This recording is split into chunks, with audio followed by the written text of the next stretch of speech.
Each night chase watched them fall. Young men's reign will turn to stone. This is a prophet's call.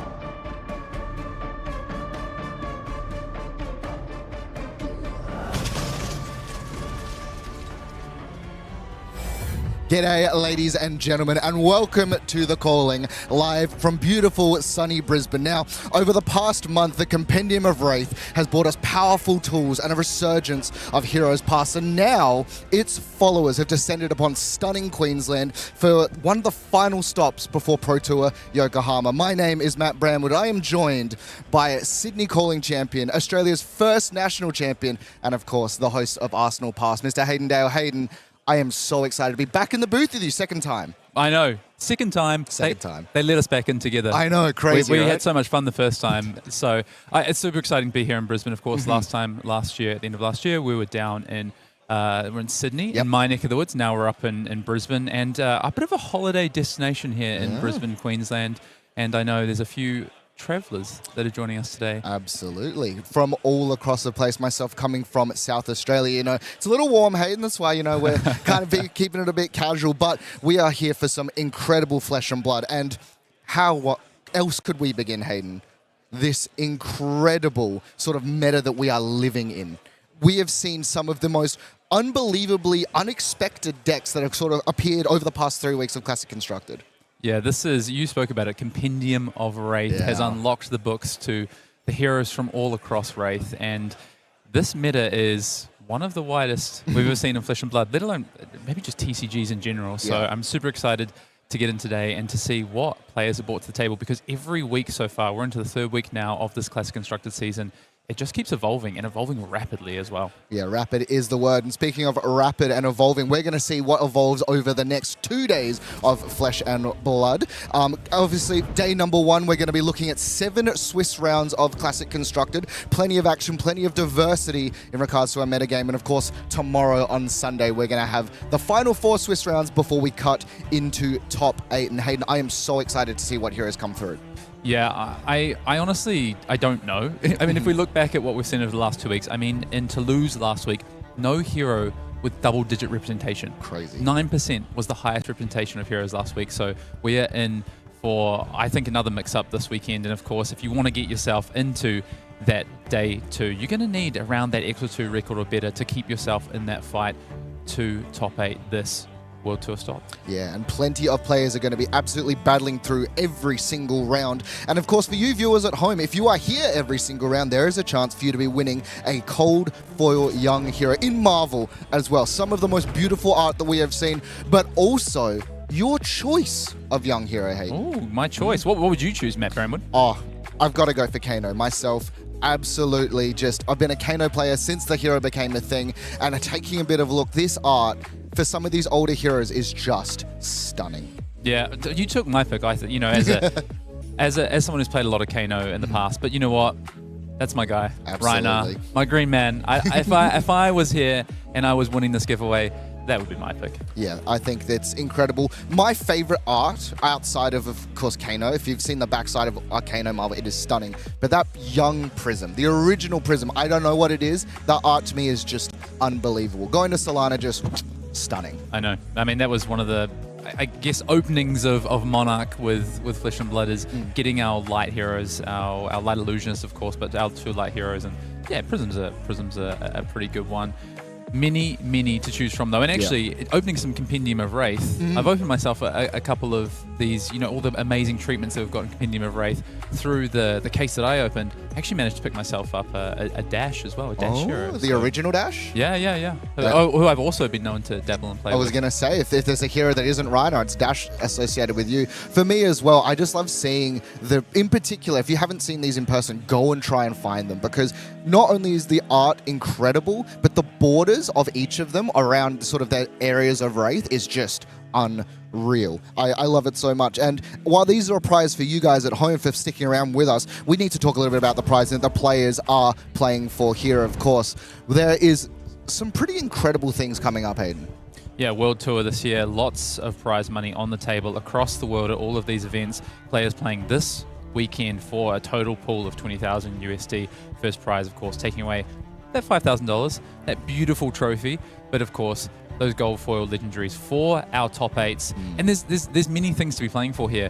Maybe you want to get yourself on that Pro Tour, the World Tour stop. These calling stops are one of the best ways to do it. You can bank those PTIs, so you can choose that future event. You've got that kind of that rainy day money almost of a PTI, so that if you maybe don't do so well in a Pro Quest season, you've still got that PTI in your back pocket to go where you might want to around the world. But of course as well, looking to that right-hand side, those World Tour points. We have some Globetrotters in the house this weekend, but Matt, we are early on in the season. All of these points can get you off to a really strong start, not just winning this one, but also 9th through 2nd, 17th down to 32nd, points are on offer all the way down there. Yes, and one thing that is sort of very recent to Flesh and Blood, but something, and one of the big reasons for everyone to come out as an actual player is tournament packs. Something that I, for one, have seen some of the beautiful cards that are being cracked. Not only are they stunning treatments, but they are unbelievably playable for every single class. Yeah, I'd love this move on of prizing when you come and play at these World Tour stops, tournament packs.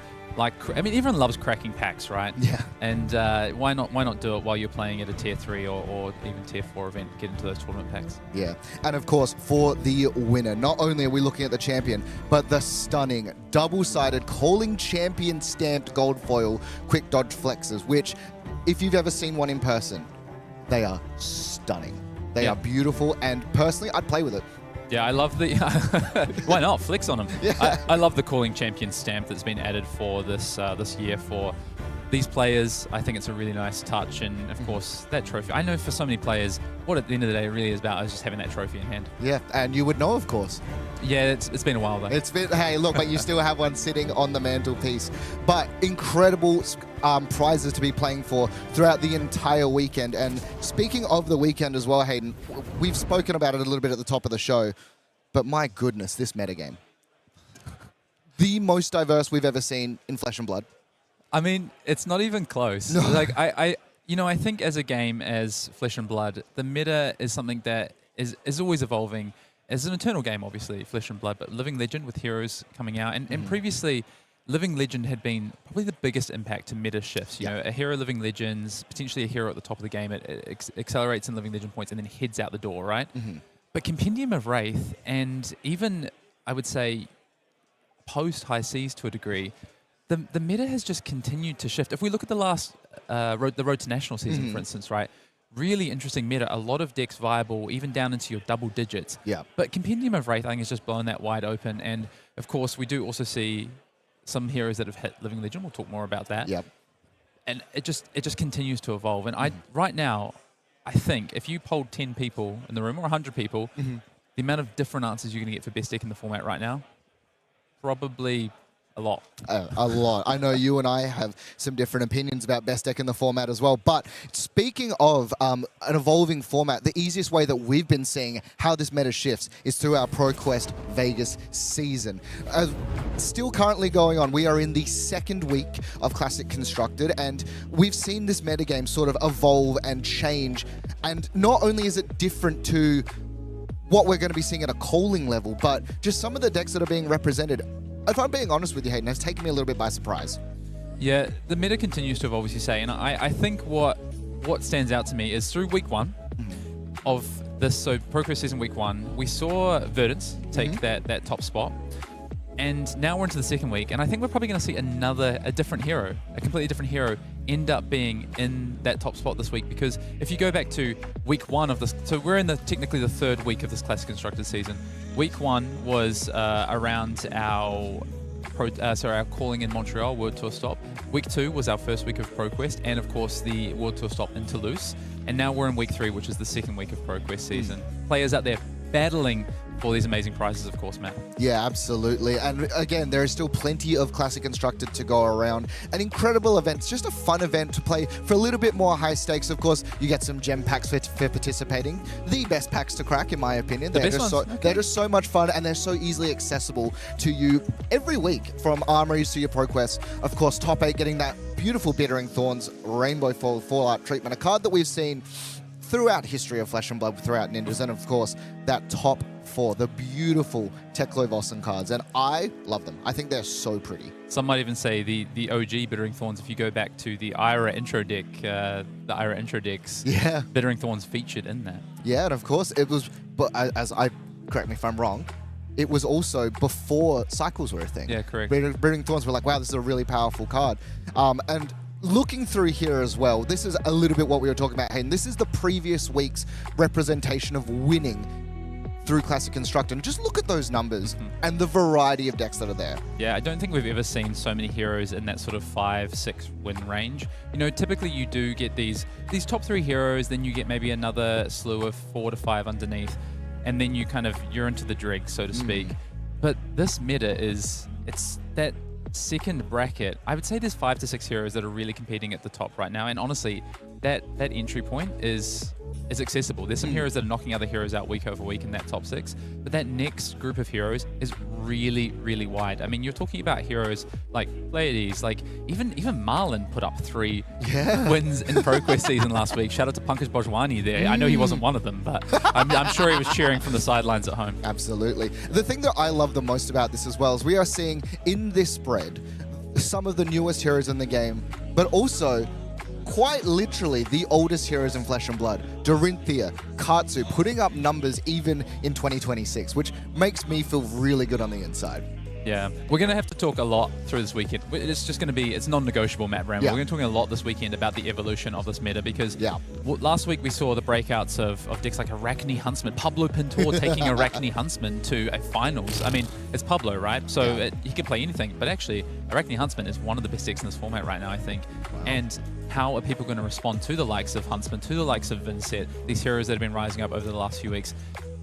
I'm interested to see. Yeah, me too. But elephant in the room here, Hayden. Yeah, we're going to talk about it. Yeah, there is a deck that has actually departed, living legended out of the format. KO is gone. I know.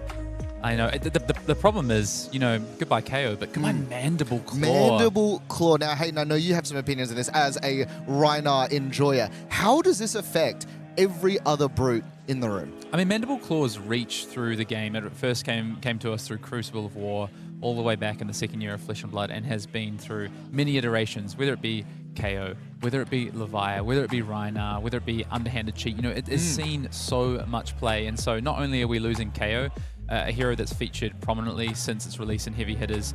Think back to Pro Tour LA and the impact that KO had there, and it's popped up now and again, and it was so close to that living legend for a number of months now, and last week finally crested, and Mandible Claw going out. I mean, it's a new beginning for brutes in some ways, especially for Rhino. Although in saying that, Road to National season, what we saw was Rhino's really adopting the Ravenous Medax. So that's probably where I'm looking to see what impact Ravenous Medax might have, but also, what about our friends like Tuffnut and RKO? Where are they? We know we've got Rock with Tuffnut. RKO, where does he go now? Yeah, and we're not sure. Speaking about Living Legend as well, there are some heroes quite literally on the cusp. Verdant's Thorn of the Rose is sitting at 936 points, and this is a deck that I know a lot of players have sort of gravitated towards due to its consistency, its ability to attack multiple kinds of formats. And I don't know about you, Hayden, if I was playing in this room today, I'm probably on Verdant's myself. Really? I think it's a really good pick. Of course, it's just solid. It's just solid. Like your matchup spread is really good. Obviously, we saw the impact it had last week in the ProQuest Week 1 results. Interestingly, these top 3 heroes, Verdant's, Prisoner Awakening of Soul, Phi, with those 2nd and 3rd places being on those 1.5 times points. Wins this weekend, a few ProQuest wins. They're living legend. These 3 heroes could very easily, before we even get to Pro Tour Yokohama, have hit Living Legend, which throws another massive spanner in the works. You might think, oh, you know, these heroes haven't been showing up much over the last few weeks, but you see how flat this meta is. And of course, Verdance was the deck that took the most wins last week in ProQuest. And actually, Fire's another hero that is still, I think, on the rise, so to speak. Not only that as well, Prism as a deck is just so oppressive when it's good. And I know that if you're thinking to yourself, preparing for Yokohama, I don't have to worry about Prism because it is gone. That. How does that change what you're presenting, what you're bringing forward inside that metagame? Yeah, I mean, first of all, you get to cut your poppers from your list, don't you? True. So you maybe get 2 or 3 sideboard slots back. I mean, this format, again, is so wide that actually giving up those 2 or 3 slots for poppers right now is really difficult to do and is a really big call, I think. And, you know, sideboarding in this meta is... I don't know how to approach it, to be honest with you, Hayden. It's the sort of thing where I would not be surprised if yesterday, during all of the fun that you can have at a calling before the main event, we were seeing some of these top players, some of the international players who have come all the way to Australia, wandering the tables, trying to see what are people bringing, what can I expect, and figure out those last 3, 4, 5 sideboard slots. Yeah, I mean, I saw a number of them out there, and of course, they are here trying to grab those World Tour points and get themselves on the leaderboard. And there they are, first and second, Jacob Clements, Brody Spurlock, our Globetrotters. They are both in the house today. Brody Spurlock, of course, trying to go back-to-back on that World Tour Player of the Year. Jacob Clements, though, got something to say about it, of course, fell agonizingly short last year in that second spot. The champion of the Europes, though. Interesting to see these. He's got a nice, comfy cushion, and he didn't even show up to. He was like, I'm so far ahead, I ain't even showing up to Toulouse last weekend. He said he was doing something like graduating or something like that. But Brody, hot on the heels. And then, of course, we have a number of players from our Americas, from Europe, the likes of Paul van Heysel, Michael Yaska, our current world champion, Christopher Ayali, that's a name, a former world top 8 competitor, Christopher Ayali. Michael Fung, he's in the house today as well, sat down there in 6th place. Just some of the biggest names in Flesh and Blood. But what I love about this, Matt, as well, is some names that maybe you haven't heard of before that are making runs this year. Pablo Pintor down 14th. That's not what I'm talking about. But you know, the likes of Sunny Yang, who we've seen put up some results recently out of Canada, Torpong Yuntri as well out of Thailand. So just really great to see some old faces, some new faces, and we're early on in the season. There's a lot to play for in this World Tour Player of the Year race. Absolutely. And speaking of upcoming events as well, where we can see people earn some more, of course, Brisbane is what we're looking at today as part of the $2 million World Tour, and is, you know, the first stop and one of the last stops before we get to the massive PT Yokohama. Yeah, Pro Tour, first Pro Tour of the year out there in Japan, in Yokohama. Very exciting. Yeah, and then in as well, straight after this, next week, we'll be looking at Memphis for another classic constructed calling. That's going to be the 20th to the 22nd of March.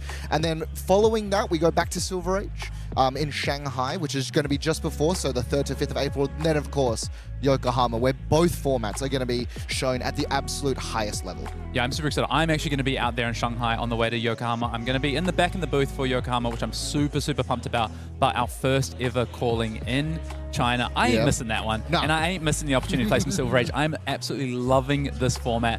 Part of my prep for heading to Yokohama, for being in the booth, I'm going to be there in Shanghai. But Memphis, next weekend, last weekend of ProQuest season for Las Vegas as well. Then we're done. Yeah. Players go into the Hyperbolic Time Chamber for 2 weeks, work out what class constructed decks they want to play. They'll get a bit of a chance to play a bit of Silver Age if they stop off in China on the way to Japan. But then we are there in Yokohama. Of course, once we finish up in Yokohama, we got a little break. You have a little bit of time off, maybe a week off. If you're the the Jacob Clements of the world, have a week off, and then we're off to the Netherlands and to Rotterdam for a class constructed calling there. On my birthday. On your birthday? Well, On happy my birthday for then. Are you heading out there? No, I won't be, but I would love to be. And then coming through from there, Jakarta, Sao Paulo, Prague. Not just a calling, Hayden. No, world premiere for Omens of the Third Age. That's going to be incredibly exciting. Of course, plenty more as well. Auckland coming up after that. Minneapolis, Shinjuku, Las Vegas, the next Pro Tour again, which will be a return to Limited. I'm so excited. I've missed Limited. I'm a massive Limited fan, and as much as I've loved Silver Age and playing Living Legend previously, Super Slam and all the fun that brought, I cannot wait to get back to a limited format. High Seas was just peak for me, I think, in terms of Flesh and Blood limited play, and so I am really, really excited for what Omens potentially brings us. Yeah, and then after that as well, Edinburgh, Bangkok, Hamburg, and Kansas City. All around the world, man. All are quite literally the world tour. We'll be going absolutely everywhere. And if you would like to get ready for some of these events, we have something really exciting that's brand new for when you sign up.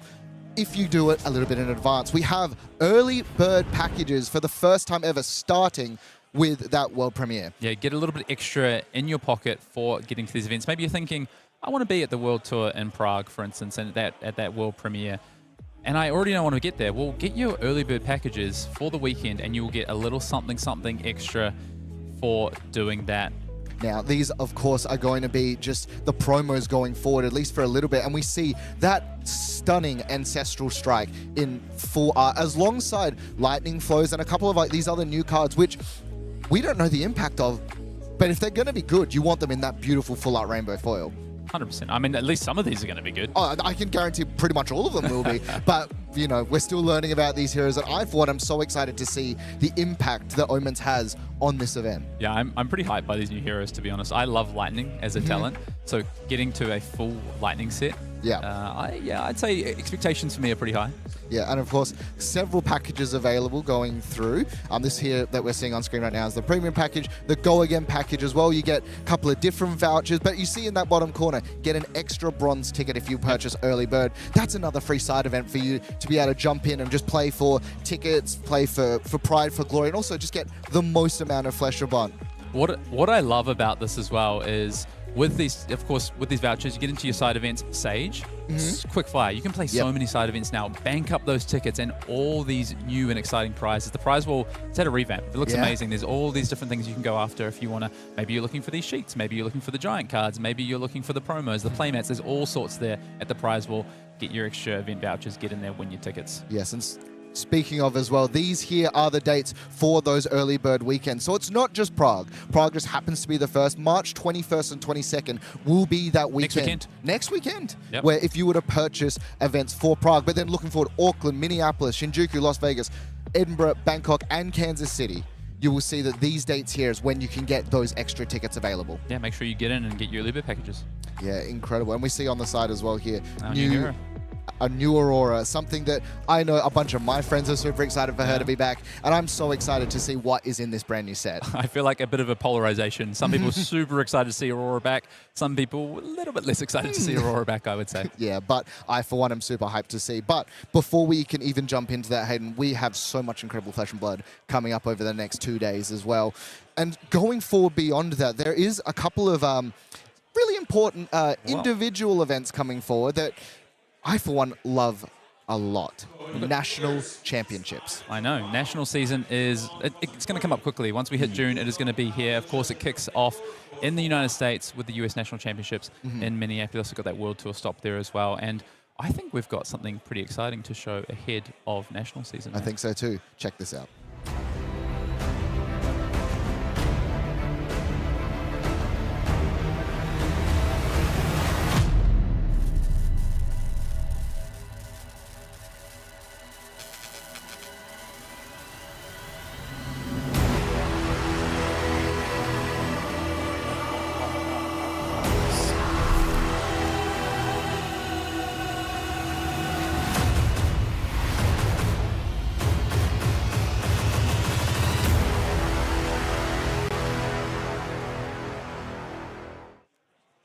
Oh my God.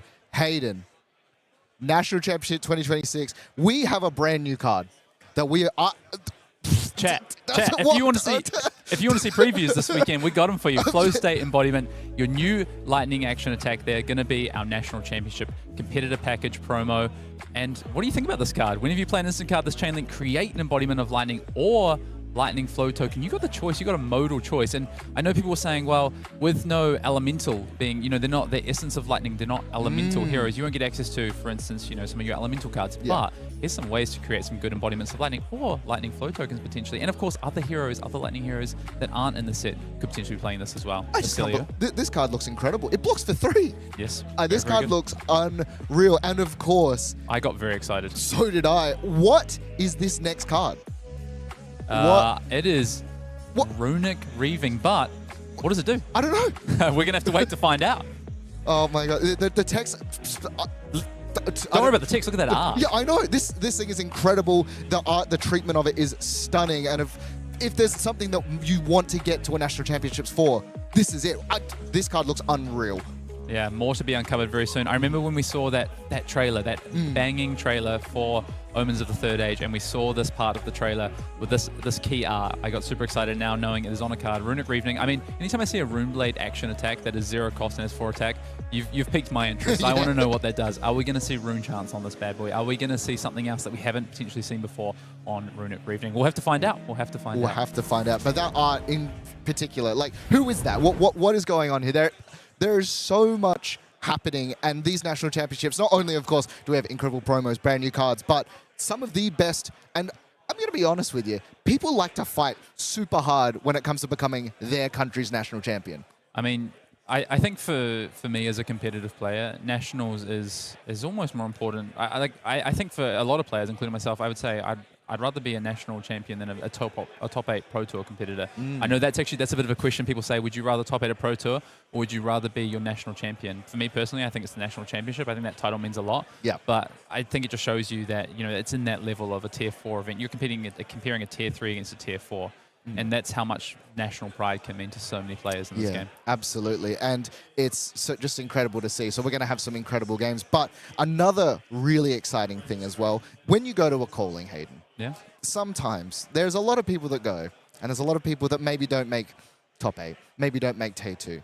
But there is also some incredible events that go on. Even if you don't want to compete in the calling, you just want to go have fun. Get fun. a few side events. Exactly. And speaking of side events, we have another cool video all about them.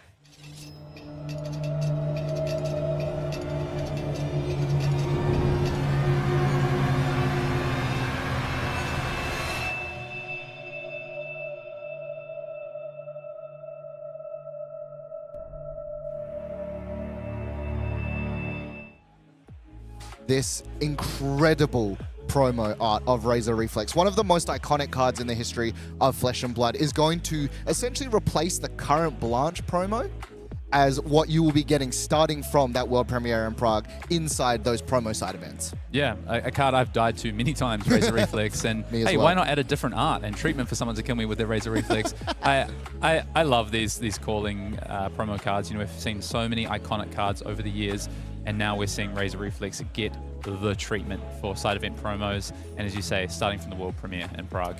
Yeah, as a Lyeth player myself, I need 3 of these immediately. They're going straight into my deck. They are gorgeous, and I love them. But yeah, just incredible. Not only, you know, reasons to, there are so many reasons to come to a calling, but just having these incredible treatments that are exclusive. I don't know about you, Hayden. I love having these cards that remind me of the events that I've attended. Like just the different promos, particularly, you know, like the ones that are from World Tours and from like Worlds and stuff, which are specific to that location. They just mean a lot to me when I see them in my deck. They remind me of the incredible experiences I've had playing Flesh and Blood. Yeah, my Merlion sigils are 3 of, you know, my favorite cards in my collection from, of course, out there in Singapore. I love these commemorative cards for these World Tour stops.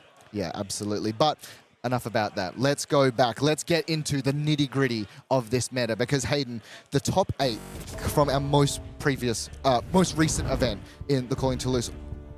Won by Leo Toulouse, of course. Of course. You know, first of all, incredible. I love it. But Leo Toulouse taking out on Dasho, but looking at some of these heroes that were presented in this top 8, it is so diverse. Yeah, I want to take a moment to really set the scene a little bit for our calling here in Brisbane this weekend, because as I said, we are in week 3 of this Classic Constructed season, and week over week it has continued to evolve at a rapid pace. just a quick look back. Week 1, we saw Dash.io take it out, so it was 2 weeks in a row for Dash.io, but we really saw this meta kick off super aggressive. Oscilio doing really well, Dash.io doing really well, Fi was showing up as well, and Naib top 8'd on Fi as well in that first week. And then when we got to the second week, we saw a little bit of a shift. Still these aggressive decks, you see the Dash.ios, the Oscilios doing really well there. But people started to show up with these more disruptive mid-range decks. KO had its last dance there. Francisco Giorgio, of course, top Swiss, was knocked down in the quarterfinals by Leo. We saw Pablo Pinto on Arachne Huntsman. And I can't tell you, when I turned on the stream and saw that Pablo Pinto was playing Arachne, I've seen Pablo play some weird heroes in the past. He's played Riptide. He's played Rhyan at a Pro Tour before. But showing up with Arachne Huntsman, that's something that I had been testing as well and was super excited to see someone of his caliber sort of give me confirmation of how good Huntsman is in my eyes. Pleiades, of course. Victor is really rocked up on the scene. Vynnset had a breakout weekend the weekend before with June playing that. And then Shamir, Pro Tour top 8 competitor, on Vynnset this past weekend as well. And so you're seeing these mid-range disruption decks really starting to show up. And now that tells me a little bit about what we might see this weekend as well. Yeah, and speaking about this weekend, our metagame is as diverse as we sort of expected. There looks to be a little bit more towards that top. We finally cracked the double digits representation. Whoa, we got 10% on a hero. 10%. So you better just slow yours. Sorry, you're so right. 10% on a hero. But Hayden, this is, again, regardless of the fact we have one on 10%, it is still incredibly diverse. It is, but you're seeing the story. Week 1, super aggressive. Week 2, a bit more mid-range disruption. I think this week, it's all about the control deck starting to come back into the format, really trying to put a lid on those mid-range disruption decks. And I think we're actually going to see this week a triangle finally start to form as we get towards Yokohama. I don't think the format is going to be any less diverse over the next couple of weeks. I think once we get to Yokohama, yes, as it always does for a tier 4, it will narrow somewhat. But I think you're just going to see a lot of options within the triangle, whether you want to play an aggressive deck, whether you want to play a mid-range disruptive deck, or whether you want to play a control deck. So, and when I say control, I mean, I'm talking your Gravies, I'm talking your Victors of the world, I'm talking your Pleiades. These are the heroes that I think in this week are looking to have a bit of a breakout. And really the question becomes, can these aggressive decks continue to punch their way through? Will IO take a 3rd win in a row potentially? Are we going to see these mid-range decks just disrupt them too much? Are we going to see the fight back of Huntsman? Or potentially, are we going to see, is this Gravies weekend potentially? Yeah, and to be honest with you, Hayden, if you'd mentioned to me Gravy is going to be, you know, a deck that has suddenly reappeared. That deck so dominant for so long, and then suddenly with the release of Compendium of Wraith, disappeared. You know, it just couldn't hang at the moment, but 5% of the meta, 10 Gravies in the room today. I think they're preying on the things that beat the hyper aggro. 100%. You know, you've got a lot of Verdants in the room. Verdants, of course, best results week 1 of ProQuest season, so no surprise to see Verdants out here. Gravy trying to prey on that, trying to prey on the Victors of the world, the Arachne Huntsmans of the world, for instance, the Marionettes. You know, Marionette week over week has been the most played deck. Hasn't put up a top 8 in these last 2 weeks of callings, but I think is one of the most consistent decks out there. And so I think Gravy, really good pick. I think so too. Now, there's been some picks that we've taken as well, Hayden. Some players throughout the room that you and I have looked through. Hayden, talk me through your 5 players. Yeah, super excited. I mean, we've got a little bit of a friendly side wager on this around our picks this weekend, and I've picked a few names here, some international names and some local names. Isaac Katsakis is a Melbourne local from here in Australia. Very, very good player. Hasn't quite had that breakout yet. Has been at many Pro Tours, cash finishes at Pro Tours, top 8s of callings. Hasn't quite had that win or breakthrough. And you know, playing Marionette, which I think is a really solid pick at the moment, one of my picks. Michael Fung, can't go past him. All of the Armory that are here this weekend are playing Gravy. Wow. Very, very smart pick, I think. Crazy. Himself, Jacob Clements, Brody Spurlock, Justin Koo, all playing that Gravy hero. Then I've got Thomas Bailey Galbraith out of New Zealand. Got to pick myself a New Zealander or two as being, you know, rep the Kiwi spirit. Thomas there on Fi. I think Fi has been a deck that just has not converted well, has had some terrible conversion. But I know there's a couple of groups in this room who think it is very good, have been working on lists, and I do think it's a hero that just has suffered from not the right lists so far. And then I've got former Australian national champion Zachary Gardner there on Victor. Victor, another hero that I think is very good this weekend. Prey on some of those assassins and the fires and things like that of the world. And then I'm shouting out one of my good friends, David Marshall. He's playing Arachne Huntsman this weekend, and the hero that I think is, over the last couple of weeks, been the hero to play. Has he picked it up a week too late, potentially? Pablo spoiled it all and told everyone how good this is? Or is Huntsman just so good that it's still going to perform this weekend? We'll find out. We will find out. Of course, my picks here, going for Sam Sutherland. You know, I'm gonna make a call. The best DO player on the planet. I Fair think, enough. you know, just has shown unbelievable results. Calling winner, just does some things with the Dio deck that not only can just do the full-on boost, but some very atypical plans, which I personally love to see. Emma Hollingsworth as well, previous Sydney Calling top 8 player, playing Verdance. A deck which you and I both agree is incredibly strong, but a deck that I want to see how she converts into this one as well. You know, coming off the back of a Calling top 8 within Australia, what have we learned? Back-to-back top 8, so that's what we hope. Jacob Clements is going to be there as well. You know, we both have to pick a member of the Armory as well. Gravy coming off. And then 2 of my personal testing partners and good friends, Phil Nagle is going to be on a very spicy build of Puffin. Now, there's been some cards in the Compendium of Wraith which has enabled some very interesting game plans where boosting, don't even know it. It's just incredible. And then Jackson Casanova, one of my local players playing Dio as well, has absolutely dumpstered me at back-to-back armories. So I want to see how he does on the international stage and just some incredible games. But regardless, Hayden, of our picks as well, what are the picks that you guys have at home? Let us know who you think is going to win the Calling. Not only player, but which hero you think is going to take it. And Hayden, I'm going to throw it to you. Which hero is going to take this Calling? Start of round 1. Who takes it? It's so hard to call. I think Gravy is a great pick this weekend. I do think Gravy is... I think when the format is evolving this quickly, you've got to be... You can't be too far ahead because the rest of the meta won't be there and you'll be trying to fight something that doesn't exist. And if you're too far behind, then you'll be eaten alive by everyone that's trying to prey on the deck you're playing. You need to find that perfect sort of meta pick. And I do think that when you look at this meta, I think that could be Gravy this weekend. So I'll say Gravy. Yeah, and as well, we've talked a little bit about this before, Hayden, but being a specialty player on a hero, I think, in a meta this diverse, really gives you those extra percentage points that might help you tip over a bit of a weird matchup or tip you into that top 8 position. Yeah, I think we're going to see some specialists, not just this weekend, but Pro Tour Yokohama as well. Yeah. And speaking of specialists, I think we might have a round 1 where we see at least one specialist saying, you know what, this meta, there is a small enough gap between the strongest decks in the format and some of the heroes that have been often thought of as a little bit weaker. Maybe they haven't seen as much play. And also, I back myself. You know, I think that people don't know how to play against me. I've got a strategy that people won't understand. Or just simply that I think it is the time for this hero to break out. Wow. And what have we got round 1? We have the first ever on a Calling coverage Tuffnut player. We have Rhyan Wellwood presenting the 3 intellect man himself, Tuffnut, going up against Rhys McMillan on another hero that a little bit underrepresented, but Jarl. Yeah. Well. 2 of the big boys smacking each other out. And Hayden, I am so excited to finally see the big green man with 3 intellect duke it out on Calling coverage. Well, with KO Living Legend, hitting Living Legend this past weekend, there is a void for best brute in the format. Now, personally, Tuffnut wouldn't have been my first pick of who might fill that void, but rocking out. Rock is a very, very strong weapon, and I do truly believe that Tuffnut is just a couple of potential cards or strategies away from having a breakout, and I think Jarl is potentially an interesting pick this weekend as well. I think so as well. The players getting ready. As we jump into it as well, looking forward, we want to see a little bit of these cards here that we're actually going. Now, Hayden, let's talk through these heroes because they do some stuff that, you know, we might be able to assume, but they play a little bit atypically to a Guardian and a Brute player. Yeah, if you haven't seen Tuffnut before, that hero ability is very, very strong. Pitch the top card of your deck. If it has 6 or more attack, the crowd cheers you. That's going to give you that toughness token.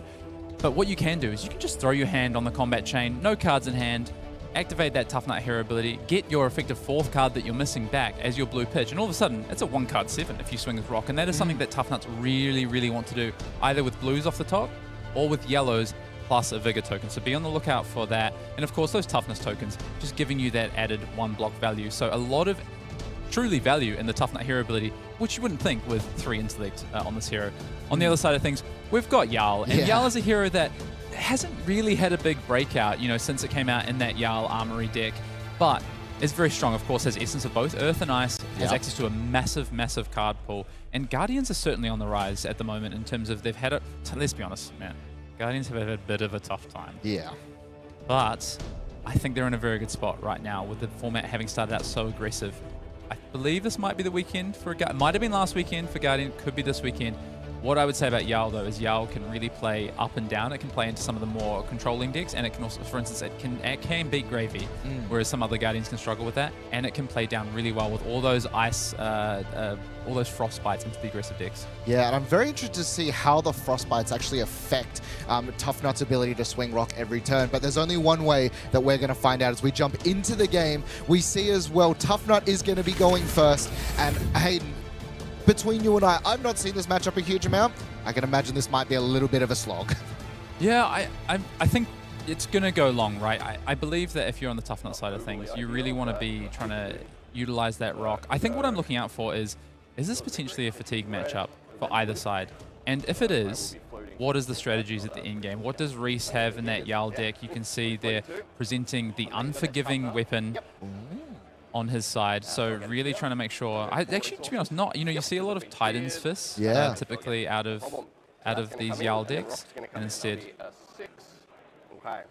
Yeah, we'll see here, starting it off, Jaws of Victory going to be the first attack. Now, when the attacks, both heroes same life, so it doesn't actually have the cheering effect, but the wonderful thing about this as well is that Tuffnut's individual hero ability actually allows you to get cheered. So activating Tuffnut here doesn't really get, expected value, but does actually allow him to pitch a card off the top.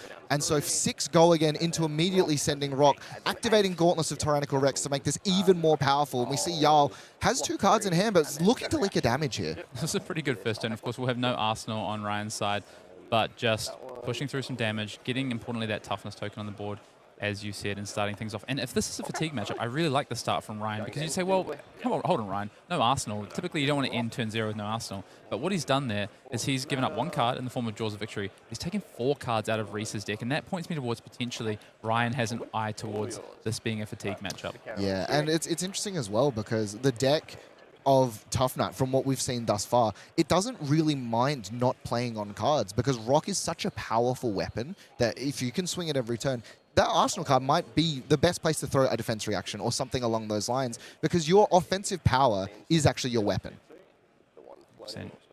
CNC is going to be played here. Now, maybe Ryan just knew. Maybe he knew that the CNC was coming. Just had the read, knows now there's no value coming across.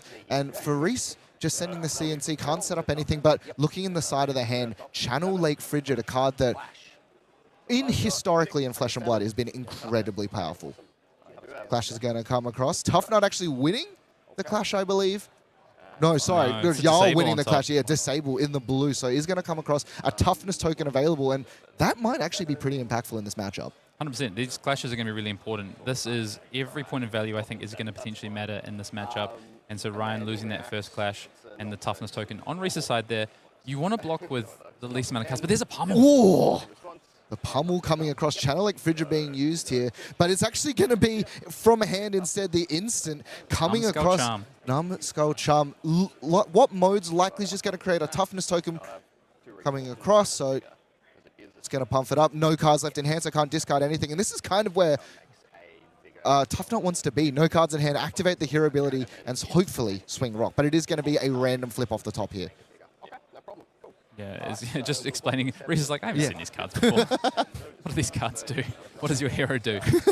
Yeah, importantly getting that Toughness token, a Vigor token as well. So this Vigor token is really important because it's a bit of an insulator for Ryan. Yeah. Because if he flips the yellow off the top on his turn instead of the blue with that Tuffnut hero ability, still going to be able to swing the rock. And this is Ryan's game plan. Rock, rock, rock, rock. I do truly believe that's what we're going to see most turns from Ryan, just trying to take cards away from Rhys.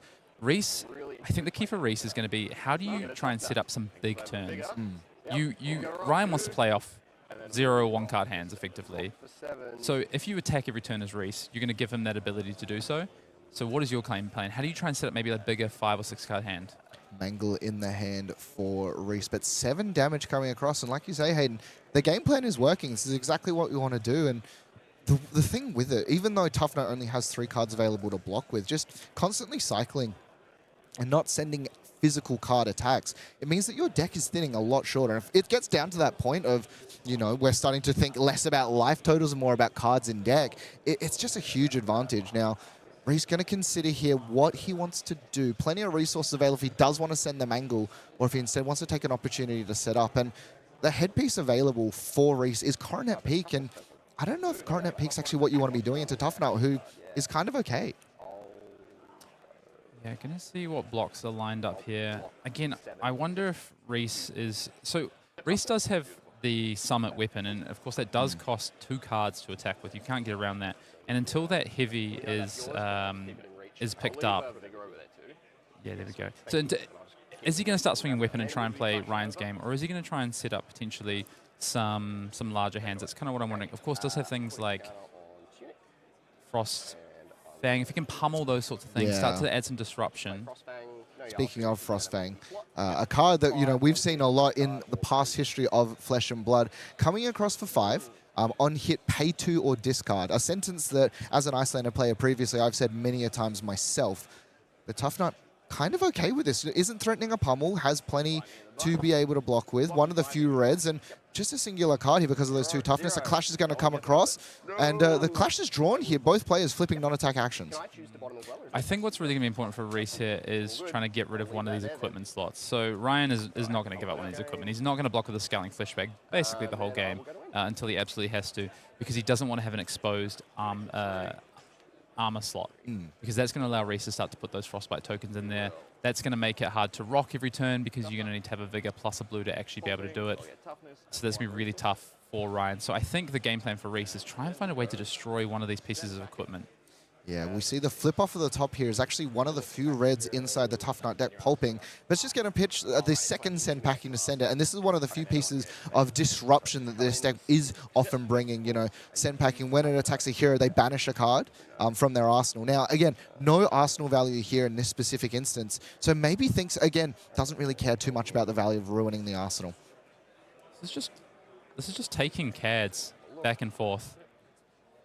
Rhys is looking through the graveyard here. I think I saw a Crumble to Eternity in Rhys's hand. So, I was speaking just before about trying to get rid of one of these pieces of equipment. Crumble to Eternity is a good starting point. Get a -1 counter on one of these pieces of equipment and try and set up a big dominate attack. Typically, these Tuffnuts, they don't really play defense reactions. That's not something they do. They just want to use these toughness tokens, have a lot of big attacks so that when they flip them off the top, they're triggering the Tuffnut ability. So I do think if Rhys can line up, get this Crumble to Eternity and then get a dominated attack, try and push it through, get rid of one of these pieces of equipment, get a dominated mangle. That is going to be the key to this game.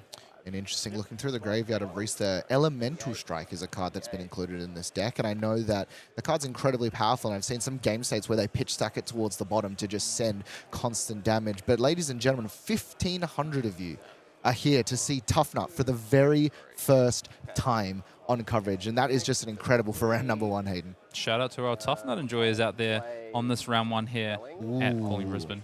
Yeah, Felling of the Crown, a card that we've seen many a times recently, and just decomposing for the start of Rhys. The decompose less important except for these future Felling of the Crowns, but forcing a card to the bottom is pretty powerful. Yeah. Really surprised to see Rhys go with the Felling of the Crown line here. I was convinced it was going to be a Crumble to Eternity and probably Arsenal the Felling, or even block with the Felling potentially. Instead, wanting to really just try and present damage at Ryan. And to be fair, how many people have played against Tuffnut in the past? How many people understand the game plan that Tuffnut is trying to put on the table? I mean, I feel like I barely understand. I'm learning Tuffnut here with you viewers as well. But I do believe that the key is going to be trying to get rid of one of those pieces of equipment. So interested to see that we've given away the Crumble to Eternity. But there is other ways in Rhys's deck to potentially blow up equipment as well. Yeah, absolutely. 2 Buckwilds in the hand for Ryan Wellwood. And it is just 4 damage coming across. So should he choose, can just decide no blocks, take the 4, or just block with both. And yeah, look to send Rock again. 100%. Rock has just 1 card 7 and doesn't lose a card from your deck. The value is so high. Like if this game continues the way it's going right now, I would really favor Ryan in terms of Ana Fatigue in game, because Ryan's actually taking more cards right now. If we look through the graveyards. Yeah, good hit. Blew off the top, but also was insulated with the Fendel's Spring Tunic counter there. So pretty free sort of rip off the top. And Hayden, I know it's technically a 1 card 7 because of, we are pitching a card to swing Rock, but because it's come off the top of your deck, do you count it? Or is it a 0 card 7 because it's, you didn't have to, hold something back? I guess that's a bit of nuance there, isn't it? I mean, I guess technically it's a 0 card 7 in some ways. I mean, it's definitely 0 cards out of your deck, which is really, really important. So, I mean, if that's the case, that's, you know, great value. I see why Tuffnut was being brought. Taking a bit of a look at Rhys's hand here as well. We see Glacial Footsteps. A lot of blues. Yeah, a lot of blues and a couple of channels there as well. Yeah, a couple of channels. But again, I think, you know, Frozen to Death is going to be another card that Rhys is going to be on the lookout for. So maybe we'll see at some point a lineup with maybe he's waiting to find a Frozen Death before he looks at something like that Crumble to Eternity. Particularly as well, knowing that he's playing the long game, might be, you know, happy to set up these pitch stacks where he can take the counter off the previous turn and then destroy it. If you're in Rhys's seat, ideally, what piece of equipment are you actually destroying? Is it going to be the Scowling Flesh Bag, or looking maybe at the Scabskin Leathers, which has the 3 block available? Nah, it's the Tunic. Because the Tunic is your insulation to the rock. So if you ever flip yellows and you don't have the Vigor token, you need that Tunic up. So effectively what it does is say, well, every third turn, even if you blanked on a yellow, you were going to be able to guarantee swing the rock, which takes 2 cards out of my deck probably, right? If I get rid of that Tunic, you can no longer do that. So I think Tunic would be the hit if we're going to try and blow up an equipment at some point. Yeah, so you even heard it there from Rhys. So activating the shield to give a Frostbite, but kind of not relevant.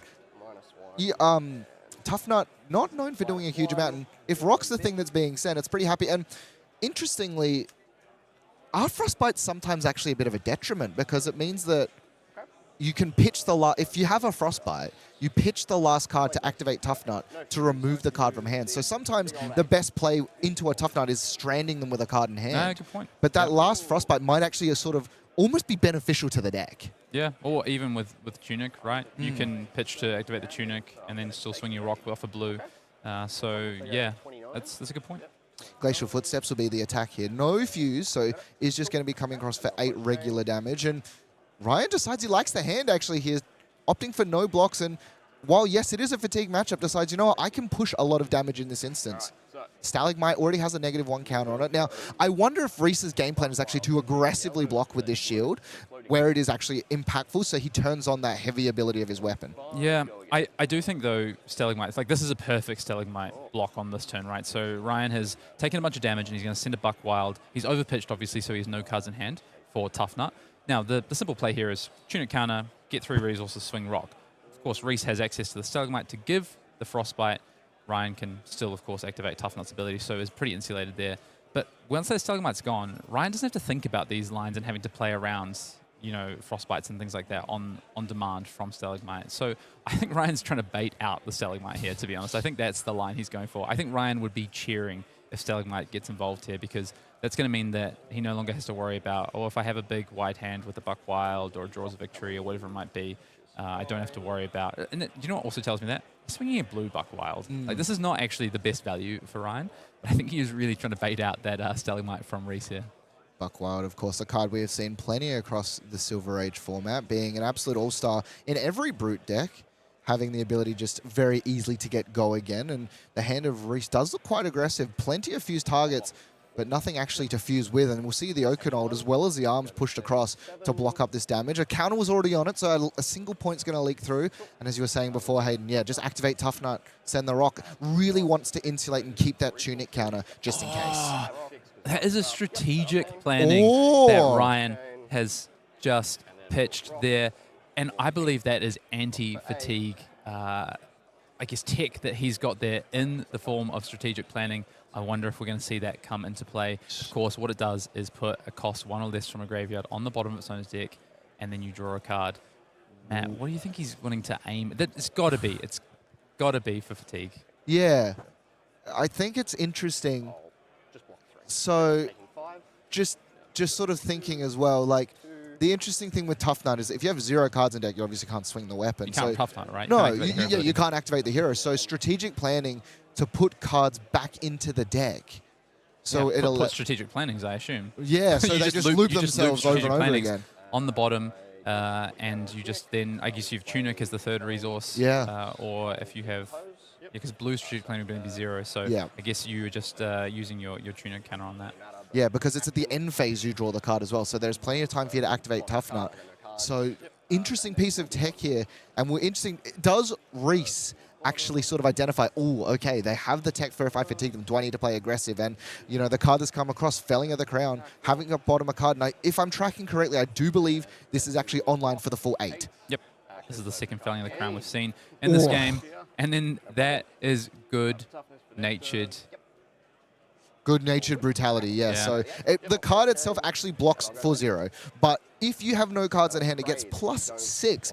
The funny thing about that is it checks after you've declared all your blocks. So you just block with the whole hand. Suddenly you have, in that instance, a 2-card 8. Yeah, and that's what with we've a seen. 2-block. That's pretty good. We've seen Ryan just do that there. And hits the blue for good measure off the top with the Tuffnut. A second toughness token there as well, which will be handy during Rhys's turn. And this is the value, right? This is how Ryan will win this fatigue game. Toughness tokens, adding extra block so that you only have to block with 1 card as opposed to 2, or 2 instead of 3.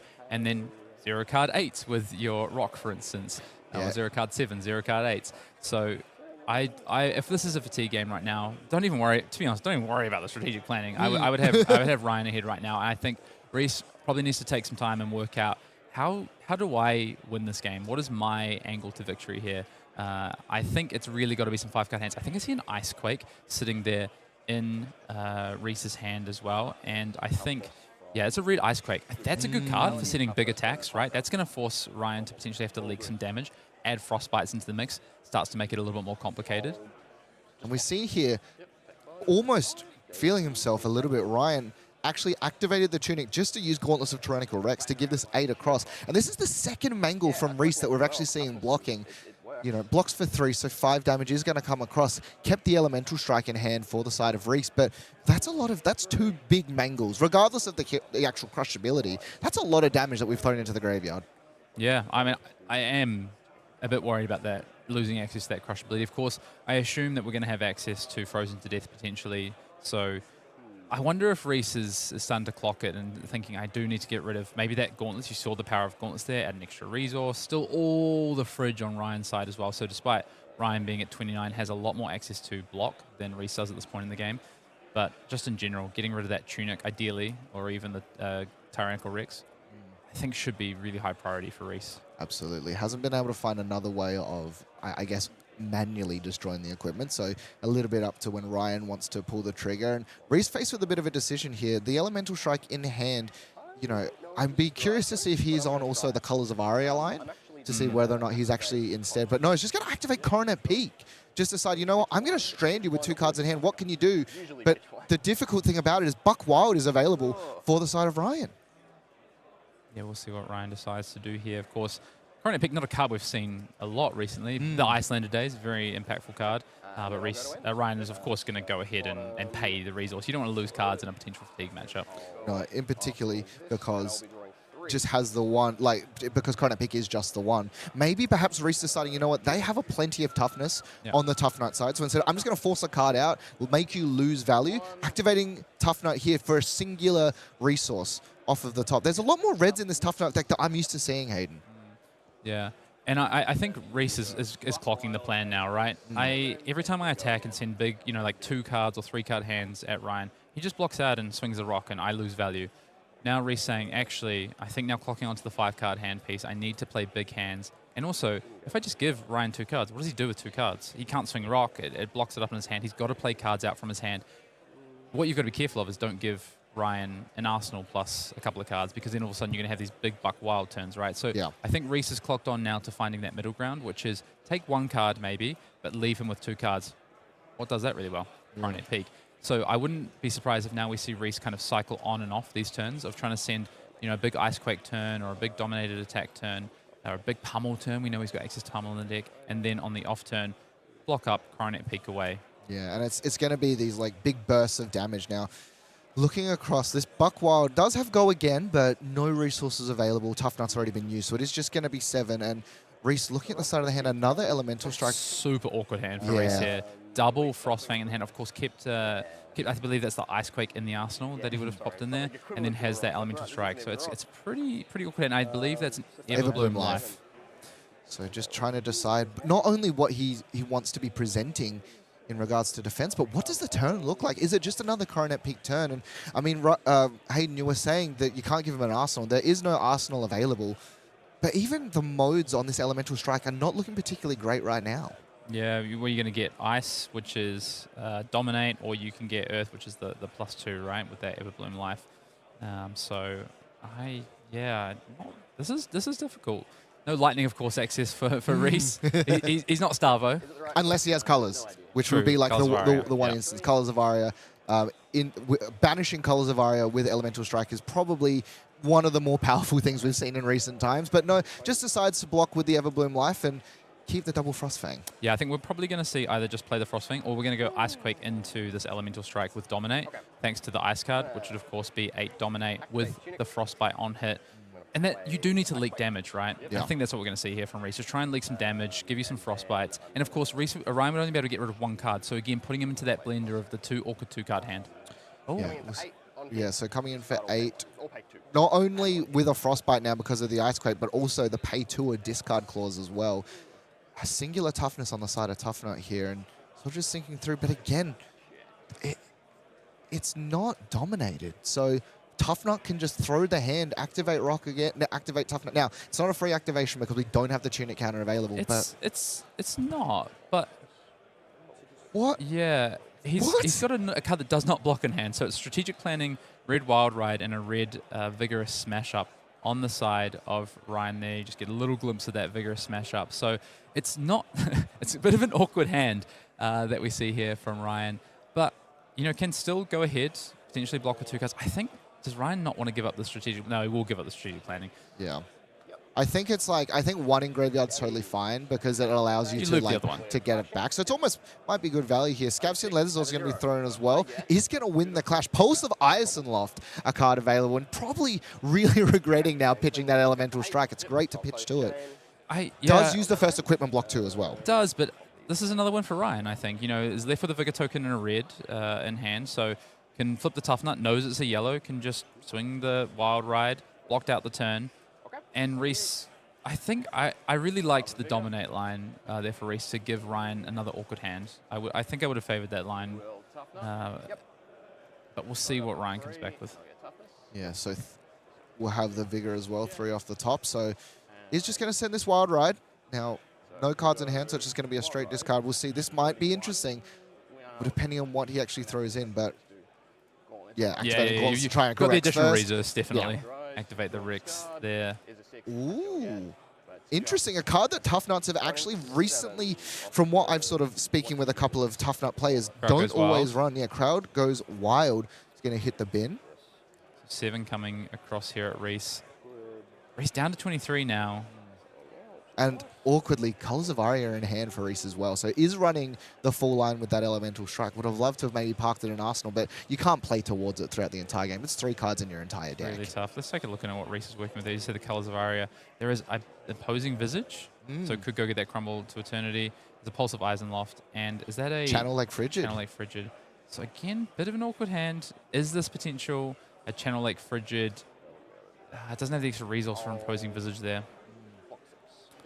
So yeah, so it looks like it's just going to take leaker damage here, play the Channel Lake Frigid, pass. So, I mean, in general, it's pretty, like, I don't know. It's interesting because it does strand Rhyan with all of his cards in hand. We're not going to be presenting damage in this instance. Yeah, so Channel Lake Frigid is going to come across and then look to pass here. But as we were sort of saying before, Hayden, kind of gives Rhyan an opportunity to pitch cards. It's a decent reset button, though. I think Rhys is falling behind in life here, so you do need to try and find a way to... I think you need to set up another 5-card hand at some point. Rhys has had some awkward draws, maybe not found the right things that he's needed at the right time. Maybe not use the arsenal to try and hold some of these things and find some of the combinations of cards that would leak some damage. We see here, in response, activating Tuffnut, I believe. But no, sorry, discarding. So I was a little confused. So yeah, in response, discarding to create a Vigor token in response to the Channel Lake Wind Frigid. up the crowd. Yeah, with the wind up the crowd there. So he's going to make a Toughness and a Vigor, just sort of insulate himself from that Channel Lake Frigid. Does have the Send Packing in hand, but once again, no Arsenal for Rhys. Yeah, I think it's just going to be the Send Packing here, right? Just for damage. Just for damage. Unless Rhyan wants to knock. So he's got a blue Vigorous Smash Up. Could knock the top. But, yeah, I think Ryan's just weighing up whether to Tuffnut here or not. Yeah, so he's going to use the Vigor to activate Tuffnut, kind of gaining resource in this instance. Is also going to find the Charm. So 2 resources floating. So kind of completely nullifies the Channel Link Frigid at this point. I wonder if there's ever a world where you like look to try and activate stuff to just get cards out of your hand. Like Scab Skins costs 1 to activate in this instance. Tuffnut's ability costs 1. All sorts available, but no, he's just going to send the Sem packing. Technically threatening pummel, but no cards left in hand. Just send damage. Yeah. Just send technically. I love representing a pummel that's somewhere in my deck hiding. It's my favorite thing to represent. I do it in Wizard sometimes just to sort of keep them on the edge of their seat. Hey, why not? So, Sim packing coming in here. Rhys again, surveying the hand. Looks like there's a Blizzard in there. A lot of ice cards, so can potentially keep around the Channel Link Frigid. What's interesting is you called it out earlier. Blocked with a lot of red cards, an Old, multiple Mangles. So not a lot of non-weapon damage left in the deck. We haven't seen Rhys swing this weapon once yet. Of course, does still have the Stalagmite on the board. Interested to see what the next few turns is going to look like from Rhys's side. I think does need to find a bit of a pivot point, though.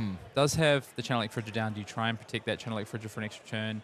This is not the pivot hand. No. I'll be honest, it's not the best. But there is a -1 counter now on the Scabskin Leathers. So does bring your Frozen to Death into play.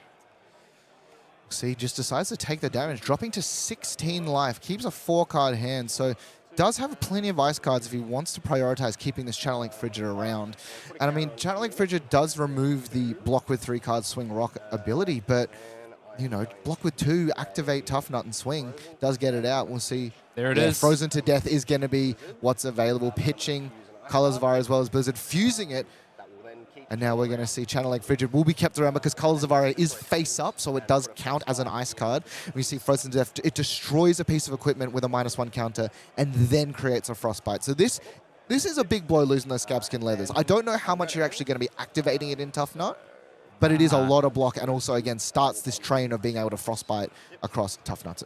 So Rhys took a big hit, 6 damage to the face to be able to do that because wanted to make sure he could also keep the Channel Link Frigid around. And keep Arsenal here. And we needed the card to fuse, right? Oh, of course. So you needed the pitch 2 to keep the Channel Link Frigid around. I just wonder if it's a little bit too late on starting the train of now Frostbites, and because really at some point you need a second piece of equipment out, and either you do that through threatening damage and forcing your opponent to block, or you do that where you start to stack the -1 counters and you force them to block your Mangles, things like that. Yeah, brand new card Rip off coming the top. across. Rip off the top. Over pitching as well, so we'll see reveal. It's going to come in for 4 damage. Go again. Yeah, so this is one of these cards that helps you extend the hand, right? So when you have these kind of, your opponent's giving you multiple cards, how do you make sure you can potentially swing your rock, right? And so rip off the top, costs, has go again, gives you more, it pitches around a card from your hand, you have so many 6 attacks, and then it's going to give you a next attack. It's not next attack action, it's just next attack, so it does work on rock here, and that's exactly what we're going to see Rhyan do. Yeah, and so because of the Channel Link Frigid, able to pitch the entire hand just to be able to play that out, and suddenly rock for 10, that's presenting more than half of Rhys's life total. And it cost him 1 card, literally 1 card. 1 card from deck for 10 damage. This is what we're talking about, the fatigue match. I think Rhys knows that he's not going to win the fatigue matchup anyway, and is going to try and find. And that's why I think he opted to keep the Channel Link Frigid around, is trying to find a pivot in this game. But Rhyan kind of just laughs, goes, "Oh, nice. You keep the Channel Link Frigid around." Anyway, here's what I'm going to do. And even this is not only through Channel Link Frigid, but also through an additional Frostbite. So plenty of damage available. Looking over at Rhys's hand, not a huge amount. Has a Command and Conquer. We haven't seen Rhyan Arsenal more than a handful of times this game. Has he Arsenal since turn 0? I don't think so. I think he didn't even Arsenal turn 0. Oh, no, he didn't. No, he didn't. Yeah, exactly. 1. So, yeah. you know, Command and Conquer, not a huge amount of benefit in this instance. Also has, I believe that was another Elemental Strike alongside of a Felling of the Crown. And a Crumble to Eternity. Okay. Yeah. I think Rhys's challenge now is he's so far down in life. Rhyan is just going to play the value game. Yeah. So what do you do if you're Rhys? How much damage is left in Rhys's deck? How much unpreventable damage? But it's going to take another big chunk, falls all the way down to 12 here. And now 2 cards left available for Rhys McMillan. Has the dreaded Felling of a Crown, but Tuffnut doesn't mind. Yeah. Tuffnut doesn't mind. It bottoms a card, blocks for 6, takes 2, and then swings rock. Has the Tunic counter available here. Who would have thought that the counter to Felling of the Crown is Tuffnut? Yeah, apparently. Okay, I'll sink a card and I'll block with 2 cards. No Tuffnut. To be fair, no toughness token True. available for Rhyan here, so it's one of the first turns we've seen no toughness token. Would leak probably 2 damage here. You don't want to block with a piece of equipment, don't want to potentially have that get blown up. So, Rhys is going to leak 2 damage here. 2 damage will be leaked. Well, actually, I mean, it depends what's in hand. Yeah, I was going to say, he might also just have cards that say, in particular, we were talking about good-natured brutality before. Doesn't look like it is available, but, in that instance, good-natured brutality plus a card that blocks it all out, but no, instead, Comeback Kid, alongside another new card, actually, which essentially is Rock 2.0. Swings across. This is the generic attack. Yeah. Rockyard Rodeo. It even has rock in the name. Card equal to the highest base of weapons you control. Yeah, it's a 2-card rock instead of a 1-card rock. Yeah, exactly. But hey, with Scav Skins, you might be able to throw 2 rocks in a turn. But double rock. Double rock. Activating Tuffnut here. Does hit a yellow off the top. A card I didn't really expect to see. Battlefront Bastion available? Maybe just wants to have additional bit of block. Yeah. I think into those decks that go wide, your fires, your Synders, things like that. Sure. Yeah, your assassins, you can prevent those dagger swings and things like that. So I think it's just it's a card that probably stays in some of these matchups, is played specifically for other matchups. Looking onto Rhys' side, has found a way to finally leak some damage. It kind of has the hand I was talking about. Yeah. It's got a pummel, got an ice quake. Is that an attack? I think No, it was the fuse card. That's the fuse card. Yeah. So again, just some awkward pieces here. Rhys hasn't been able to find sort of a disruptive turn or a damage turn, or a really good defensive turn. Has kind of just had a mix of these cards all together all the time. And it just keeps facing down the barrel. And now down at 12 life, doesn't have a lot of room to maneuver to say, well, actually, I'll find the pivot turn, I'll take a bunch of damage. Because we're two hits from a rock, you're dead. Yeah. I mean, could technically try it. Like, the resources don't line up either, because he has a Fruits of the Forest in hand, but doesn't have a way to actually then present the pummel. Like, it's one of these things where perhaps you just need to block it out again, hope for a better hand, and eventually ship the Coronet Peak and just try and turn the corner. 2/2 blocks, a card that doesn't block in the form of Blizzard, so it's all just a little bit awkward here for Rhys. Yeah, and just going to send 3 cards and still leak a point of damage across, and kept the Blizzard in hand, probably activate Coronet Peak and just say, hey, let me try and strand a card in your hand. Yeah, this is what Rhyan wants to see, though. I mean, the Coronet Peak at least does potentially trap 2 cards in Ryan's hand, but we've seen some really cool ways of playing around that, right? With these non-attack actions. Yeah, and Coronet Peak will be activated here. Does have plenty of ways of just being able to, you know what? Like, it's at the point for Ryan where any attack is starting to become scary. It doesn't even need to be 7 damage rocks. 6 damage, you're stripping cards. You're starting to get to that point where you can find, like, and how does Rhys turn the corner here? You need to be able to present a bunch of damage and then also strand them with cards. Yeah, and Rhys is having a look through the graveyard there and seeing, multiple Oakenolds, multiple Mangles, a lot of damage in that graveyard, unfortunately, for Rhys. Let's see what he can find with these next 4 cards and what Ryan might do off the back of that. Jaws of Victory is going to be in the hand here now. Sadly, doesn't have less. Like, it's interesting, right? Because he's doing so well that the Jaws of Victory is not good. No, but also you can just Tuffnut, get cheered, and then give it go again. So it's not that bad. Does find the Wild Ride off the top, so only a singular resource. So perhaps Rock is not going to be the choice here. But once again, Jaws of Victory definitely pretty good. Yeah, I mean, just swing the attack, and so you don't want to Arsenal this Jaws of Victory. I don't think Ryan for the rest of this game is going to be on lower life than Rhys, and if he is, something's probably gone wrong. So I think Ryan will opt to probably just send an attack here. Yeah, just taking some, because activating Tyrannical Rex because he has enough resources. Just going to send it in for 7, and again 7, more than half of the life total of Rhys McMillan. Yeah, just 3-card 7s. I mean, that is the way that you beat this Tuffnut deck, is you force him to doing things like 3-card 7s, right?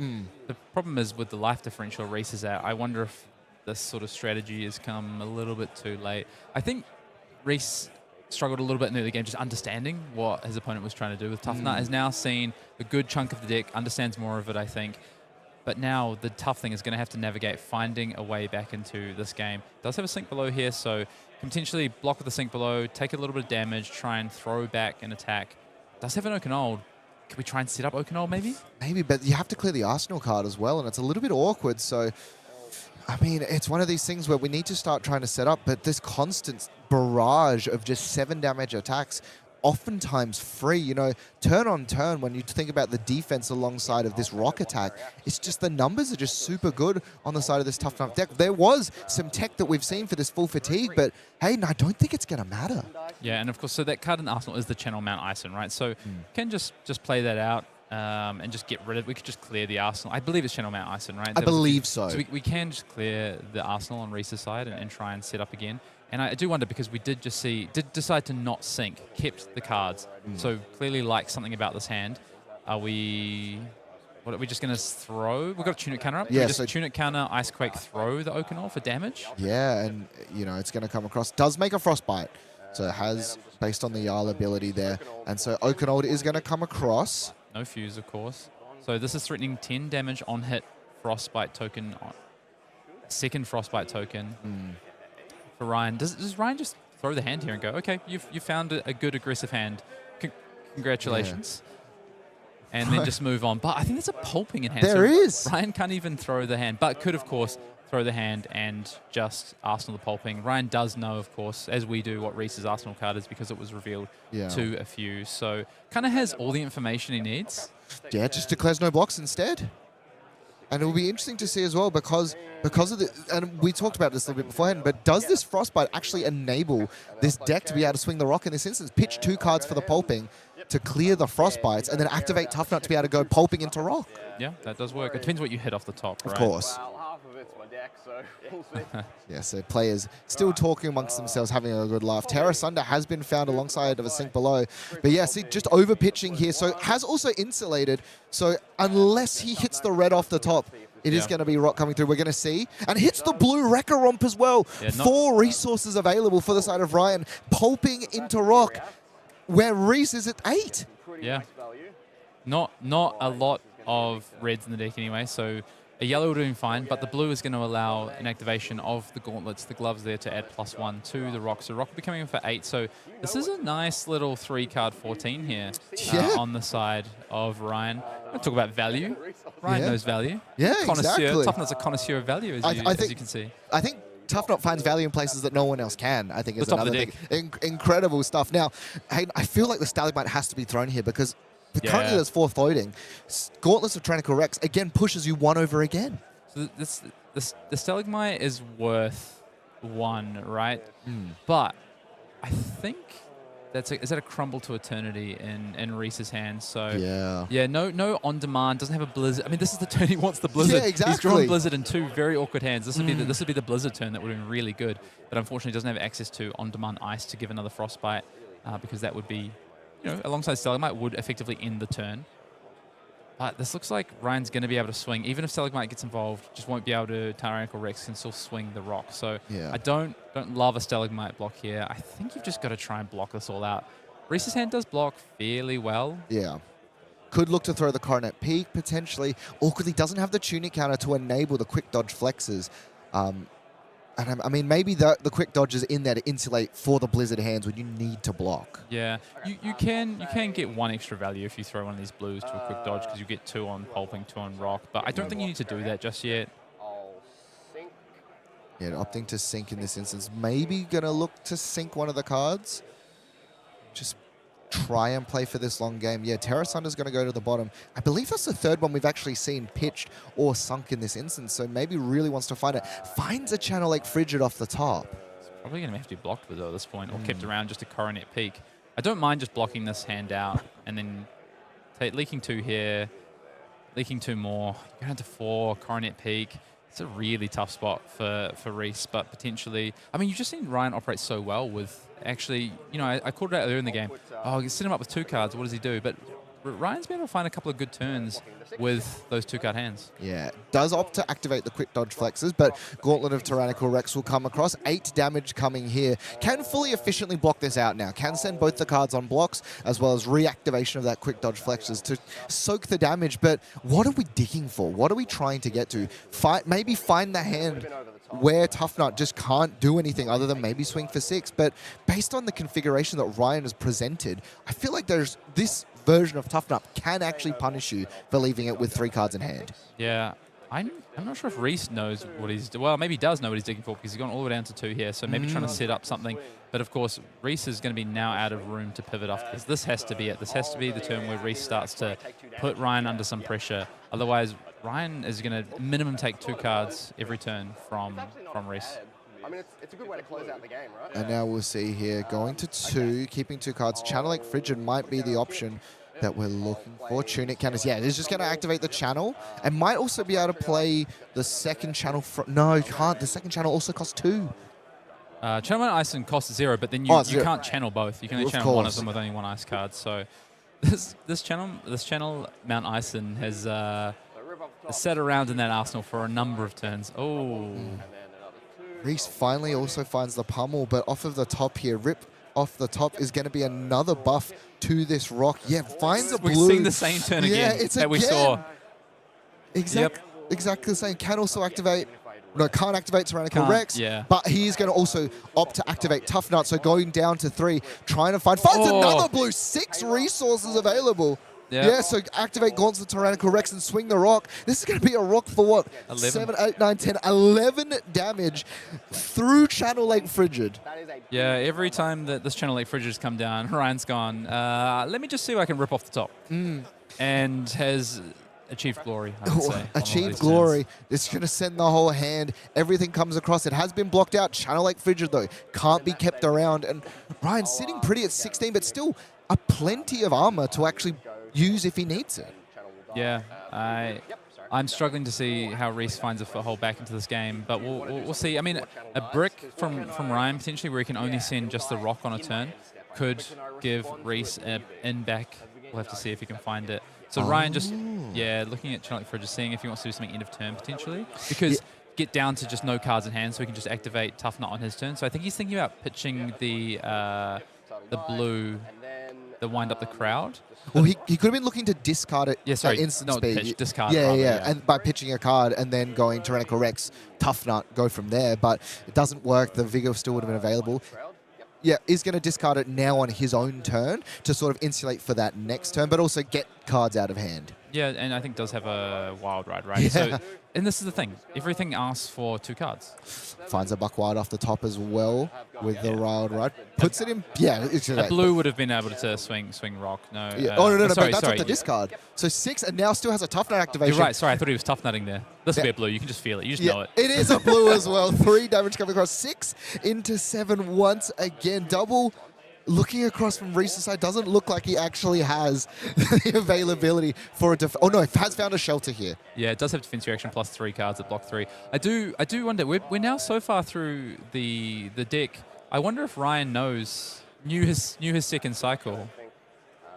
I wonder if he knew his second cycle and knew the red. Maybe is Ryan, I can't remember if we're back to second cycle yet. I think we're just short. So Ryan's just a god. Clearly. Yeah, I think so. Actually, I think when you're playing this deck, he just had the feeling. You know what I mean? And now also had enough to activate the Gauntlet Tyrannical Rex. And yeah, it's gonna send the Stalagmite as well as the Colors of Aria. Take everything. Yeah, just everything once again. And we've seen, Hayden, that this Tuffnut deck isn't the one thing that we sort of were talking about prior to this. Is strand it with cards. But it looks like, based on the way that Ryan has actually generated and constructed his deck, he doesn't care. He has so many ways of just stripping his own hand to be able to send that rock every turn. And look, Rock 2.0 has been drawn up. Yeah, but no scabs can live as to double rock. Oh, you're so right. And you know what? I think that might have been the biggest misplay of the game instead. But 2,000 of you have tuned in for round number 1 to see Tuffnut do some incredible things. And Buckwild is another card that's inside Ryan's hand. Yeah, nice. It's a red Buckwild as well. So this, potentially presenting 14 damage, again, would take all the cards in Rhys's hand and put him down to 1. Does have a defense reaction, so doesn't have to give up the Coronet Peak this turn. Yep. And we'll see, but purposely leaving the blue so he can then go from here, activate, the way he's pitched, he's made it so he has nothing left in pitch, can activate Tyrannical Rex, and then the Tuffnut activation once again is free. So this is guaranteed 14 damage, using 1 card from deck. Yeah. Hayden, is this deck unfatigable? I don't know about that. The strategic planning, I'm dubious on that line. But, I don't know. I just think fatigue isn't the way you beat this deck. The way you beat this deck is you take their value source away. You make those 3. You make effectively the hero ability not be able to use so that the 3 cards actually punish them. Yeah. Because every single turn of this game, basically, Rhyan has had 4-card hands. He's Yeah. not had 3-card hands. Using the ability to replace the lack of intellect with stuff off the top. And once again, the third copy of Rip Off the Top is going to be played here. Reveal off the This top. could be it. Yeah, depending on what he rolls here. That one. Player selecting. It's going to be the pummel as well, so doesn't Pulping. actually... Oh, pulping, sorry, thank you. Doesn't actually give access, but can pitch. And actually has the send packing. And I wondered, is Rhys actually happy to maybe leak a damage to get that card out of Arsenal? No, Yeah. never mind. Gauntlet's Tyrannical Rex. And it's going to be the send packing coming in for 10 damage. Rhys is just pot committed. The problem is if Rhys just keeps throwing hands here, he will get fatigued. This game will be over in a number of turns just down to pure fatigue. Of course, there's looks like about 6 minutes left in the round, so players should be able to wrap this up. And also, I think Rhyan could set up a big hand here to pulpings. I think potentially could even set up a 3-wide attack, potentially, with Tunic counter up, with a Vigor token. So... And of course, 3 wide is always scary, but when the last attack is a giant rock coming at your face, I mean, it's terrifying. We're going to see leaking of damage here, allowing for that intimidated card to be banished and stay there. And now keeps a singular card, maybe wants to park that in Arsenal and just hope that he can somehow keep a hold of a card to be able to swing a little bit of damage back, a slight bit of reprieve for the side of Rhys McMillan. very interesting. We've seen Rhyan just turn after turn swing the rock, and Rhys is playing without a weapon in this game. We haven't seen it swing once. And looking over at the hand now, double Fruits of the Forest is available. And Rhyan has drawn a little bit, you know, double blues as well as a yellow. So might be a little bit awkward here. May not actually swing rock, but Tuffnut activation first. That strategic planning has come back. There we go. Exactly Waiting in the when wings. it needs to be there. Yeah, I think to your point, you know, you're asking before about is this deck fatigable? I think at some point they run out of go wide cards. Sure. So you can start to put them into a bit of a spot where you can give them these hands and they can't keep going wide. But I just, you know, I think Rhys is just on too low life now at this point to be able to facilitate that, unfortunately.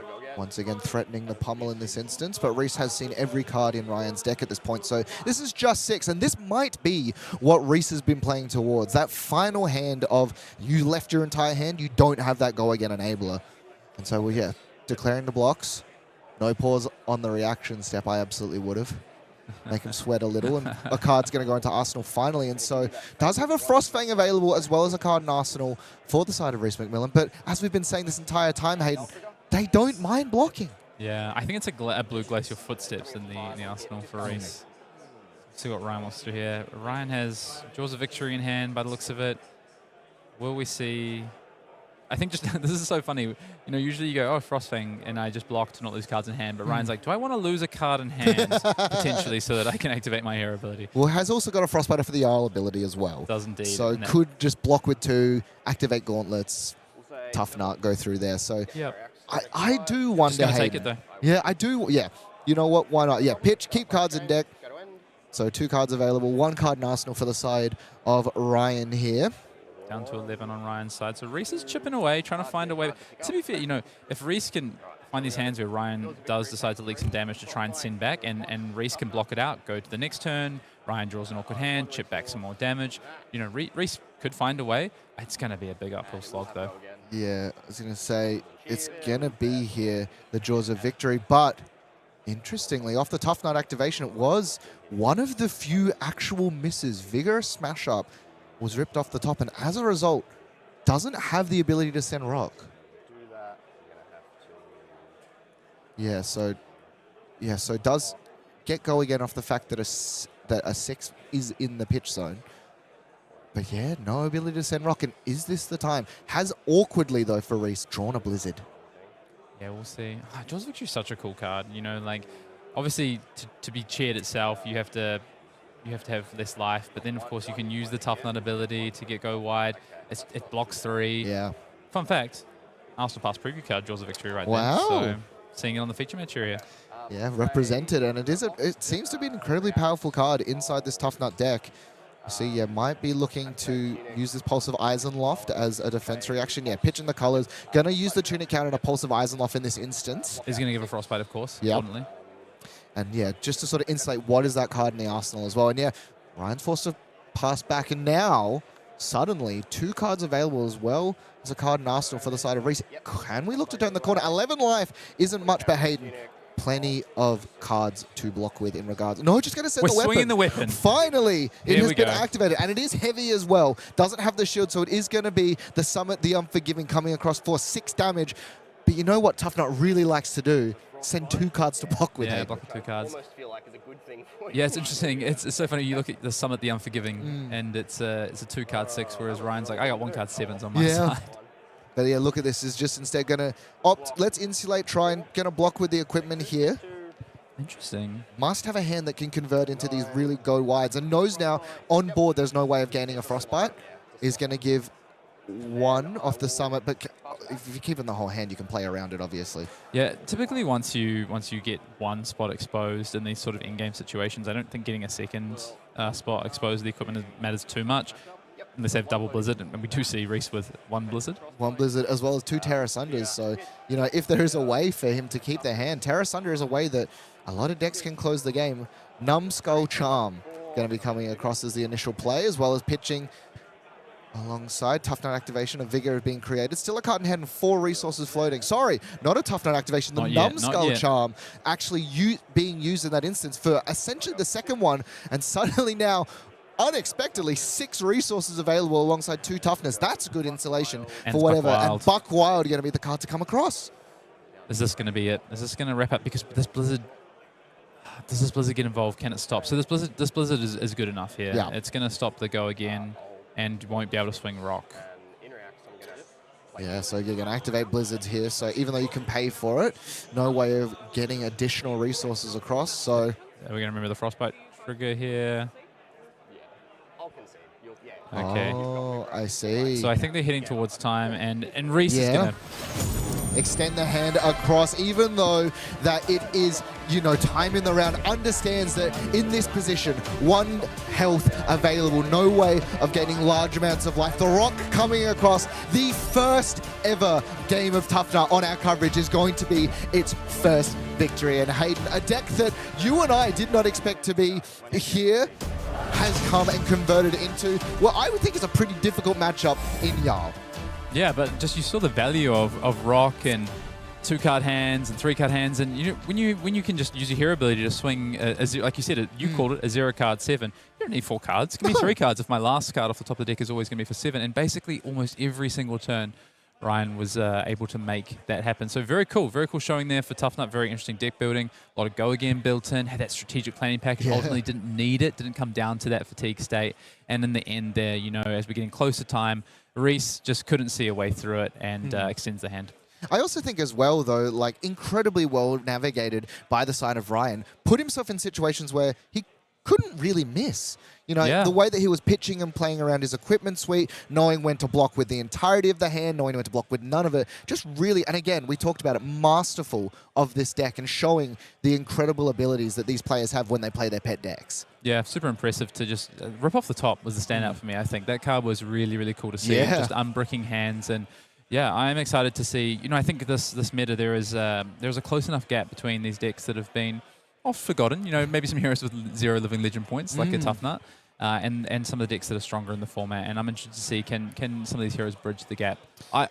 I'm not convinced they can, but that was a good showing. That was a good first showing on stream. Yeah, and absolutely. And speaking of heroes that people love, coming up next, Omens of the Third Age. The next Flesh and Blood set coming has some heroes that returning are well beloved, alongside quite possibly one of the coolest looking brand new heroes in the game. Of course, Omens of the Third Age pre-release starts relatively soon, 29th of May, and of course in stores in June. And Hayden, I'm so excited for this set. Yeah, me too. As I said earlier, getting to have a full Lightning set, I'm pretty excited about that. And of course, a returning favorite that players will be seeing in the form of Aurora, this time the Legacy of Tempests. That art, man. The sword in this, like people love Starfall. I need to know what this sword does because the art on it is stunning. Paying to very similar, create an embodiment of Lightning Token, but this time you have to destroy these Lightning Flows as well. And I'm super curious to see what additional cards we get for this Aurora deck. Yeah, I really like the idea of Lightning Flow being your resource. You know, these aren't elemental heroes; they are pure Lightning heroes. Lightning plus their class, of course. And the Lightning Flow is the essence of how they do everything, all 3 of these new heroes. So super excited to see how we'll make these Lightning Flows, what the value will be of converting them. And Aurora, you know, probably going to be the aggro of the three of them, I would have thought. Quite possibly, but if we want to talk about aggro as well, Oscilio, Forked Continuum is going to be our second hero available. Another lightning flow interaction where you can discard to create a ponder, and if an instant is discarded this way, you can play it this turn, and I find that super fascinating. 38 life available, but again, we've seen the power of what Wizards can do. Yeah, this is the one that's got me cooking. I'm super excited to get to work with Oscilio Forked Continuum, bring up what this could look like. This is probably the hero that has piqued my interest the most of these three new heroes. Yeah, absolutely. Now, for myself, I am a Wizard player, but there's something I started playing before Wizard, and that is Illusionist. Ziggy Starlight coming across. A Lightning Illusionist, something that is a little bit atypical. We've seen Illusionists traditionally play a little bit of these more patient game plans, but instead, you know what? From what we've seen so far, they want to zap you a lot. Yeah, and if you are a Wizard player, then this is probably a nice landing ground for you, because it's an Illusionist that does deal arcane damage. We already know the weapon deals 2 arcane damage, and again, using, like you said, what I want to know is holo counters. What is that going to look like? So many things to discover with this new set. We've talked a little bit as well, Hayden, as we've gone on, but what actually is Lightning Flow? It allows us to tap into the raw power of lightning and manipulate it in some really unique and exciting ways. We see Storm Shard over on the side allows you to destroy a Lightning Flow instead of pitching for it to give you +3, kind of playing that Lightning Press sort of esque ability, but some incredible things. And I think Lightning Flow, like you said, it's almost going to be like that secondary resource of these new heroes. It's the resource for them, right? It's, you know, not only have you got your traditional pitching and your deck as a resource, but you also have these Lightning Flow tokens that are going to allow you to, what I'm looking for is potentially some really big like combo-esque things with Lightning Flow as well. That gets me sort of interested, I'll tell you what. Yeah, me as well. And of course, if you've never been to one, and you can, get down to the world premiere in Prague. That's May 22nd to 24th with tickets on sale. Remember, we also have that early bird, so you can get a couple of extra tokens going through next weekend. But Hayden, I went to one of the world premieres, the one in Sydney for Uprising. Those events are just some of the most fun. The first time you crack packs to see some of the weird cards in is unbelievably exciting. Shouts across the room. Well, one of my memories that'll stick into my mind forever, I think, is the High Seas premiere and hearing the shout when someone opened Scurv in the pack, and everyone in the room discovering Scurv at the same time. It's the stowaway, of course. It is incredible. And yeah, for myself, when we saw Rewind and we were like, oh, this is weird. It's printed backwards, and everyone's like, is this a misprint? But no, just some incredible stuff. Hayden, 2 heroes that just before, one of which we've never seen on coverage, but as well, 2 heroes trying to attack this meta into the next game that we're going to have in just a moment. 2 heroes that we've seen a little bit more, kind of the polar opposite. Yeah. Vynnset versus Phi. Bit more of an aggressive game, potentially.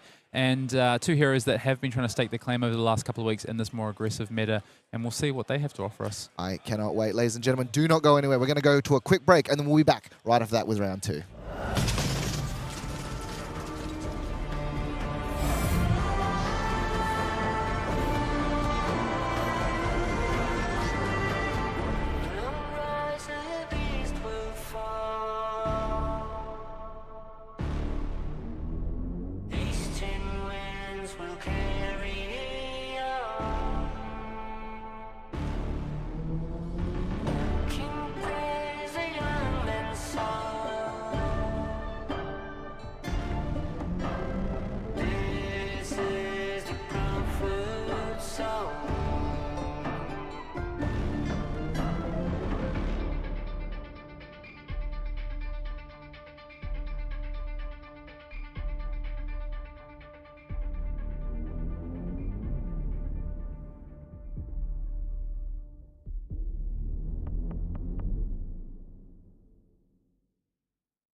Closing in, mist will turn to dust.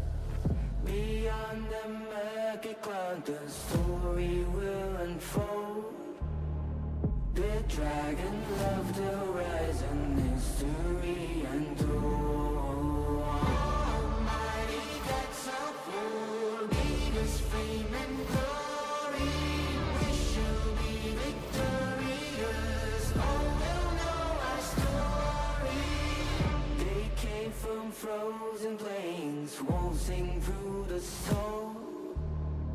The shadows of the north, the name will numb the foes. Beyond the distant land, the legend will be told. The dragons of the horizon, history unfold. Almighty Katsu, lead us fame and glory. We shall be victorious. All will know our story. Almighty Katsu, lead us fame and glory. We shall be victorious. All will know our story.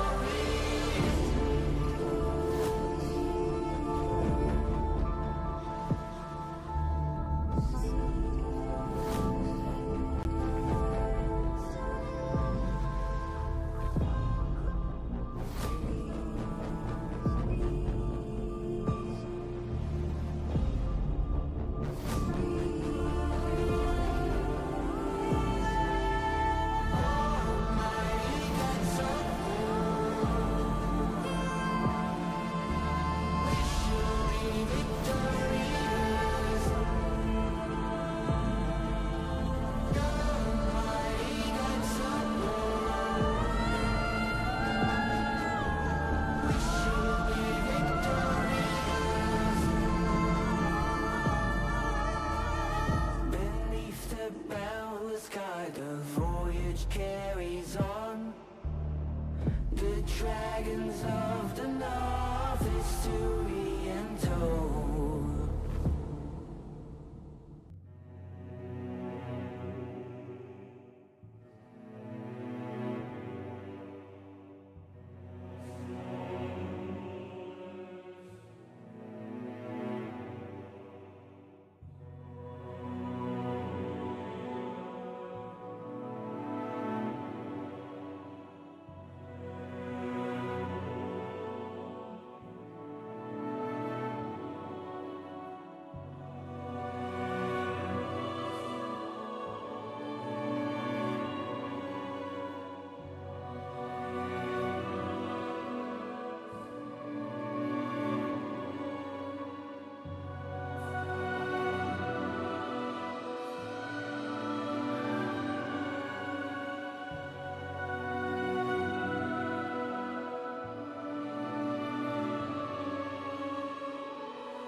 Welcome back, ladies and gentlemen, to round number 2 of the Calling Brisbane. We have just seen 2 decks that we weren't really sort of on our radar, and the first time we've ever seen Tuffnut of Courage take the W. Pretty incredible, That's Hayden. pretty cool. That's pretty cool. Absolutely. We were rocking out. We were rocking out. Rock going everywhere, but from a kind of slow grindy matchup into something much faster, we're going to have 2 premier aggro decks, and quite possibly one of the most disruptive decks, I should say. Bit of a slip of the tongue there, as we go into Vynnset versus Phi. Yeah, certainly one of the up-and-coming heroes that's had an impact on this meta the last few weeks in the form of Vynnset. And then, on the other side, Phi has been struggling, has had really, honestly, poor results, really bad conversion at these callings over the last few weekends, but I know that a lot of the Sydney siders, so a lot of our southern friends to Brisbane here in Australia, there's a lot of big Phi aficionados, and a lot of them have been cooking Phi together, and I think Ian, who is a Sydney local, might be a part of that crew who's landed on Phi for this event. Yeah, and of course, Jesse McDonald on the Vynnset side. You know, we saw June Lacustas take Vynnset to second at Calling Montreal with incredible gameplay and some unbelievable decision making. We're going to see if Jesse can replicate that. Now, going into what these heroes actually do, you know, Phi, a hero we've seen an awful lot when it was first released, and then of course sort of fell off a little bit. Incredible, powerful fast, aggressive deck, using the Phoenix Flame in the graveyard not only to extend chain links, but also enable some of these brand new cards. We're going to see this deck go hard and fast and probably not a huge amount of blocking. Yeah, you don't get generic Art of War anymore, but you certainly get the Art of War and Fire, the Phoenix Flame there. And of course, you've got to go all the way back to Worlds in Barcelona 2003 to look at your World Tour, your champion there, Alexandros Ariu, who was our world champion back in 2003 in Barcelona. Vynnset still looking for that first champion, though, and could this weekend be Vynnset's final breakthrough? Already had a calling top 8 recently. 2, in fact, back-to-back with Shamir last weekend as well. Could this go all the way and claim a trophy, a Vynnset player this weekend? Quite possibly, and we're going to see some incredibly disruptive, powerful attacks as we jump in to our round number 2, Vynnset versus Fire. Ian Zhong will start us off. One of the most common things that we have seen from these Draconic Ninjas, Random Renegade. Yep. Rising Resentment, you're so right. Oh, yeah, my brain was You will elsewhere. also see some Rising Renegades. Yeah, exactly. And blocked with widespread destruction with that beautiful full art. That card is one of my favorite pieces of art in Flesh and Blood. Yeah, it looks fantastic. And Ian already off to the races trying to push some damage through here. Seeing if he can catch Jesse out with maybe some no blocks or some cards that don't block that well. Rowdy Locals coming through there. Closing the chain with Rowdy Locals, and Jesse sort of thinking himself, does he want to block in? One thing I love about this, Hayden, is if you look at the equipment suite for the side of Jesse McDonald, not only is the equipment kind of what we expect, but some beautiful signed pieces as well, particularly that Vex and Coolhand adorned by the signature. Nice start there for Jesse. Does get a rune chant. That's really important, that reduces rune chant on turn 0, so that when Jesse comes back on his turn, he's already got a rune chant that started. And of course, we'll start the turn with that Vynnset Banish. And importantly, Hayden, to note that Ian Zhong did in fact start with a Phoenix Flame in graveyard. You know, any of you who played Sealed or of Uprising knows that you don't have to, and if you forget, it is on you. But Jesse's going to draw up, is going second, which I do believe in this matchup is probably what he wants. Looking across at the hand here, we see a little bit awkward as we're thinking currently on the Vynnset trigger to banish. Yep, a few blues there. Looks like there's a pump spell as well. See what Jesse can pull up. But yeah, I just want to go back to that rune chant. Really important to get that early because it opens up the door to what Jesse can potentially play first. Already starting with 1 rune chant. If Jesse can get a second rune chant, we know that. So that looks like it's a whale, for instance, Deathy Whale.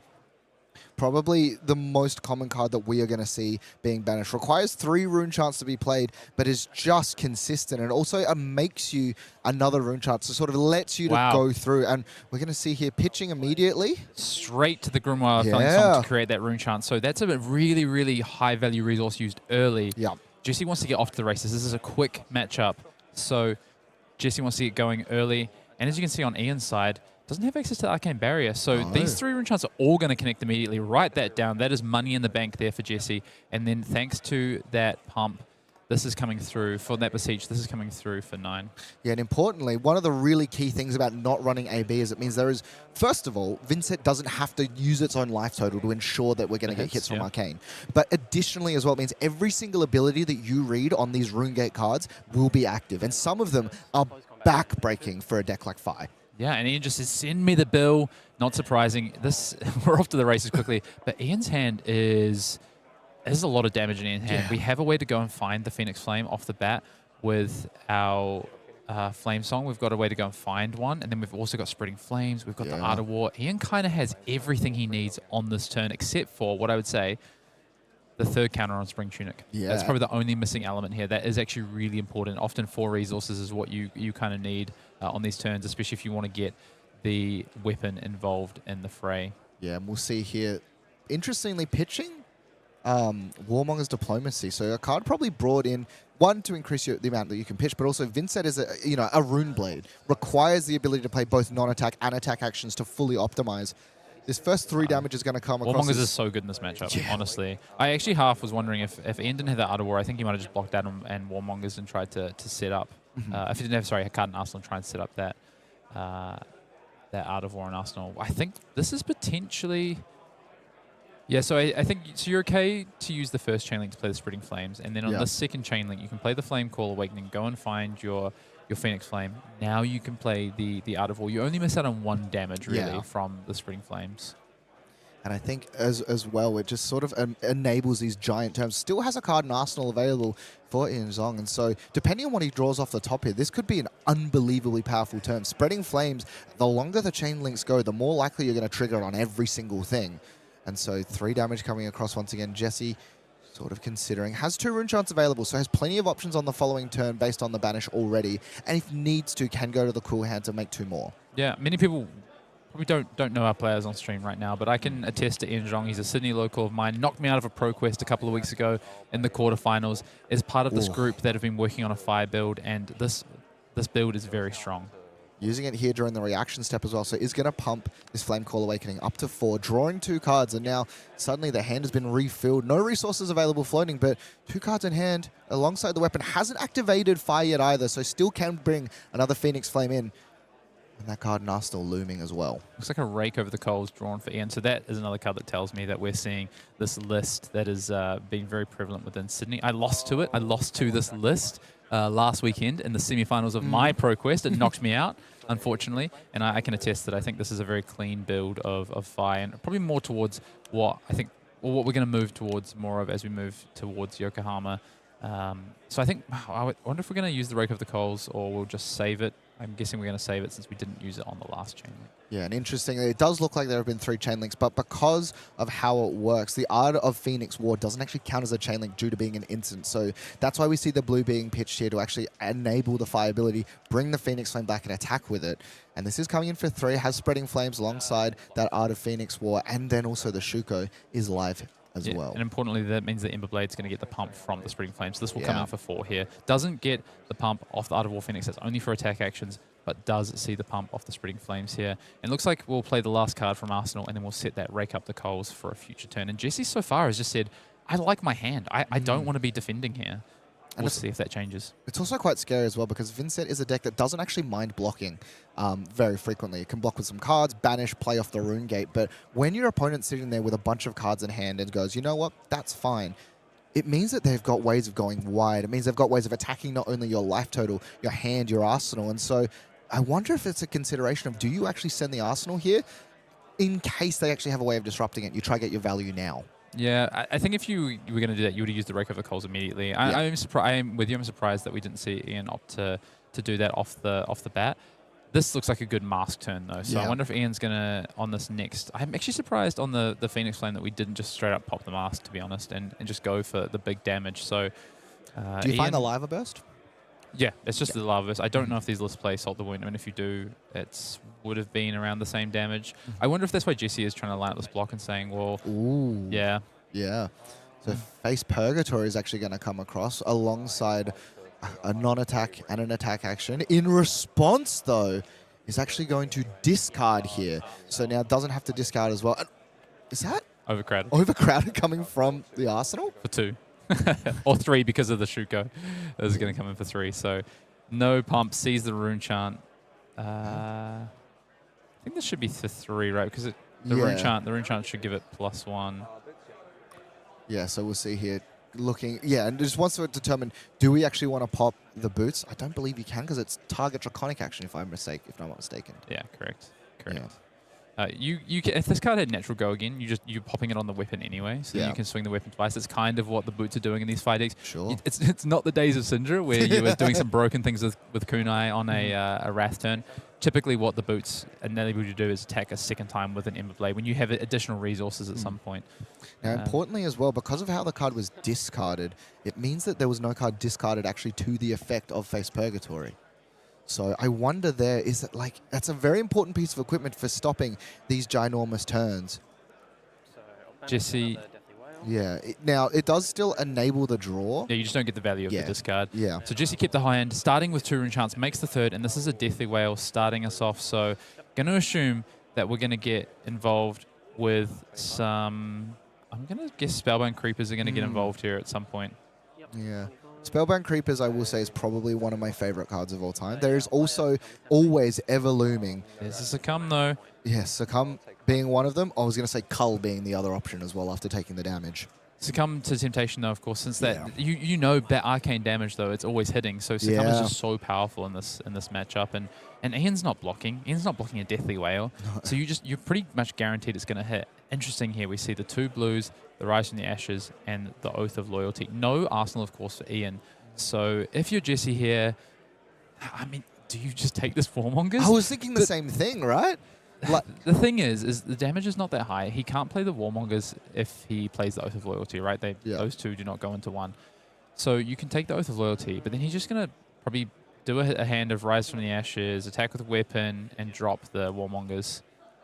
Yeah, so interestingly enough, is actually going to take the Oath of Loyalty, as there has been a little bit of a technical difficulty coming through here. So we're just going to jump back in as we get that one resolved. But yeah, definitely an interesting decision point there, because as you were saying, Warmongers is incredible into this Vynnset deck. Yeah, it's kind of tough though, because if you take the Warmongers, you're leaving him with a big damage hand, right? Yeah. And you don't know as Vynnset what you're going to draw next turn. And if you kind of draw a hand that doesn't really do a lot, you just want to block. Yeah. So in that instance, you'd rather than just have the damage, potentially. Or if you end up with a hand that doesn't do anything, you have to banish something, you get to play one attack. So it's a little bit tough, I think, in terms of what you should or shouldn't do in that state. So I can't really blame Jesse there for taking Oath. I think it does blunt the damage, right?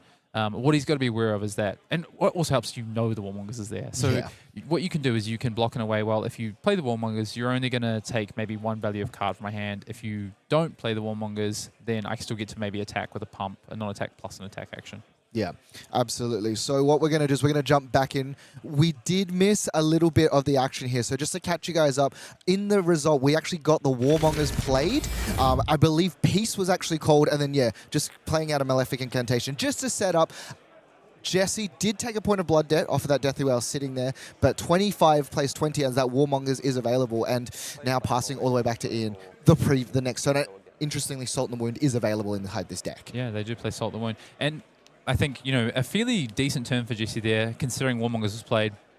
Gets the Malefic down, gets a bit of a setup, has the Rune Chance on the board, has that Deathly Whale sat in Banish now. And so, unless Jesse finds himself with a fairly awkward hand, is probably going to have everything that he needs to push back some damage on this turn, or can just potentially block with 3 cards, has the 3 Rune Chance already, can send Deathly Whale. And that's one of these things as well. Now, this card is one of the more interesting cards that we've seen. Fire that Burns Within has a trigger to discard a Phoenix Flame to draw a card and give this +2. You can activate the fire ability in response to that trigger to actually then discard the same Phoenix Flame. That means you won't get the one off of the Phoenix Flame on this chain link with the regular fire activation, but you're still netting a card as well as getting 2 extra damage.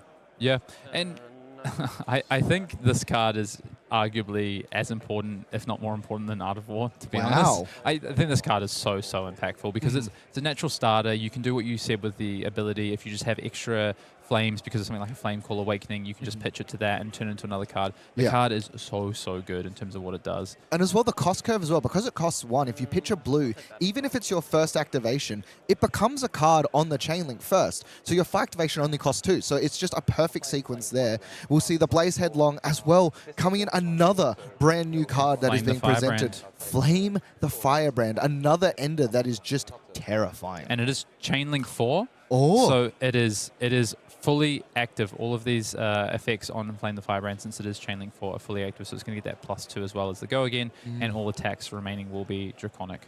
Crazy card, just showing the impact that Compendium has had on these older heroes. We sort of said it at the top of the show, these brand new cards bringing life back to heroes that we may have moved on a little bit from, and that's why this fire deck is so scary. 5 damage, Go Again, dropping to 8 for Jesse McDonald here. Really likes the hand, thinks he can turn the corner. Yeah, okay, and here you're going to see the Mask of the Pouncing Lynx popped here. Surely, Ian, you've got Jesse on the ropes here.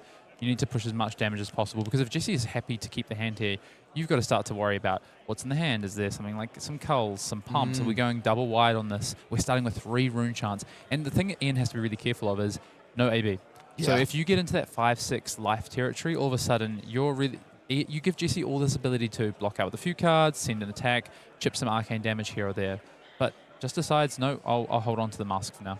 Yeah, and also sets a card down in Arsenal, so could have continued that a little bit longer. And Jesse, you got to be breathing a sigh of relief here. The other thing as well, Hayden, is that he still has access to the Quill Hand. So even with some awkward hands, does have that kind of get out of jail free card. And one of the more terrifying cards has just been put into Banish with that Widespread Ruin. Yeah, I mean here Ian is effectively on 12 life, right? Yeah. 4 Rune Chants on the board, 2 from the Malefic Incantation already there, and 2 from Vexing Quill Hand. You're effectively on 12 life for Ian. Awkwardly as well, Ian has actually drawn probably the worst combination of cards you can find. Flame Call Awakening alongside the 3rd Phoenix Flame. So can't actually fetch anything with it. Yeah, and can't actually pitch it away with the AB because he doesn't have any. Yep, and Jesse just continues to set up. So yeah, this is really awkward for Ian. So we've got 2 flames in the graveyard, right? So this is the third flame. Yeah, hasn't been able to pitch a flame yet, which is something that often, I think that is the deciding factor often in these Fi decks is people say, oh, Fi, pretty brainless hero, just attack, bring back your Phoenix Flames. But actually the tech is really complicated. Yeah. And you can get so punished for not putting flames back into your deck because you now run cards like Inflame as well. Oh, and you want to talk about ways of actually eating alive that life total that we've actually done. Wow. Deadwood Dirge consuming one of these rune chants. And we'll see, it's actually just going to be the Deathly Wow. It doesn't care about it, but it does have Go Again. Additionally, these Malefic Incantations ticking down, building up more rune chants. They make 2. Hayden, this attack in the graveyard, it only costs 2. He can swing again. This is so much damage coming across, as well as these banish effects with Overpower. Yeah, so yeah, as you say, is going to be able to attack afterwards. So it does have Go Again thanks to the Machinations as well. So as I said, that's what we said. Effectively already on X amount low life. We're going to see the Vexing popped here. We're still in blocking phase. So yeah, so it took Ian, the 6. Yeah, Ian deciding. I mean, this Mask of the Pouncing Lynx might end up getting involved in defensive duties, to be honest. And it really makes you think, should he have tried to pressure the life total by popping it in the previous turn? We don't know exactly what the structure of the hand is. 9 plays 9 all of a sudden. There's also a card left in hand, so we don't know what that is. And if that's something like a Cull, suddenly Ian is pretty terrified of what's coming next. Yeah, Deathly Whale hits, of course, that means that at the end of this turn, another rune chant is coming the way of Jesse. So, you know, even if you just count up effective rune chants on the board, we've got 2 from the Malefics, 2 already on the board, 2 from the Vexing. That's at 6. 1 more from your Deathly Whale. That's 7. So Ian an effective 2 life if Jesse can survive the next turn, which, looking at Ian's hand, I think is probably going to be okay, especially if we end up getting a card from hand or this Mask of the Pouncing Lynx out. And again, it's just the fact that there's that Phoenix Flame inside the hand, you know. If that was in the deck, being able to fetch it off that Flame Call Awakening can represent so much additional damage. And now Jesse, a little bit in the tank here, needs to consider how he can strip the most amount of cards if he can't kill. And yeah, just asking for a moment. I wonder if he's thinking about the Quill Hand here and like what's the downside if you pop Quill Hand here? What do you get left with? What, one rune chant at the end of turn? Yeah. Depending on how, because this is a widespread ruin, right? That's being threatened. Ruin. So this is life loss. So it banishes cards from the top of deck, but yeah. Yeah,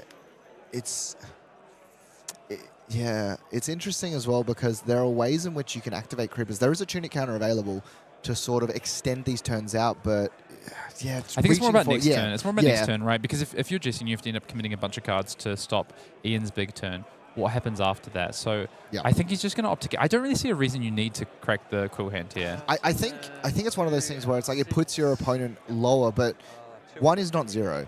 And I think leaving Quill Hand in this instance insulates from, you know, the dreaded hand where all of a sudden all of your attacks cost 3 or more, and suddenly that 1, it just isn't enough. So I like this decision. What I like to think about in these spots as well is how do I lose these games? Yeah. If I'm Jesse, like how do I lose? And I think the way I lose, I think I'm in the driver's seat right now. Although he doesn't know what's in Ian's hand. Oh, I see. That's the Creeper's play. Okay. Okay, so this is interesting. So what he's doing is, in response to the rune chants popping, he wants to activate Deadwood Dirge to destroy 1 and make more rune chants here to pressure that final bit of life total.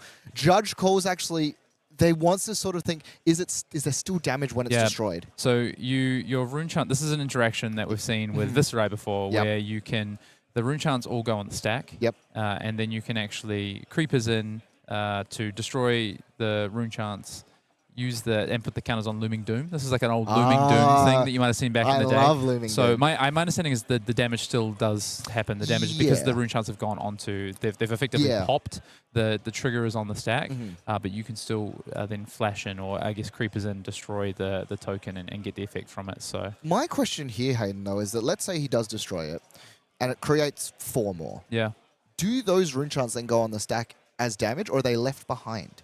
Because the card has been declared as attacking, which triggers the rune chants. They're left behind, right? Afterwards, yeah. So I actually now, thinking back to it, I'm like, wow, Vexing Quill Hand. Could we have popped the Vexing Quill Hand here? I don't know. Potentially. Because it's going to be, 4 additional? Well, it would have been 10 damage that you're threatening, so you guarantee getting either both the equipment or a card plus equipment from from Ian. But I think the players are ready, so we can go back down and see what the end result was of that.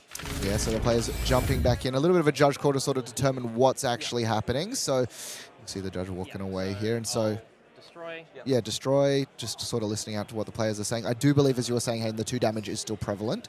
And I guess it's one of these things as well where even though, you know, there are 3 there, so yeah, perhaps the core hand, but as you were saying, how do I lose this game? It's when you draw up the forehand that you cannot play a singular card. But one thing as well that I think a lot of people forget about this Vynnset deck, is you can also just play the cards from hand. You know, they don't have to come from banish. You have to have enough cards.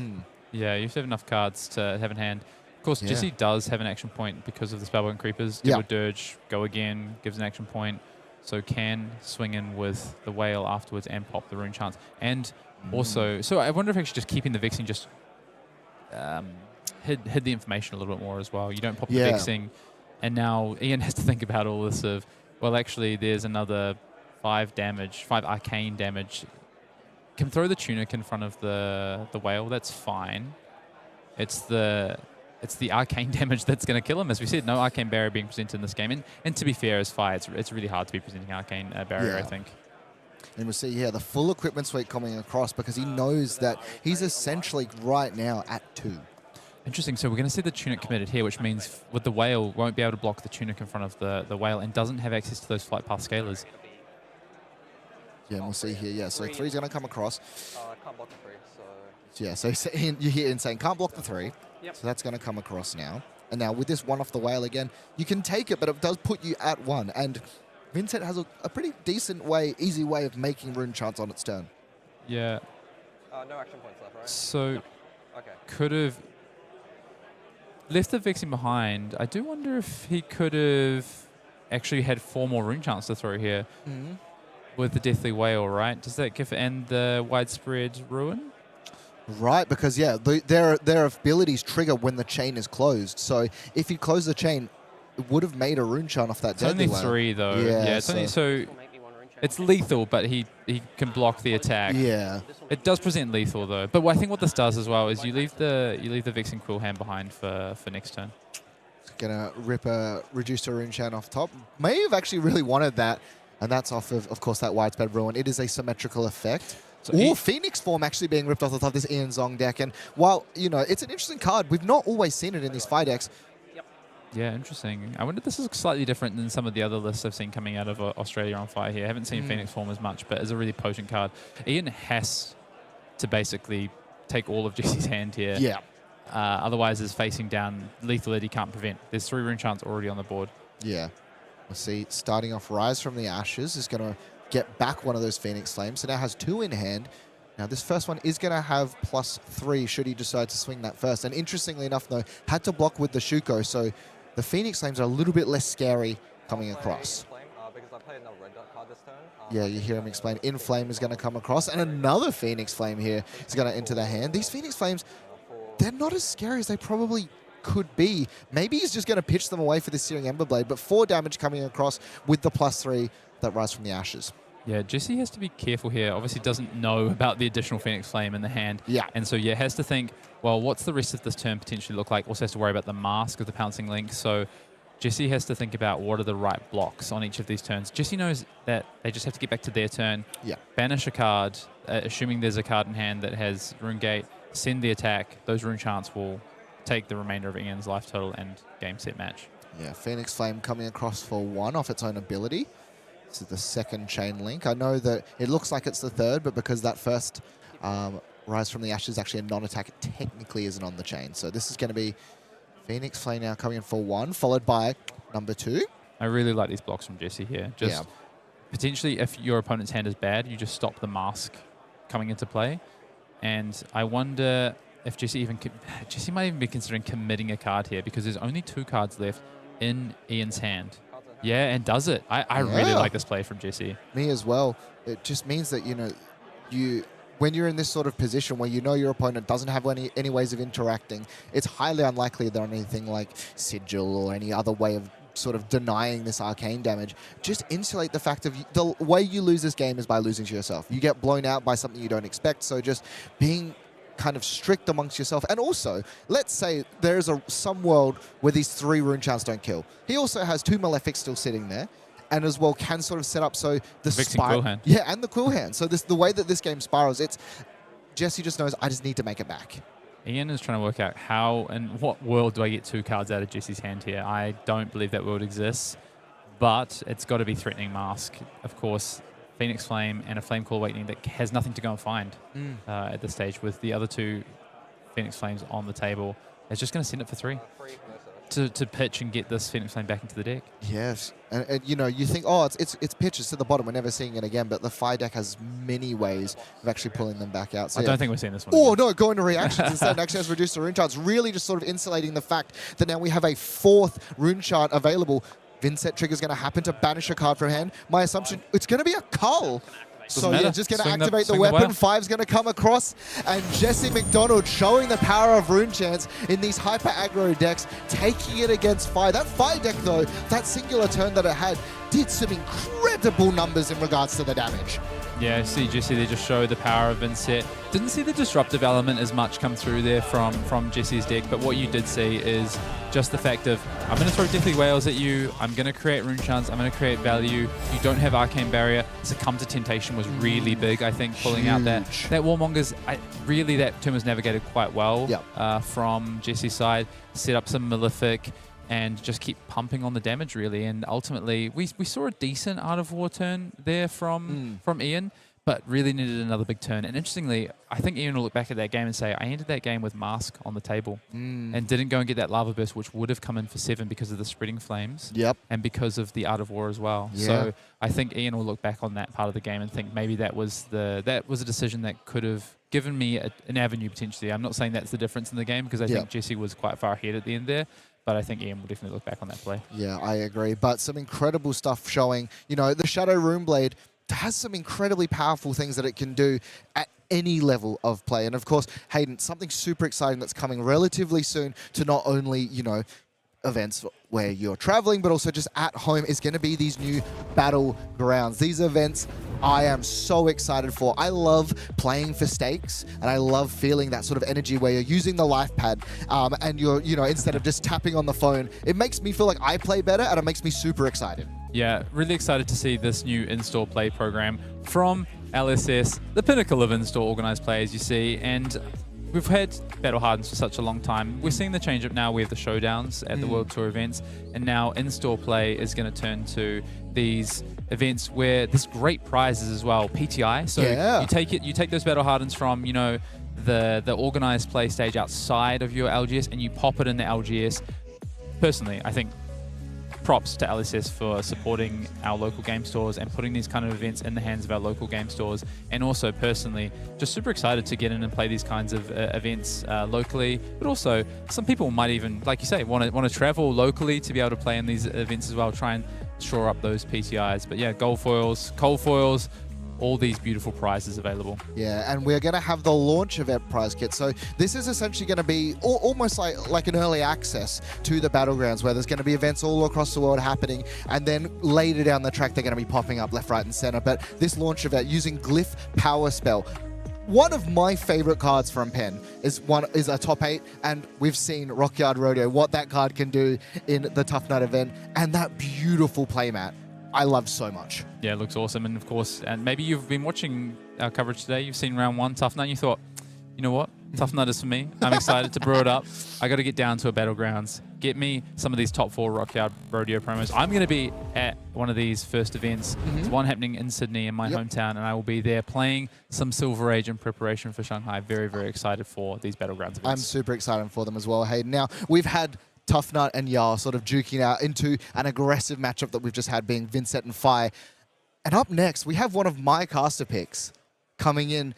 Phil Nagle is going to be on the coolest version of Puffin Hightail, going up against Sam Davison on, I guess, the Boogeyman -IO. Yeah, I mean, you've got to say it. Best deck in the format right now. Yeah. 2 back-to-back calling wins for -IO. It's going to be a battle of the mechanologists, and we'll see who comes out on top. I cannot wait, Hayden. We're going to take a short break, and we will be back with round number 3 just after this.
Welcome back, ladies and gentlemen, to the Calling Brisbane round number 3, where we are going to have, again, in my opinion, one of the coolest decks in the game going up against the boogeyman, being Puffin Hightail going up against Dash.io.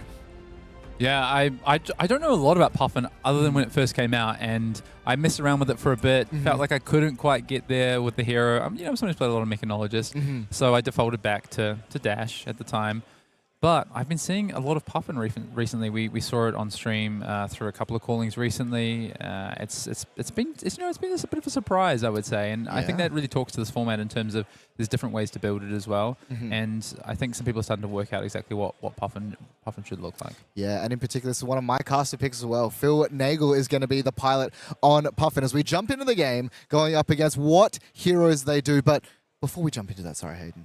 We have 2 Mechanologists here. What other decks do we bring as we take a little bit of a look at our metagame coming across? And Dash.io being the second most represented deck here. Yeah, just to check in and see where we are. Arachne Marionette, 3 weeks in a row, one of the most played decks at our callings out here on the World Tour, has obviously had a big impact in the previous format, Road to Nationals as well, as we saw Marionette being one of the most, the decks that won the most there, and has kind of continued that momentum in, and it's been odd because Marionette hasn't put up top 8 in the last 2 weeks of our callings on the World Tour, and has never won a calling, but has continued to put up a lot of top 16s, cash finishes, done really well through ProQuest week 1.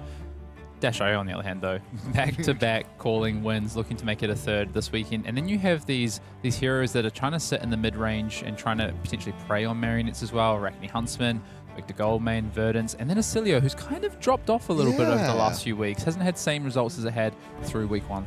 I remember as well coming into this sort of season that everyone was saying Oscilio might be the best deck in format, but we're not really seeing it convert. It hasn't won a calling. Struggles to find those top places. I believe Michael Hamilton might have been the last actually top 8er for a calling. Last week as well. Hamilton made a run in week 1 when we went to Montreal, and then Toulouse we had Oscilio there as well. So it's just a very unique format. And then we spoke about it this morning, and if you just joined us on the cast, one of the heroes that we spoke about, Gravy Bones, 10 copies showing up, and a lot of our Globetrotters, Michael Huang, Jacob Clements, Brody Spurlock, Justin Koo, all on the shipwrecked looter, our Necromancer pirate this weekend. Ones to watch. And as well, it's kind of attacking the meta that you sort of expect to be targeting the meta, that sort of tier 2, tier 3 thinking. And it's one of those things where if you're not fighting into a bunch of Oscilios or a bunch of Dios, I think it's a really great pick. I think a fantastic pick this weekend, and we'll see how it plays out. But I'll tell you what, before we get to all that, I want to see some more Mechanologists. I want to go Bright Lights era. Let's get into a bit of a Mechanologist head-to-head with Puffin and Dash.io. I cannot wait. Now, what do these heroes actually do is a great question, in particular because, Hayden, I have a little bit of information. Philip Nagle on the right side, 2-0 with Puffin Hightail. I do not believe he has a single card in his deck that says boost. Really? Wow, not okay. one. So, and traditionally, I think that's where everyone started when they're building Puffin in the early days, was with those boost cards, and just got further and further away now to these mid-range, cog, gold sort of decks, and trying to leverage value effectively. A lot of value happening in this format right now. But on the other side of things, we've got Sam Davison out of Christchurch, New Zealand. I actually lost to Sam in a Road to Nationals recently when I was in New Zealand, as a very proficient Dash.io player, and is bringing, like you said, the boogeyman in the format, the deck to beat. And I know there's a lot of chat about Oscilio. There's a lot of chat about Verdance. But Dash.io, this hero right here, is the one to beat. Yeah, and speaking of it, Dash.io, what exactly does this Mechanologist do differently? Importantly, perfect information on the top of the deck at all times. You can look at the top whenever you'd like, and because of that, leveraging the ability to play 0 and 1 cost items off the top, kind of nullifying the downside of having it in hand where it doesn't block, but also as a way of gaining action points, a little bit of tricks with boom grenades, and as we've seen, calling Montreal, Connor Bryan actually took this deck to the win at our most recent calling. Yeah, I'm really interested to see between these two heroes. Puffin is, of course, probably the deck that's looking to maybe even potentially fatigue Dashin's matchup. It's a value deck. So I want to know if Puffin is going to go that route, or are we going to see maybe a bit more of an attacking Puffin? You seem to think it's a bit more of a mid-range, so fatigue could be an element that we see in this game potentially? Quite possibly. Puffin really wants to actually use those cogs that we see. I know the deck that Phil is running, lots of cogs, has the ability just to sort of leverage them for value off of Galvanize, use them for attacks like Palantir, and as well Poly, Cranker, the number one fully bird that we cranker. have in the game. But importantly as well, one of the cards that really unlocked this deck was Cheating Scoundrel. The ability to make gold, to generate those golden cog tokens is so important for Puffin, and just having the ability to threaten on hits and guarantee make gold all the time is super, super important for this deck. Yeah, it's what the Pirates have been missing, right, is access to something like this, and Cheating Scoundrel coming to us with Compendium of Wraith now offers that element of being able to create more gold, which is, you know, wager that gold, which is something that we've really been missing. So yeah, I think on the other side for Dash.io, how you sideboard for this matchup is really interesting. The Dash.io lists don't look too dissimilar, but it all comes down to how many cards you present, what you think your opponent's going to do. Do you have an anti-fatigue package potentially is the question for Dash.io players. And that is the question we are going to answer right now as we jump into the game. Round number 3, Sam Davison versus Phil Nagle. Sam has presented the Hanabi Blaster, and that shows to me he wants to go fast. Yeah, it's super interesting. You know, a lot of these decks now play both weapons, the Symbiosis Shot and the Hanabi Blaster. The Hanabi Blaster is so good for setting up those like big push turns, big like sort of 4 or 5 card damage turns, and often the heroes will choose to present Hanabi Blaster when they know that their opponent can't sort of chip damage through. Starting off with a card that I have not seen in a little while, Pen Script being the item played. Is not cranked, so it's going to have the counter and just going to pass it back. Take a little bit of a setup turn. Couldn't find the item off the top for Sam Davison, and so it's just going to set himself up. And this is sort of what you have to do when you are forced to go first. Yeah, I mean, between Hanabi Blast and seeing a Pen Script turn 0 really tells me that Sam understands that this is a potential fatigue game, and his plan is a couple of really, really big turns. And what the perfect start, a Pen Script. Yeah. Phil starting off, has the Crown of Dominion, so it does actually start the game with a gold. Immediately is going to cash that one in for a golden cog and crank it. So Puffin's ability as well, if you, the second time that you crank, you draw a card. Soup Up will be the play as well. Importantly, a gold was destroyed, which does count, so it is going to give it go again as 4. Yep, has the go again here, coming in for 4.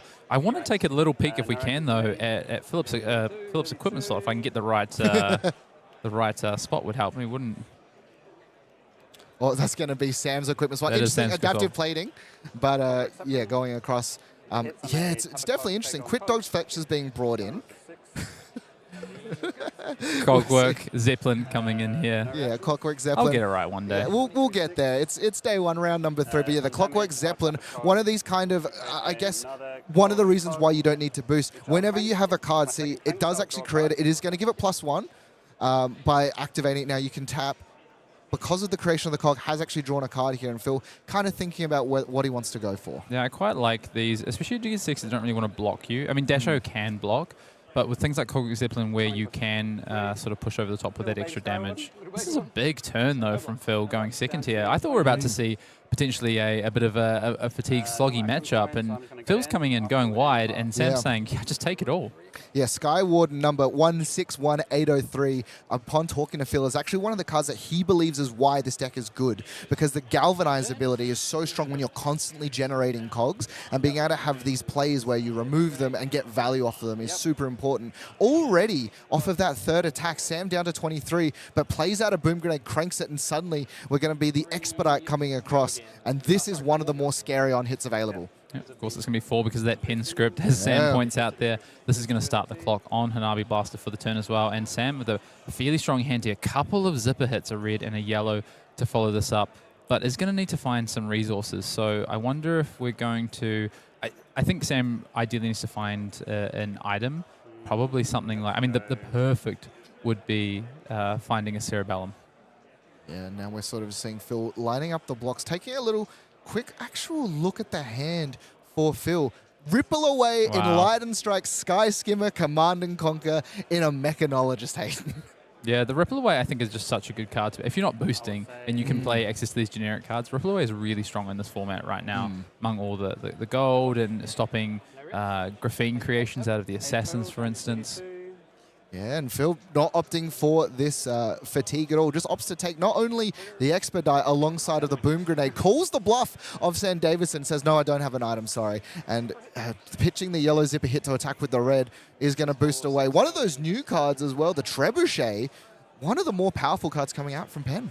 This is an absolute just throwing haymakers back and forth here. No defense in sight. That Boom Grenade connects immediately. Yeah, Phil, no blocks yet again. Yeah, wants to go for that E-Strike into Command and Conquer play, which, you know, you may not expect. And Phil's done actually quite a good job at this point of hiding the fact he's boostless, because all 3 of the cards he has played have been mech cards, which are played in the boosted versions of this Puffin deck. I'm not sure Sam cares, to be honest, though. He's just coming with another red zipper hit this turn. This is another... This is a 20 damage turn here before we even get to the Hanabi Blaster. Yeah. This is a big turn from Sam. And I wonder if Philip's plan originally was to block a little bit more. But now, after that first turn that Philip had, where he dealt so much damage, it's kind of changed track of, well, actually, maybe I've just generated so much value already by going second and pushing such a big turn that I can kill Sam before he gets to set up a couple of big, or do a couple of big turns of damage. I'm just not sure that's going to be true, though, because we're seeing how big this turn is from Sam here. I think we're going to start to see Philip swing back towards some defensive play here. Also, that CNC just it doesn't do much here. There's no arsenal for Sam, right? Yeah, but instead it's just going to opt to take the damage down to 20 at this point. Plenty of equipment, though. And that is one thing as well. Sam Davison does have access to significantly more blocking equipment. Phil, presenting Crown of Dominion, obviously has nothing to block with. Both players playing the Cobwest Tinker Rings, but Trench of Watery Depths is a card that I did not expect, but this is one of the more powerful cards in the Puffin deck. Cog in the Machine.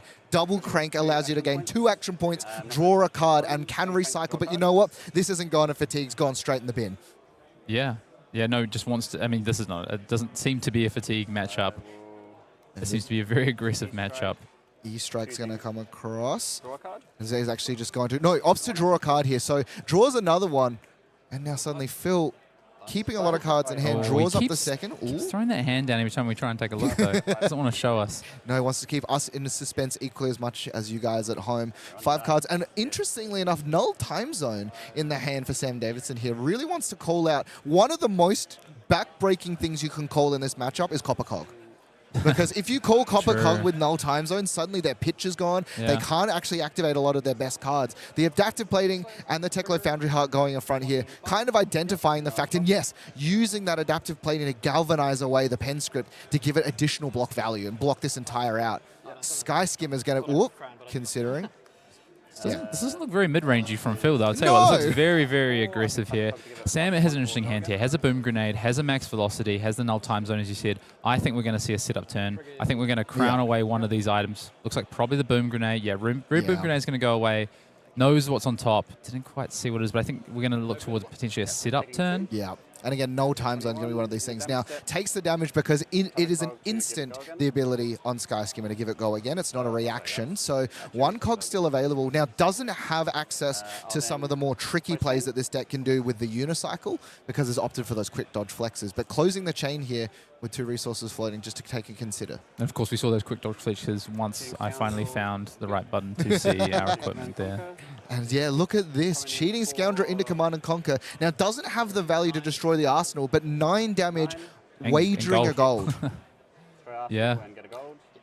Sam, I think, unless he wants to commit the full hand apart from that Null Time Zone. Wow, just no blocks whatsoever. Takes it and feel very happy there because the gold was guaranteed regardless based on the Cheating Scoundrel anyway. But not having to destroy a card to be able to do that. And as well, this gold is so important for the Puffin deck because importantly, Hayden, Polycranker has yet to be activated. I was about to say, yeah, we've still got Poly on the board as well. So Phil's got a lot of aces up the sleeve here, and Sam is all the way down to 12. 0-60 is going to boost away a T-Bone, and inside the hand as well, Sunken Treasure for Phil Nagle. So really also wants to attack some of these fellow pirates. And, I mean, with Gravy Bones being so prevalent, definitely a good hedge. Yeah, just to see what Sam's line is going to be here, because we do have that max velocity for setup for next turn, but are we going to get enough cards in hand for Sam on the following turn if Phil keeps this aggression up? Yeah, I'm not sure, and this is interesting. Using the soup up to galvanize away one of the golden cogs that we're going to leave anyway, activating Tekla Foundry Heart, deciding no, needs to find Null Time Zone is too slow. Got to find an item. It's got to be. What is it, Sam? Checks the top. What is it, Sam? It's interesting, he says, if Sam doesn't find an item here, I think he's in some trouble. It looks like he's found it. He's found something, and it's going to be the Teklo Core. So knowing now that he also has the maximum velocity in hand, this is going to be set up, and interestingly enough, coming across another boost card, plenty of resources left available. Has only boosted twice, though. Yeah. So does not have access to that Hanabi Blaster, and that might be super important. And we know it's the max velocity step, so the Tickler Core is really going to help with that. The problem is that Sam has to be able to survive this turn, but Phil has committed a card, and it looks like the hand, it's an overcrowded and another cheating scoundrel, so it's not a particularly exciting hand for Phil here. So I think Sam's going to get away with this and be able to find a turn that involves Tickler Core and max velocity. This is where Phil really wishing he'd have access to one of these command and conquers that he's had on the previous 2 turns. Interestingly enough, though, and this is important, that he's, because of the Sunken Treasure, he was able to turn the pen script down, which is a yellow, to gain a 2nd gold. So it does have the ability to dig with the Puffin ability alongside with Polycranker, but if it bricks again, can actually crack his 2nd gold if he feels he needs to keep the pressure on. How is he? But he's only able to. Oh, he can crank with Polycranker, right? Yeah. So we can use Polycranker here. Yeah, it's going to see the Golden Cog is at the start of the turn. Going to actually come across here. It's going to come create the Golden Code, and then you activate Polycranker. Now, Polycranker in itself now is attackable, but I can say most likely Sam is not going to attack, and coming across here, can't actually see the card in hand, so potentially here What did he from draw? Phil actually, I'm not sure, it's something that he wants to give. It looks like a Sky Skimmer. It's a Sky Skimmer. It is a it's blue a blue Sky one, Skimmer. though. So Sam is definitely going to be able to survive this turn. And looking at, I think Sam has all the cards he needs for a big max. He's got double 0-cost boost card in hand for Sam. Yeah, Sam's so happy to say no blocks there. He's got, I think, a 25-ish damage hand here, Yeah. which actually, to be honest, with Phil at 19, might not be enough. Might need to find something like a boom grenade on top as well. Yeah, quite possibly, particularly because that overcrowd is being parked in the arsenal, so it has the ability to block there. So, you know, this is going to be a ginormous turn from Sam. Don't get me wrong. And it's, as you said, Hayden, super dependent on what he finds off the top, but has some really interesting defensive options, but has also found an erase face for the side of Phil, which is a very scary card when you're a mechanologist. Yeah, it's very good against Dash IO. So Sam, actually with no other resources than the 2 Ticklo core, so all red hand here, has to work out what can I do here. So of course with Foundry Heart, get up to 3 resources. Really would have liked a blue here to be able to push a big turn. I think what we can do is we do have a throttle in hand. Yeah. A red throttle. So Sam can save that for later, potentially. You have a kind of a clean line of the 2 0 costs, you've got your 1 cost, and then into your max velocity. The thing that Sam would have really liked to have found here, as he leads off with this 0 cost, this data link, is having found an item to be able to get an extra action point and send the Hanabi Blaster after the max velocity. Yeah. Unfortunately, just without the resources, it's really hard. Has found the item, though, and that is going to be a yellow boom grenade off the top. That definitely increases the damage output in this instance. The second action point, importantly, as this is going to get cranked. Now, Phil, has he found a defense reaction off the top, is going to be important. But this now suddenly represents more than just 3 damage, as 6 damage will come across as that boom grenade explodes. Yeah, can't stop a... won't be able to have the... I don't think you can stop a boom grenade on this turn anyway with max velocity. It's going to be very difficult. Yeah. We'll see. We'll see if Phil tries it, though. Second data link coming across. 3 go again, on hit 3 damage, and yeah, so it's interesting. He actually played the boom grenade after the damage had already happened from that first data link, so it is present now. So instead of early cashing it in, I think he's also in a position where he wants to try force cards out of Phil's hand early, so this max fee gets as much value as possible. Does he have 3 or 2 resources floating now?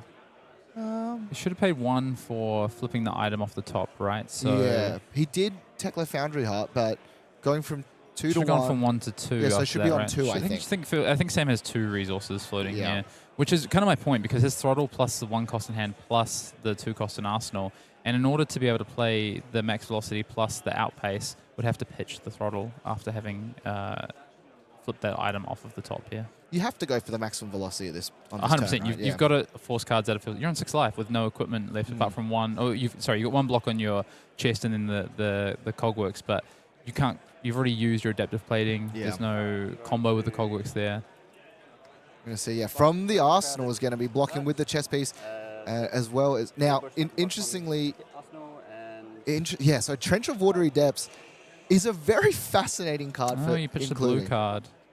Yeah, so... What do you do? What do you do with the resources? The quick dodge flexes here. So I think he's identified the fact that's that really good, yeah. He's actually in a situation now where this turn's going to go wide, but this might be the punish. Outpace means you can't be defended by equipment. Correct. I do believe that you can still quick dodge because it's an activated ability. I don't think so. Oh, You'll still interesting. be defending with it. But regardless, has found the fate for Cena come across here, so clears that up. Boomgrace somehow still hasn't got off. Maximum velocity, 10 damage. Importantly, though, this isn't Phil's life. Even with the boom grenade, Phil's he still blocked really sits well. on 6. Has access to the quick dodge if he needs it, but might just decide, hey, I'm going to insulate myself in this instance. Still has plenty. Sky Skimmer, Cog in the machine, and that erase face. So a little bit awkward for the side of Phil. But regardless, has the ability, can crank here. Polycranker, importantly, was killed off. That's why that boom grenade wasn't. That first data link was actually at Polycranker because he understands, even though it's 3 damage, Poly gives this deck so much value. Yeah, correct. Yeah, the Tinkerings are going to be brought across, which will actually, one of the more important ones in this because it's not crank, he will still have a golden cog available, which turns on some cards later on, but then probably going to use these floating, on the quick dodge as well. So just the 2 value on the quick dodge, though, so I don't think Sam would be too disappointed about that. Yep, 8, 5, and 3. Yeah, so it's going to be blocking for 3, so 7 damage. On it. Oh, sorry, I thought it was 5 for some reason. Yeah, sorry, yeah, so 4. yeah, 4, so damage coming across. That's a 9 across, down to 10.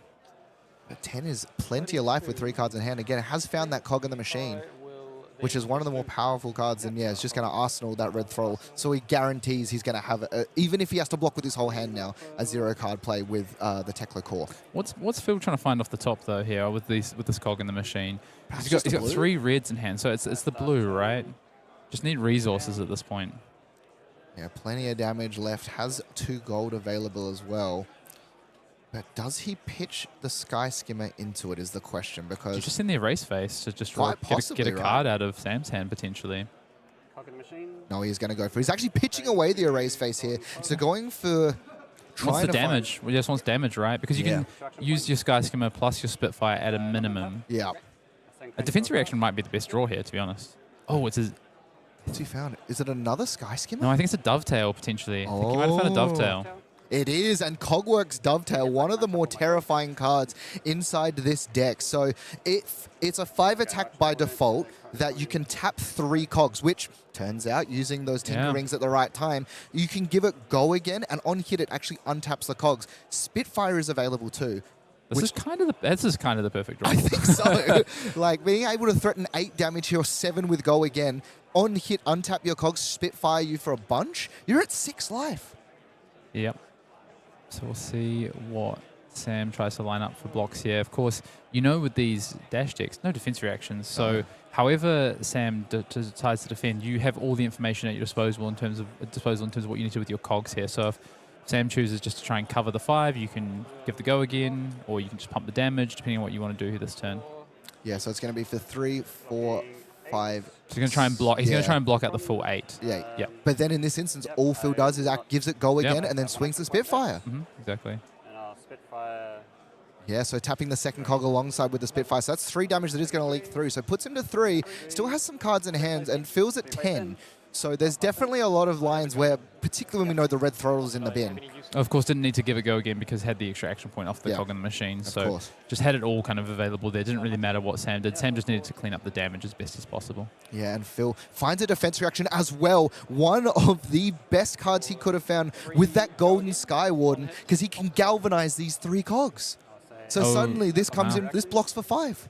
And Sam is down to 3. So Phil just needs to sort of throw, 2 cards back at Sam, and he's going to start all of a sudden putting Sam down to 1-2 card hands. Yeah, and Dash IO is not a deck. Now, importantly though, Hanabi Blaster is available. Sam has the 2 counters required, so can go even with pitching the whole hand here. Oh no, of course, because he lost the Tekla core. Oh no, the Tekla core is still there. Sorry, yeah. So he's got the 2 resources this turn for Tekla core. Was going to actually remove the Cerebellum Processor and the Spark of Genius here. Goes to 3 resources. It's going to be that Expedite once again, boosting away another one. I think Sam's feeling a little bit unlucky there. He just keeps seeming to banish these items and not being able to find items to play. Would have loved that processor on this turn to potentially take a few cards from Phil here or present a bit of damage. Doesn't know, of course, that Phil has a really, really defensively slanted hand. The awkward thing for Phil, though, is going to be just the fact... Well, actually, sorry, I lie. He's got the Puffin ability, so he is able to make a golden cog. And he can technically... Yeah, so he can make a golden cog and shoot Spitfire for 2. regardless of, you know, damage and stuff like that. Does have another dovetail in hand as well, I believe, Oh, for I Phil see. here. So I think Phil's motive now is just throw damage, right? Just try and take cards out of Sam's hand as much as possible. Oh, the Hanabi Blaster. I think Sam's identifying that I need to throw Hanabi Blaster. Okay, we found an Backup item. protocol. That's good. So he's opting not to crank it. Has 2 resources available. Yeah, it's going to be the throttle now into the Hanabi Blasters. This is a lot of damage coming across, but Phil does have a really great answer. For 6, go again. Yeah, this is a lot of damage this turn, and the Hanabi Blaster is definitely coming in after this now. Of course, has overpower, so Phil does need to respect that and make sure that he has a way to be able to not die to the overpower, but I'm sure Phil's all across that. Does still have, of course, that Golden Sky Warden in hand. Yeah, alongside. Soup up. Yeah, so doesn't even need to galvanize all the 3 cogs with the Sky Warden. Now, gold is something that this Puffin deck really does like to have, but at these life totals, definitely less relevant. Yeah, considering the blocks, knows about the Hanabi Blaster. The thing is, though, is if you're on Sam's side and your opponent doesn't galvanize all 3 of these, Galvanize, yeah. Yeah. one. Oh, he's also going to galvanize a gold as well, so it actually covers the whole thing. A 1-card 6 is very good, and the gold replaces itself. Yeah. And the problem is if you don't do it, your opponent's going to know what's happening, and they're going to just not swing the Hanabi Blaster. Yeah, of course. Matters at all. And yeah, Phil needs to just consider here. Now, importantly is that these 3 cogs are gone, so his dovetail is only going to threaten an additional 1 off of this gold crack with Puffin. And I think Phil's considering, do I block and... Oh, no, but he doesn't get the draw because he only can crank once. This has been a huge turn for Sam. He's found a good chunk of damage. He's found a backup protocol to set up for next turn. And Phil was down to just a soup up in hand, which, yeah, it does present lethal, but only takes 1 card from Sam. Yeah, Sam still does have 1 more block on that Tekla core. I believe, yeah, so Hanabi Blaster does, so it does have a counter left because it did go up to 3 based on the boost. Oh, just thinking as well. Yeah, you are correct. Yeah, so just sort of, Yeah, no counter on that. yeah, no counter there available. Now, Sam, though, has drawn up Never know. an interesting hand as well, has found 2 items, being the Tekla Pounder and another pen script. It's going to crank the cog here, and yeah, it's just going to gal... No, Send the soup up. Yeah. Yeah, you've got to send the soup up here because you need to present damage, and of course can send the Spitfire after this, right? yes, Did because we- the gold was eaten, so it does have go again. Let's have go again. So can come in for 4, send the Spitfire. So this does take a card plus an equipment from the hand here. Yep. What are we going to give him? And then goes to 1, maybe? Yeah. Yeah, and it's going to be Fast and Furious Well- as the other card block. The thing is, the Sam's hand is actually not that damage rich. So he has a blue, he has a Tekla Pounder, and he's got a pen script, and I think the last card is a zipper hit maybe. So it's Yeah. not damage rich. And of course, Hanabi Blast is not going to be able to tick up this turn. We don't have the 3 boost cards. Yeah, importantly, though, does have the backup protocol. So can cash one of those, probably the Pounder in for one of these premier attacks that's in the bin. But Phil, once again, has drawn up and found another Fate for Scene. So another great defensive Dumpster piece. dive. Dumpster dive's the last card Oh, in I see. Sam's hand. So, yeah, I mean, the item off the top again. Just the classic Dash IO thing, really. Yeah. The item off the top is what you want to see here. Cerebellum Processor, for instance, would be fantastic. So it does have the resources to buy back something like a Throttle, for instance. It does have 5 resources if you want to pitch the Tekla Panda and the pen script. I think you've got to just try and see as many cards off the top of your deck here, because if you can potentially find a 3rd boost card, that's going to add your Hanabi. So Cerebellum Processor, I think he's banished 1 so far. Yep. Processor would be the ultimate find here, if he Yeah. can find it. We'll see what he does here. Or he can just kind of do a bit of a mix of those things and try and have a setup turn. The problem is he's at 1 life. Yeah. So everything that Phil sends takes cards from hand. So I think Sam kind of just has to throw as much damage as he can possibly find and then hope that the next hand enables him to also do that same thing. Phil with gold is going to take a single card from Sam's hand every single turn, though, thanks to that Spitfire. And this is an interesting play as well, I like. He's actually brought back the Heist because of the cards that he's found in Banish. As we've seen before, he has a Cerebellum Processor in there. 2 of them, actually. Another pen script available. So this is a very scary on-hit effect coming from Sam. And I love this as well because Good play. it's going to be hard for him to force all cards out. So instead, forcing a scary on-hit is definitely something as well. And I don't think Phil can give him a Cerebellum Processor at this stage of the game. This has to be a double block here. Yeah. There's no other choice. Yeah.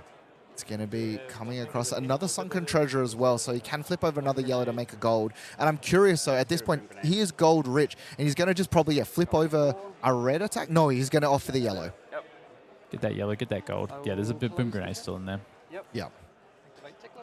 Yeah, it's going to activate Tekla Foundry Heart here as well. And finds the red boom grenade, gets boosted away. He's one away again. Yep, 2 resources here though. Dumpster diver. It's going to 4 be go again.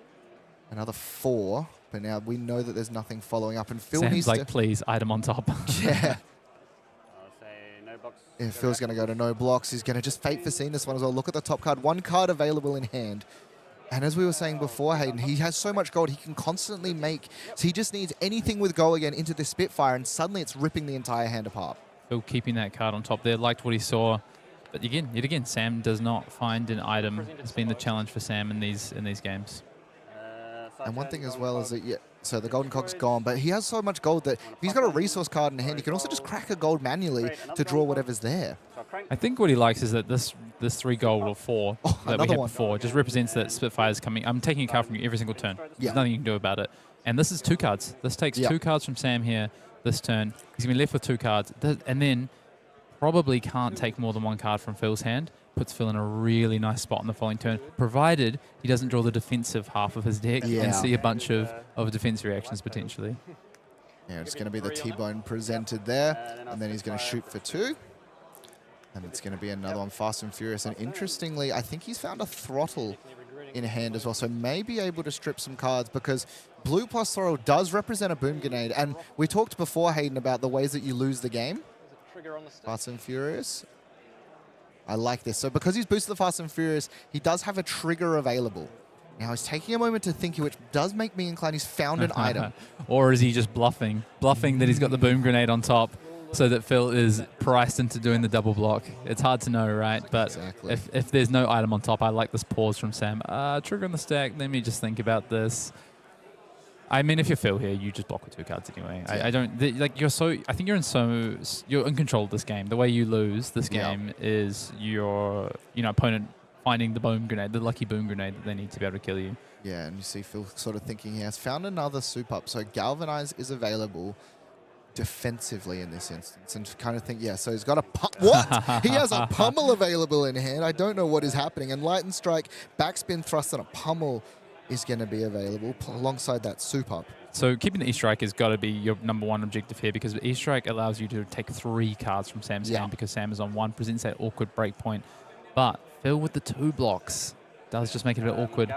Yeah, he's going to Galvanize here, taking across. So that is just going to soup up the hand here, as you could say, as 6 damage doesn't get leaked across, keeps the Enlightened Strike. Technical, nice. Yeah, and does find it on the top. So did find the item, but I do like what you were saying, Hayden. You want to actually just threaten it is, and finds a Cerebellum Processor in the hand. As well, he does find another Red Throttle, but as you were saying, Phil attacking for 7 here is, going to just act. Or is he actually going to go into go again? Or no, E-Strike choosing go again. Yeah, E-Strike for go again and then shooting the Spitfire. Kind of achieves the same thing. Well, but you use a gold for that, which is quite interesting. Oh, but this presents the 5 breakpoints. This takes 3 cards. Yeah, well, it's the same either way. It's 3 cards either way. Yeah. I guess he's playing around Galvanize this way. Yep. Better. Hence, but using the soup up here. Yeah. Sure. Yeah. I think you could have played it the other way, but Yeah. this is also fine.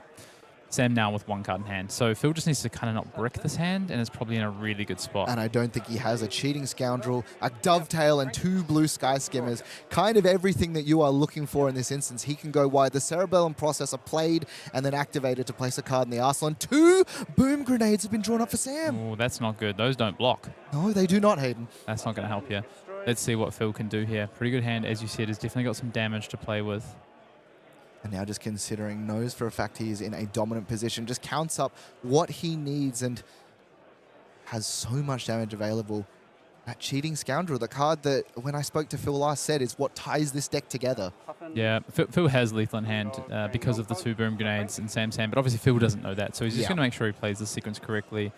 There's a world where he tries to maybe sit up instead, and that's what Sam is hoping for. But I think as long as Phil just presents the damage here, this should be our final turn of the game if Phil can put this together.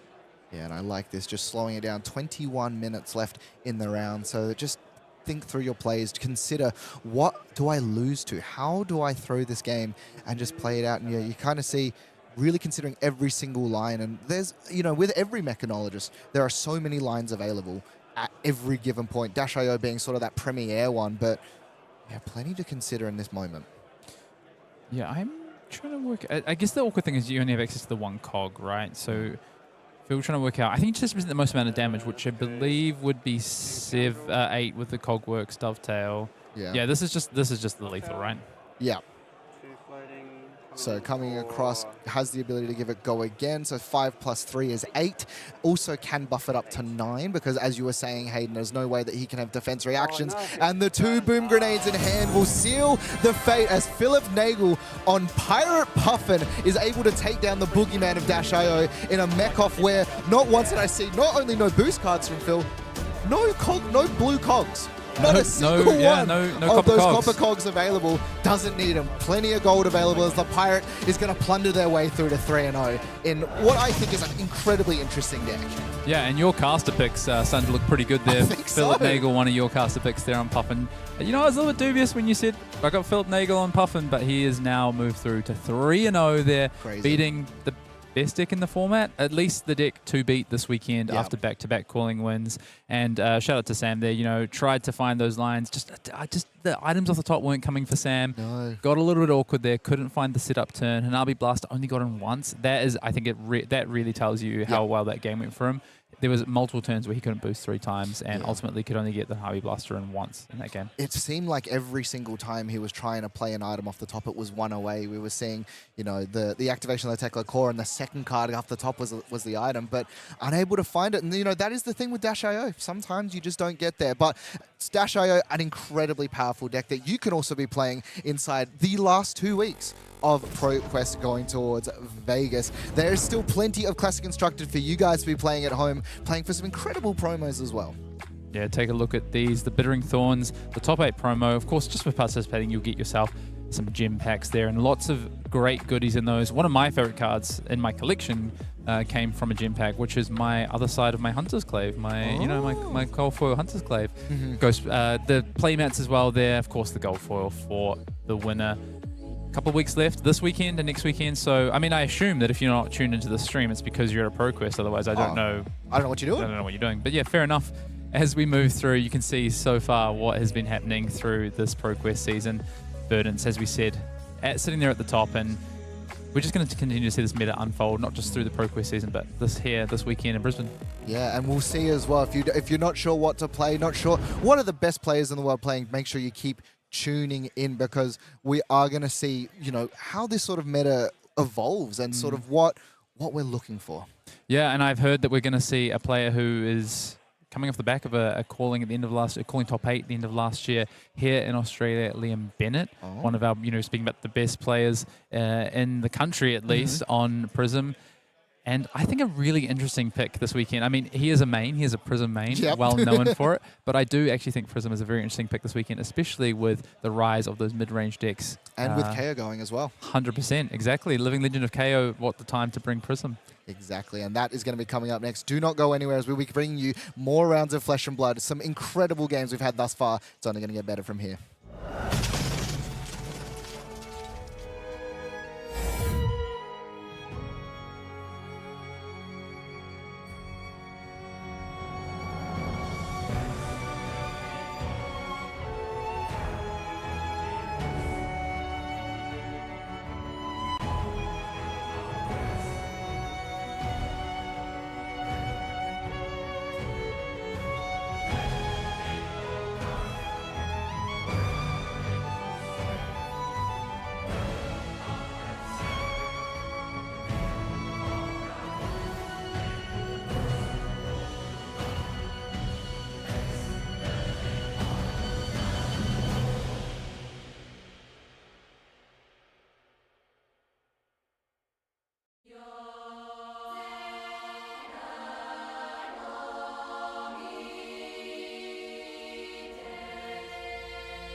Welcome back, ladies and gentlemen, to the Calling Brisbane for round number 4, as we've just seen some of the more premier aggro decks come against the weirder decks, and we're starting to see some things evolve as this meta is sort of shortening as we get into the pointy end of day number 1. We knew it was going to happen. We knew how wide this meta was. We knew we were going to see some oddball picks this weekend. Tuffnut, I don't know if it was on my list, but great to see Tuffnut on stream round 1. Dash.io falling to Puffin in the last round, so showing that, you know, against the best decks in the format, you can iterate and you can innovate and you can find some really interesting angles. And, you know, Matt, this morning we sat down and we said, lots of interesting decks, lots of interesting players in the room.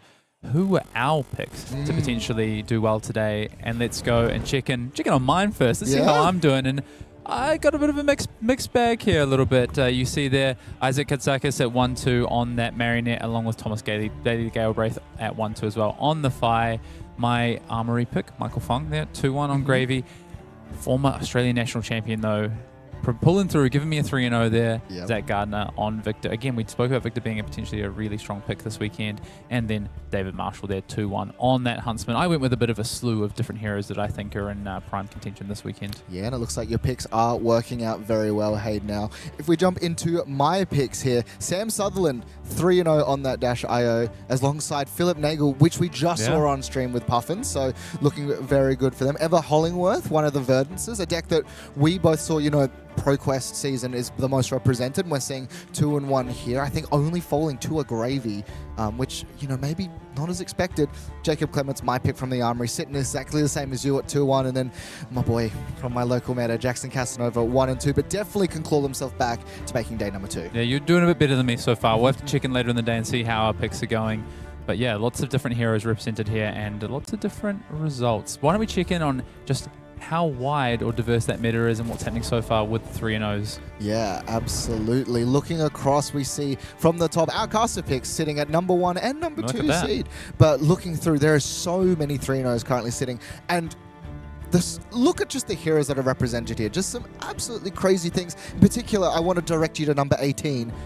With a Bolton? Bolton, yeah. Yeah, you can see some interesting heroes, but you see a story starting to form already as you look. We're early in the day, of course. We're still early on, but a number of Dash.IOs, a number of Arachne Huntsmen sitting near the top, a couple of Marionettes as well, alongside those picks, like you said, a Kasai, a Bolton, a Jarl, a few different heroes. I think, you know, just one Gravy, though, at 3-0 in the form of Quan Lee. So that is one that I shouted out. We kind of shouted out this weekend, yet to see the impact that might have. But, of course, we've got so many rounds still ahead of us to play.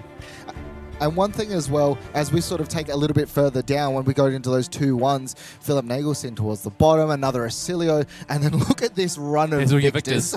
We found them must have fallen to maybe those Gravies as well. And that is one of the things when you tackle a meta this diverse, which is that you can't be good into everything. There are going to be times where you pair into something that maybe you're not as favored into, and just you have to keep playing round on round because there's so many opportunities to pull it through to top 8. Yeah, I think one thing I will call out, lack of verdances, apart from Emma Hollingsworth, you called out there, but a lack of verdances near these top tables at the moment.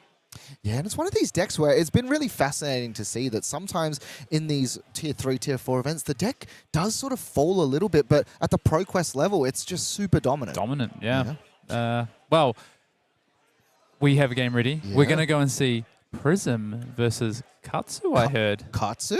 Katsu is a hero that I think is definitely on the rise, something that we haven't seen for a while in Classic Constructed, but a lot of upgrades, a lot of cards across the last few sets, and with these Edge of Autumn techs that we're starting to see, I'm interested to see if we will see an Edge of Autumn Katsu, but I think that is the way forward for these Katsu lists. What's interesting, traditionally speaking, Katsu was good into Bravo back in the olden days, and you know, plenty of attacking available, but one really important thing, if you're on the side of Liam Bennett, not many 6 attacks for the side of the Katsu deck, traditionally speaking. That is typically how this used to play out, this matchup. It came down to how many poppers did the Katsu deck have, because they can really control the auras. So it's not an aura game plan for the Prism. They typically have to rely on just smashing face with Heralds. And this is something that this Prism, Awakening of Soul in particular, is really good at. And if our Katsu player doesn't have a number of proppers, could find himself in trouble early. But I believe Liam's plan here is going to be go to the face with the Heralds, try and get a couple of early leaks of damage through, get some of those Figments out on the board, and just kind of overrun Tom, utilize some of the ward to make sure he can stop some of the combo turns, really turn off Mask as early as possible. So the first couple of turns of this game could really decide you could be decided pretty early on in terms of who gets the tempo. Yeah, and speaking about what these heroes do, Prism is the definition of a toolbox strategy. Has incredibly powerful attacks, these illusionists, alongside of auras to attack different decks and different metas in different ways. As you said, Hayden, in this specific instance, we're going to be seeing a lot of those heralds slamming into face, but can also just sort of slow down if it needs to. Yeah, and the thing is, 895 Living Legend points. Prisoner Awakening Soul has been with us for a while now. Hasn't put up, massive wins or anything. Hasn't won a, for instance, like a Pro Tour, but has put up a lot of high results. Of course, Ian Zhong there, you see at Worlds in Philadelphia, third. We saw, of course, 2 Prisms in London earlier last year as well in the top 8. We've had calling wins, for instance, and just done really well at the Pro Quest and Road to Nationals level. Katsu, on the other hand, a hero that's been out over double the length of time that Prism has, and at similar Living Legend points. We go all the way back to 2022, our first ever Classic Instructor calling, to look at our champion there, Mr. Sasha Markovic there.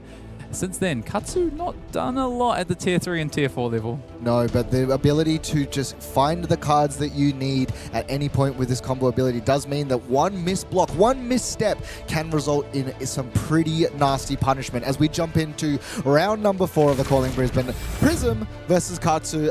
The new hotness versus one of the classics, and as you said, Hayden, Edge of Autumn, the weapon being presented. Yeah, it's just the way forward for these Katsu decks. They're really built around it with all these different combo lines that they have access to. And in fact, these Katsu lists can play so many different combo lines. I'm not even sure which ones we'll see, but 100 wins shows me that we're definitely on the more aggressive side, because there is a bit more mid-rangey Edge of Autumn Katsu as well, but this one looks super aggressive potentially. Yeah, 100 wins is one of those cards where for each other 100 wins it gets +1, but there are plenty of... Well, speaking of, here's the second one coming across, as this is going to be 4 damage. And just immediately Liam reaching for those Phantasmal Footsteps, pitching away. And Angelic Ratto did have a non-block in hand. I want to go and just take a look in at the equipment here for Tom. He is playing that Mask the Pouncing Link, so not Momentum. With Edge of Autumn, typically you play the links because the Momentum's not going to get you that value from the double daggers. And then, of course, we also see those arm pieces from the Ira Armory deck. Yeah, and interesting, Tom deciding after the second red 100 wins just to set Arsenal, wants to set himself up. And one of the big skills for this Katsu deck is just insulating and making sure that your next turn and your next turn sort of has plays. And this is sort of the worst position. Herald of Triumph coming across for 7. Tom's found the popper. Command and Conquer's in the list, but it's being -1 by this Herald's ability. Right popper. Yeah, I wonder what poppers... call for backup is typically the one that you see in these lists. They can get back CNCs or a call for backup itself. But yeah, CNC is, I think you have to, early in this game, I do believe you have to block this out. Does Tom have a defense reaction potentially? Yeah, it's a Flick Flak actually coming across. Now, importantly as well, this Flick Flak, if he blocks with another combo card, is going to be buffed up. We haven't seen Flick Flak as much as we did in the early days of Flesh and Blood, but when it's good, it's incredible. Yeah, and what I like is that potentially here we can get the boots involved, to block out the breakpoint and still keep 2 cards. So nice little play there from Tom. Flick Flak, a really impactful card, especially when these, you know your Prism opponent's going to Herald plan. They're going to go wide with Heralds, so you want to make sure that you have access to be able to block that out. Importantly, though, one of the cards that was blocked with were the Bonds of Ancestry. This card that is only available in red for the Katsu deck. But no, it's just going to pass back. Has the Command and Conquer in hand, and the card in Arsenal didn't do enough. Has found another Flick Flak, but no offensive output. Yeah, and if you're Liam Bennett, you know exactly what's up. If your opponent passes with 1 card in hand and chose not to block with it last turn, it's a popper. Yeah. And since you saw the Triumphs not be blocked with, not blocked on the Triumphs, you basically know it's a 6-attack popper. So Liam going to lead here with the Herald of Erudition. Yeah, and we'll see it's going to be Command and Conquer coming across, and Tom sort of laments, do you have the way of removing Phantasm and instant speed? We don't see it hugely often from these Prism decks, but it's interesting as well that Herald of Erudition isn't as you don't need the value off of the draw anymore because you have the Angel available as well. A little bit awkward here for Liam. He doesn't have a blue, and both his Heralds are 2 cost in hand, so he can gain an action point with Phantasmal Footsteps, but won't be able to come in with a second attack. So this is kind of perfect here from Tom.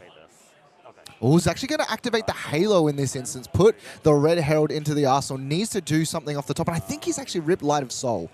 Yeah, he's going to go and find the Figment of Triumph here, I would assume, to give this CNC -1 and make sure this Herald of Erudition gets over the top.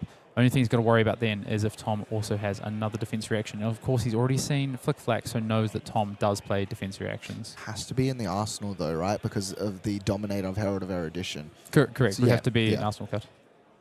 Oh, hang on. No, instead, Opting for Figment of War. Yeah, so I wonder if Liam is just playing around. If you go and get hit Figment of Triumph and they have defense reaction, have you wasted this? Whereas Courage is going to allow him to potentially create a break point on the next attack, and already has the resource for Phantasmal Footsteps, right? Yeah, so it's activated the Phantasmal Footsteps, has this Courage token now. Can also opt to flip the Figment of War. Now, yes, he's paying for Footsteps here. Figment of War is in place. Still has that red Herald of Protection that he can set in Arsenal. He might just... Yeah, he's going to activate Prism just based off of the Empyrean Rapture. So it's for free. Banish from Soul and... Oh, no, he actually drew... Oh, he drew the Triumph off of the Halo. Sense. I wondered why he didn't do that. We caught a glimpse of it, yeah, I thought, was that a Figment of Triumph I just saw? And I thought, no, Liam gave nothing away. Absolute poker face there. So interesting. So yeah, you see there exactly why he didn't do the play that we spoke about as well. He drew the card. Yeah, unlucky. I do believe that's the play Liam would have made. Yeah, absolutely. But because of the awkward draw now, it's left Katsu with plenty of cards left in hand. 3 in hand, 1 in Arsenal, and also importantly, there is no soul available for Prism. Yeah, Liam has also found an Arclight Sentinel, which, if he had the double blue here on the back of a Hardened Cross Trap, would be the perfect answer, but he only has 1 blue in hand. Yeah, and it's probably not worth just removing the entire hand. Surging Strike available. Now, this, with Katsu, it's important that earlier you can get the initial hit to activate the Katsu ability, the more lines you can go for. 5 damage, opting to block with the chest piece, and also just use the Angel here to negate the damage. The arm piece, sorry. This arm piece, also brand new, has Arcane Barrier, and another one of these extenders coming through with the Gust Wave. Yeah. Is that a Whelming Gust Wave? I can't see on it. It looks like the old art Whelming Gust Wave. Yeah, I was going to say, it says Whelming, but I'm like, I've not seen this art before. So threatening the 4 damage on the on-hit, draw a card here. The classic. Liam. The classic. Of course, importantly, Liam did block the arm piece, plus use the Angel, so the first chain link did not connect, and is also going to block this one out here. So just really trying to make sure that Tom isn't able to connect with damage effectively, trying to keep Tom on the back foot. It's going to activate here to throw the Edge of Autumn, and now it's going to bump it up to 5. So 1 point of damage is going to go across. Katsu Trigger now is available alongside of that Mask of the Pouncing Lynx, and I think the Pouncing Lynx is one of the more important pieces here to sort of tip that life total. And has used the Scar Wraps now, so is going to... has to now attack with a card with the Vengeance in the title in order to get back that Edge of Autumn. So until we do that, that Edge of Autumn is going to be set off to the side, out of the game.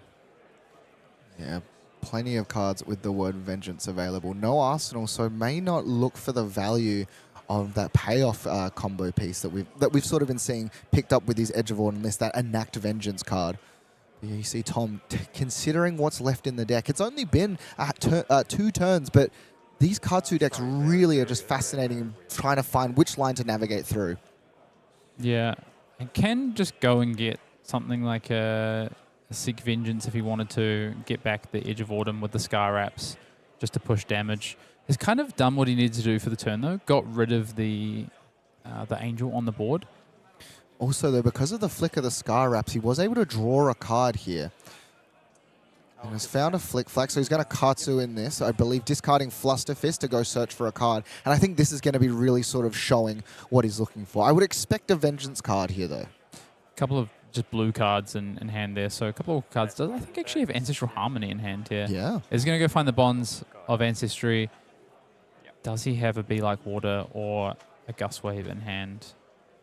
See, though, the Bonds is going to come across. This is for... Of course, played one with Gust Wave last, so this is online. Yeah, yeah, discarding through. He's going to find the Flusterfist as well. So discarding the blue one to, I'm assuming, find the red that we pitched away earlier and just push the damage through here. And Liam sitting with that Arclight Sentinel in hand. Yeah, I wonder how... I mean, Arclight Sentinel against Katsu not typically something that has a lot of value. Typically because of the old builds being the dagger builds, but with Edge of Autumn builds you can find a bit more value. I wonder if Liam's going to try and prioritize setting that up, or he's going to say, actually, I'm pitching this away this turn to attack. Yeah. And now we'll see the Flusterfist is going to come across. Damage is taken and passing back. Importantly though, Hayden, that Edge of Autumn is still stuck inside the Banish Zone. Yeah, big chunk of damage though. Liam down to 23, has 2 cards in hand here. I think he is going to set up the Arclight Sentinel because the other card is a Pierce Reality. Yeah. Pierce Reality coming across, of course.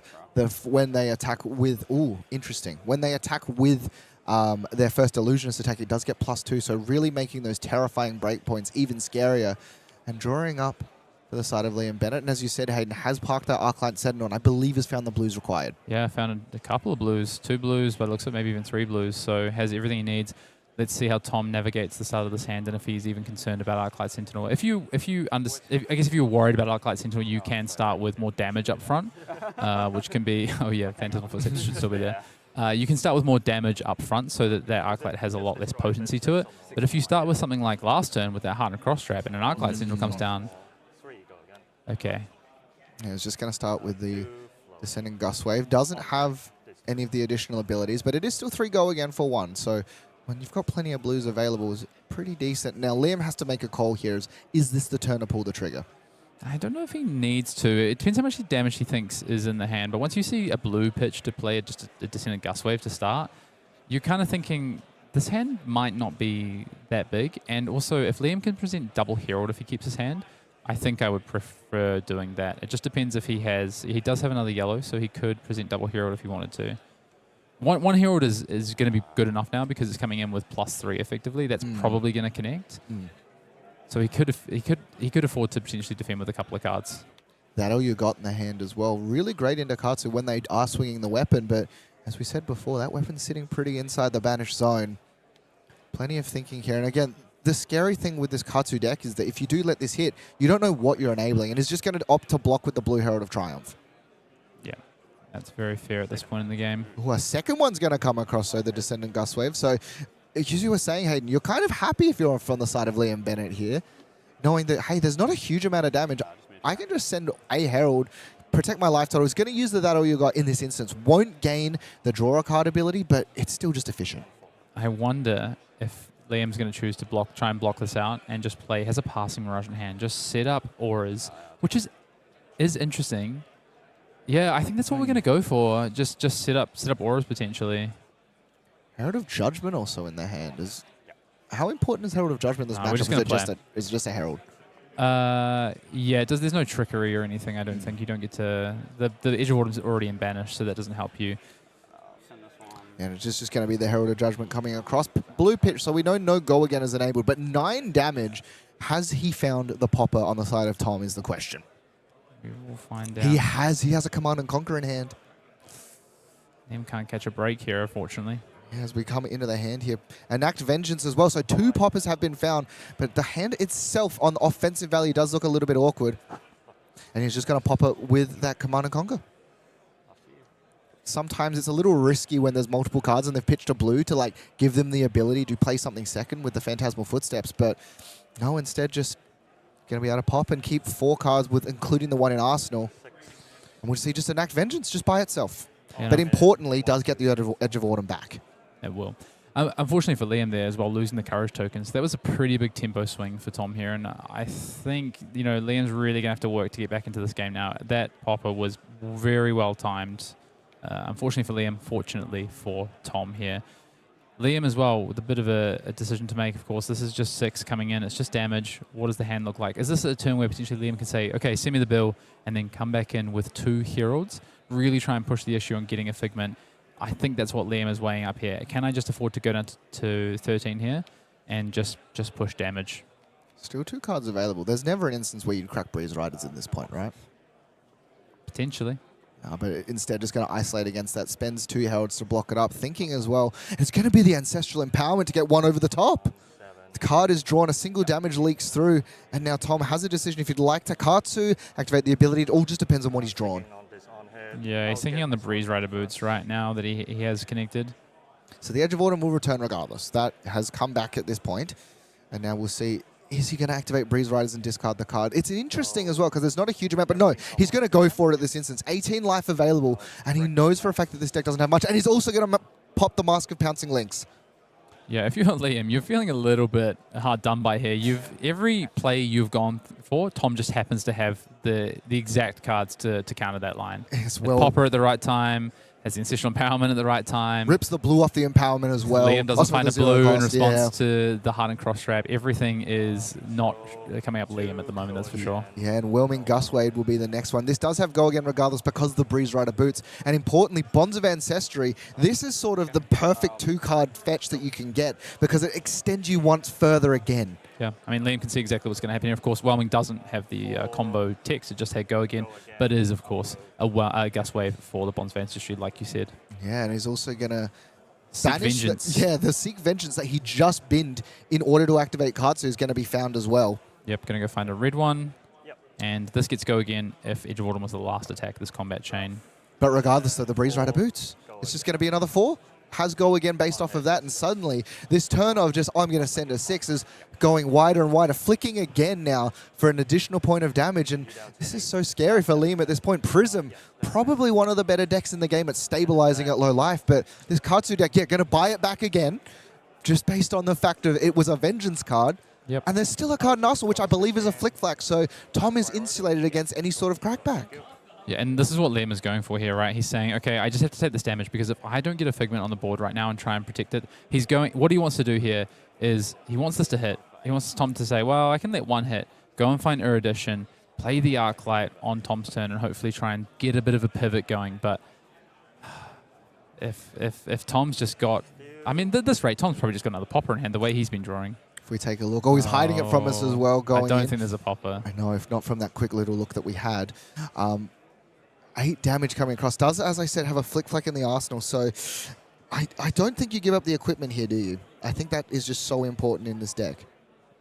I mean, if Tom has a Flick Flack, I think you can. Yeah, because Liam's on 7 here, so you just need to present damage. The thing with these Prism decks, yeah, this is just perfect. I think Liam just saying, yeah, of course. You now with Liam at 7, he can't keep more than 2 cards in a hand, right? If you're able to just keep presenting damage, so you just want to send as much damage as possible. Has found the double blue though, so Edge of Autumn being the initial. Do you Arclight Sentinel in this point? It depends on if you can send a Herald afterwards. If not, then I don't think you can Arclight. Because it's just not a winning play. Yeah. You need to basically hope that Tom has an average hand here, and then you can send a Herald that connects it. Without Arclight protecting a Figment or an Angel, it's kind of pointless. I see. So now Seek Vengeance coming across. It is a blue, so just 2 damage, but still presents a third of the life for Liam Bennett here. And I think Liam, identifying that it was Edge of Autumn into the blue Seek Vengeance, needs to try and turn the corner. Yeah. The scary thing, though, is this Cards of Activation looming, if this does hit. Yeah, but Liam does have a Soul Shield, right, for worst case. And it's a Vengeance. Okay, it does decide to block. Blocks for 3, though, so it does play around Ancestral Empowerment, but it's just going to be Flusterfist. And again, nothing too scary about this card, but it's still 4 damage when you're sitting at 6. So Liam's got a bit of a... Yeah, I think Liam might have to just take this and represent that he's got something like Angelic Wrath in the hand and hope that Tom doesn't block. Also, because this is 7, a Herald of Triumph for 7, it's really hard for Tom to block the breakpoint unless he finds the 3rd Flick Flack. So I think Liam is just going to say, yeah. I like this play from Liam. I think if you block here with a card, it's not a winning play, and then just send a Herald for 7. I think you've got to keep the additional card in hand to be able to attack with the Angel afterwards, and then hope that you can Arclight off the back of it. This is the line. Yeah, it's one of those instances where you're playing to win, not playing to not lose, and we'll see the Herald coming across now. Is also buffed up, so this is a 9 damage Herald. Of course, yeah, 9, that is technically not poppable. If we actually take a look at the hand, a Command and Conquer is in there, so Herald of Triumph, the perfect answer to this instance. One small victory for Liam Bennett here. Will it be... It's going to need to be the first of many, though, to claw back a 34 life total deficit. But if any hero in this game is good at pulling back life total deficits, it is Prism. We have seen some insane games of Prism on stream where they have pulled back from the brink. I think back to Leah Viziane in Pro Tour London, one of the craziest games of Flesh and Blood against Pablo Pintor I've ever seen. And we'll see here, yeah, instead Tom goes, you know what, I can't pop this one, I'm going to take the damage, I have a life buffer, and you're probably hitting me this turn, and yeah, we're going to see the Erudition going to come out here. Flip over. Does actually also, importantly, based on the blocks previously, using that Soul Forge Gauntlet, going to Soul means that he can flip and then attack the Erudition to draw the 2 cards. This is where the Gauntlet has been such an upgrade for this Prism deck. And if Liam can find the luck of the gods here and find 2 blues off the top, he just gets to drop the Arclight as well and protect the Erudition and come back with a 4-card hand. This is what Liam needs to find here. So Liam is playing to his outs here. Yep. See the flip. As we'll go into the hand cam as the card attacks. Oh, a yellow and a blue will do it because he does have a floating resource. Let's see if he'll draw the cards and tell us what he's getting. Go again. We'll see in a moment. Yeah, he's going to banish. Draw your one. cards then. Red. Oh, no. And he's found a yellow. Doesn't have enough to actually play the Arclight out. Will be able to attack again. And luckily, I do believe it was another Triumph off the top. So plenty of damage leaking over. I promise I'm not a Liam Bennett stan. I just am so invested in this game. And if, Liam, I think, is just playing so well to try and find an out here.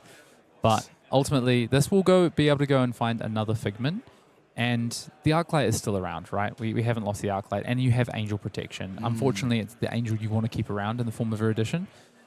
But the game is certainly not over. And this is the thing with Prism, is if you have to play so tight in these in-games against Prism. If you sort of wander off the path of how you're trying to finish out the game against Prism, and you get a little bit greedy here, or you go, oh, I don't need to pop this, or I don't need to block this, I'll let them go and find another hero. All of a sudden, they will stack Angels on you, and you will find yourself, you'll say, oh, my opponent's on 2, but they have so much ward insulation that it doesn't matter. And I think the scary thing about this Herald here as well, once again, it's not poppable, but also he can go and find protection, give himself a Spectral Shield, which is just, again, that second line of insulation to stop those pesky flicks from killing off your Erudition. Well, it means you can't leave with Edge of Autumn because it wouldn't kill an Angel, right? So you can Arclight through it.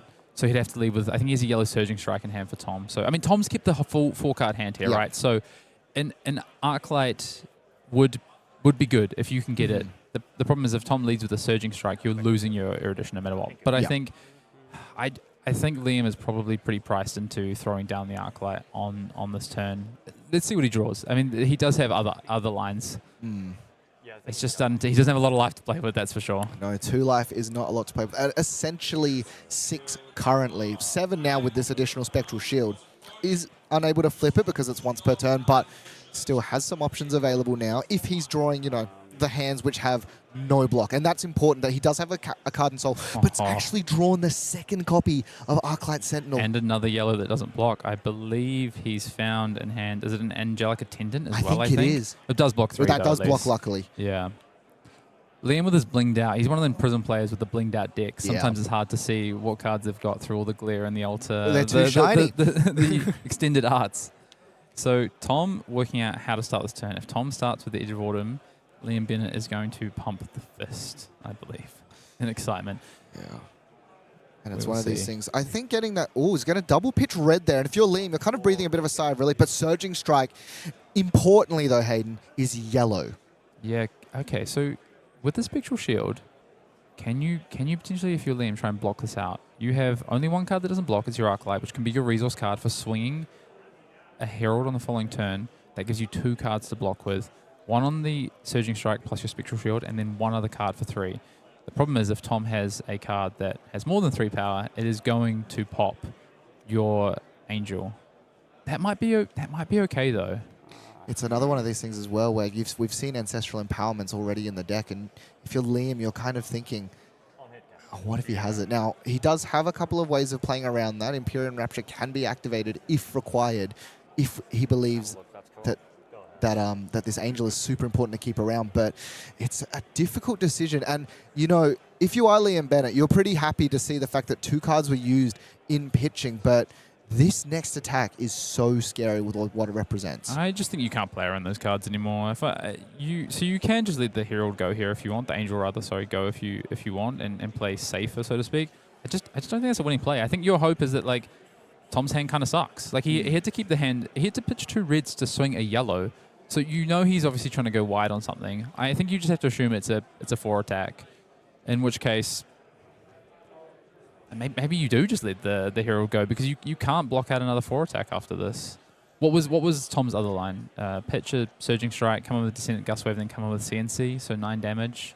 Yeah, but I mean, it's one of these things as well where CNC destroy the Arclight Sentinel. I don't actually think Liam's particularly upset about that as well if it does somehow get through. I don't think you're Arclighting. I don't think Arclight's on the table. I mean more if he did send the CNC to destroy the Arclight. Yeah, we'll see. Okay. Yep, using the shield. 4 go again. 4 go again. And he happens to have the natural Surging Strike into Whelming Gustwave Lions. So not only now are we threatening damage and destroying of But your this angel. this is okay because you just let this go. You have the Angelic Attendant as backup. So, yeah, I mean, this is not ideal. He would have obviously have preferred No Katsu. Okay. Tom to have nothing, but And off of the trigger as well. Finds Gustwave of the second win now. Yeah, it's just going to be 4 damage because this one only cares about the Surging Strike, so it's just another 4. But 4 at this point, that's a lot of damage. yeah. So Wellwood Gustwave obviously just went straight at the Angel and triggered. Liam's thinking to himself now, what can he actually do? Because he does have to, I mean, you can block with 1, go to 1, Angelic Attendant your Herald of Protection and make some shields. Yeah. I mean, that's not bad. I think you've got to. Yeah. Blocking for 3 here. 1 damage will leak across. No cards in hand, so this is face up. And also importantly, doesn't have to worry about the Edge of Autumn flick. Yeah. Wellwood Gustwave plus the Surging Strike, just so good that he get that extra card. And that was a really nice draw off the top as well there for Tom. And we'll see that exact play here. So Angelic Attendant's going to flip and put itself in Arsenal. So positive on Soul here. Now, importantly, when this attacks now, coming through is actually going to create 2 Spectral Shields. A little bit more of that insulation. Yep. Yep. Needs to make this happen. And this is the thing. If Liam can just find an awkward start for Tom, maybe he has to swing Edge of Autumn in order to get go again, he's going to drop that Arc Light immediately. So Liam, could he be rewarded for this patience he's shown this game? He has played very, very tight. He knows the way that he knows the way to win this game, right? And he's avoided all the ways to lose the game. He's trying to find the way to win the game, and he's playing to win. Oh, but he's found 2 cards that do not block in hand in the form of an Angelic Wrath and a Light of Soul. Yeah. And on Tom's side, he does have the blue. I mean, you've got to know it's the Arc Light at this point, right? It's sat in there for so long. Importantly, though, this is huge for Liam, and I think he doesn't have the blue, I think. No, he has a Light of Soul, yeah, which is good. It's all yellows, but he does have a Light of Soul. And I think even still, you're able to pitch 3 yellows, play the Arc Light, lose a Spectral Shield to this Edge of Autumn, and then just swing the Angel again. You still have a card in Soul. Hopefully Light of Soul puts 1 in there, and suddenly you've gained another 2 life, and this Arc Light Settle might have... It's been there for so long, but it might just be the exact moment that Liam needs. And Liam's in the tank on this one. He's still thinking, can he block this out? No, he's got an Arc Light here, right? Yeah. Yeah. And here we'll go. In the reaction step, Arclight Sentinel will replace the bane of many Guardian players' existence, but Tom looks kind of okay about it. Yeah, as okay as you can be. Yeah. This is what Liam needed to get back into the game, though, and now Tom has to set up a card in hand. I mean, it's down to 12 as well, so does need to be careful of the life total and really needs to find some gas on the next turn. Tom's also had a few awkward hands with damage that hasn't, probably quite been what he'd want. Blue on the top. You see Tom celebrating because if that was a yellow on the top, suddenly we're fetching another Angel. We're getting some more ability to go through. Has still gained the 3 life though, so 4 damage coming across. Tom thinking to himself, can he afford to block with a card, or is it just time to push the damage? I think, the difference of having an additional Angel flipped, though, Ward 4, so you've got effectively Ward 11 on the board, is just massive. That effectively will put you on even life total with Tom, right? And now we'll see here. Out of 1 life for Liam Bennett, an effective 8. So life actually currently equal if you consider if he can get full value off this 4. And this is an important flip here. Off of the top. He actually finds 100 wins as well.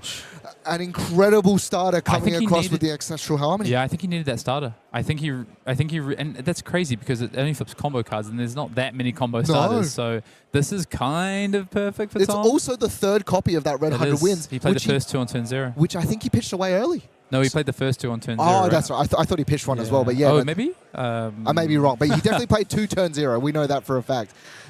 Yeah. Thinking to himself, and now just thinking plenty of lines to actually go across. Oh, let's have a think.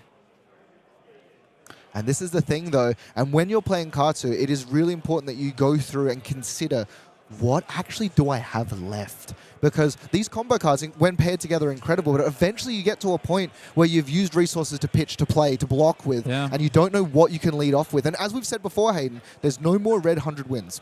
This is the old Katsu problem. But does he play yellow? We haven't seen one. I'm going to assume he probably doesn't. Most of these don't play yellow.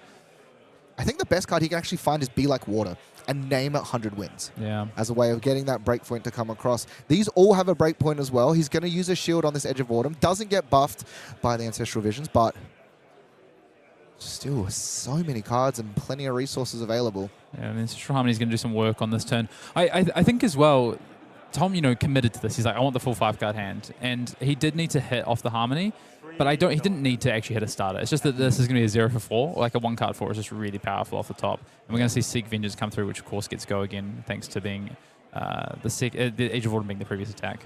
Now, luckily for the side of Liam Bennett, he does have 4 cards that block, so isn't in that dreaded situation. He's getting a +1 here, though. Draw an additional card. Now, they still have Spectral Shield, so we're not losing the full value yet on the Herald. Oh, sorry, the Angel. Let's have a look at Tom's hand here. It looks like he's playing with a...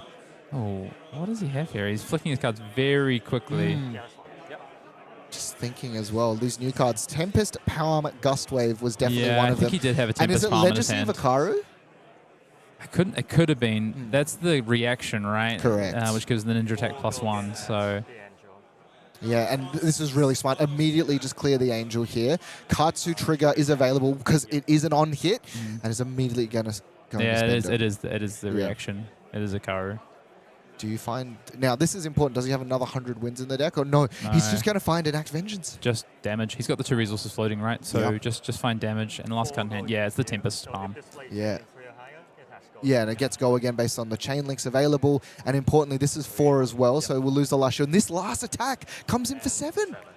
Yeah, it can... Liam can't survive this. Oh, no, he can't. The last card was that Angelic Wrath as Tom Nguyen gets there. Just some incredibly aggressive play, finding combo line after combo line after combo line. And I thought for a moment there, Liam Bennett stabilized. He found the position to Arclight Sentinel, but just Tom able to push those last points of damage and a final flip. And he's a little bit of a dance, as I think he knows that matchup is incredibly hard for Katsu. Yeah, I mean, it's so interesting. You get those new natural poppers in the terms of your Vengeance cards, but I mean, I've got to shout out to Liam Bennett there. I think he found the way that he could win the game and went for it. But Tom also equally saying, you know what, I found the 5-card hand that I think is going to be enough to push through. This is kind of my last... If Tom couldn't push through and kill an Angel, or left potentially Liam with 2 cards, imagine if he missed off that Ancestral Harmony. So it was a little bit of a risky play, but I think Tom identified that I can't just keep going on like this. I've allowed Liam to come back into the game, and if I'm now down to 12. If I don't take this down to 8, I'm just going to chip away, and eventually Liam will stack too much water on me. So really well played by both players there. Yeah, and as well as we were sort of talking about throughout the game, Hayden, is that the more that you go through, the less and less combo cards that you're going to have available to, and suddenly those really long chain links get a little bit shorter. But as we know, Hayden, this event is leading towards something incredible in just a few weeks. Pro Tour Yokohama is coming up very, very soon, and I am so excited for this event. Yeah, no, hey, me too. I'm going to be there. I can't wait to get over to Japan, one of my favorite countries in the world, and to Yokohama and see what we've got on offer. We've got Sage, we've got Classic Constructed, and we've got these amazing Japanese promo cards available at the event. You've got that Gravy Bones, Shipwreck Looter, and you've got that Scar for a Scar. Scar for a Scar, one of the most iconic cards in Flesh and Blood history. Hayden, I'm going to need you to bring me back that Gravy Bones. I need I'm bringing back myself a Gravy Bones. That is some of the most beautiful art, and there are so many different ways that you can get your hands on it. The souvenir package not only comes with a bunch of these promos, the Gravy Bones. Look at that beautiful playmat as well, Hayden. But something that I love, look at the deck box with that beautiful compendium of Wraith art all across it. Yeah, very exciting. Of course, you can get yourself a box of Super Slam there. Those promos that you spoke about. Playset of Scar for Skulls. Of course, you're going to need those playsets.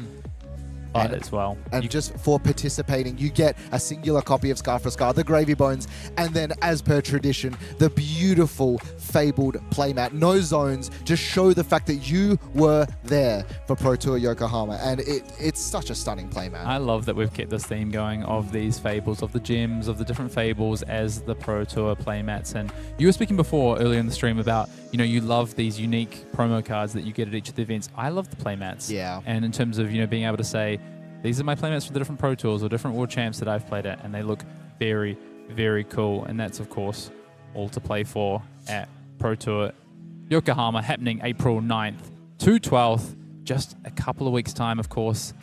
We're going to see Silver Age, we're going to see Classic Constructed, and we're going to crown another Pro Tour champion. Will it be a brand new Pro Tour champion? Will it be maybe a second-time Pro Tour champion like we have in Pablo Pintor?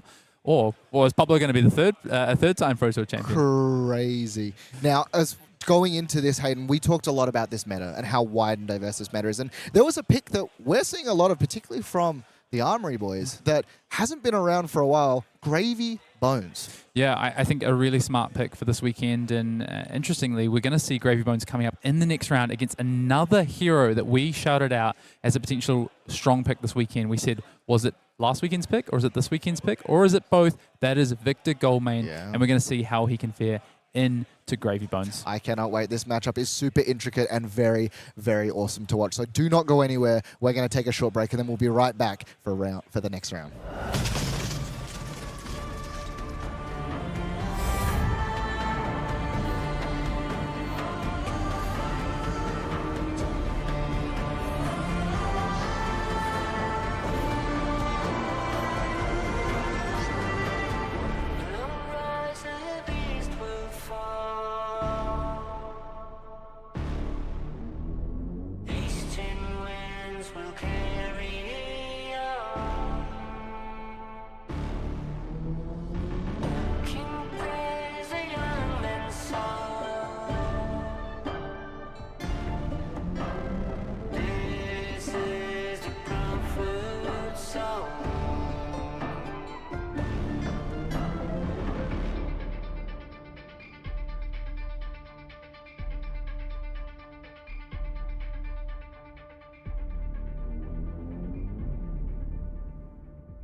The hazy moon, voodoo ocean blast.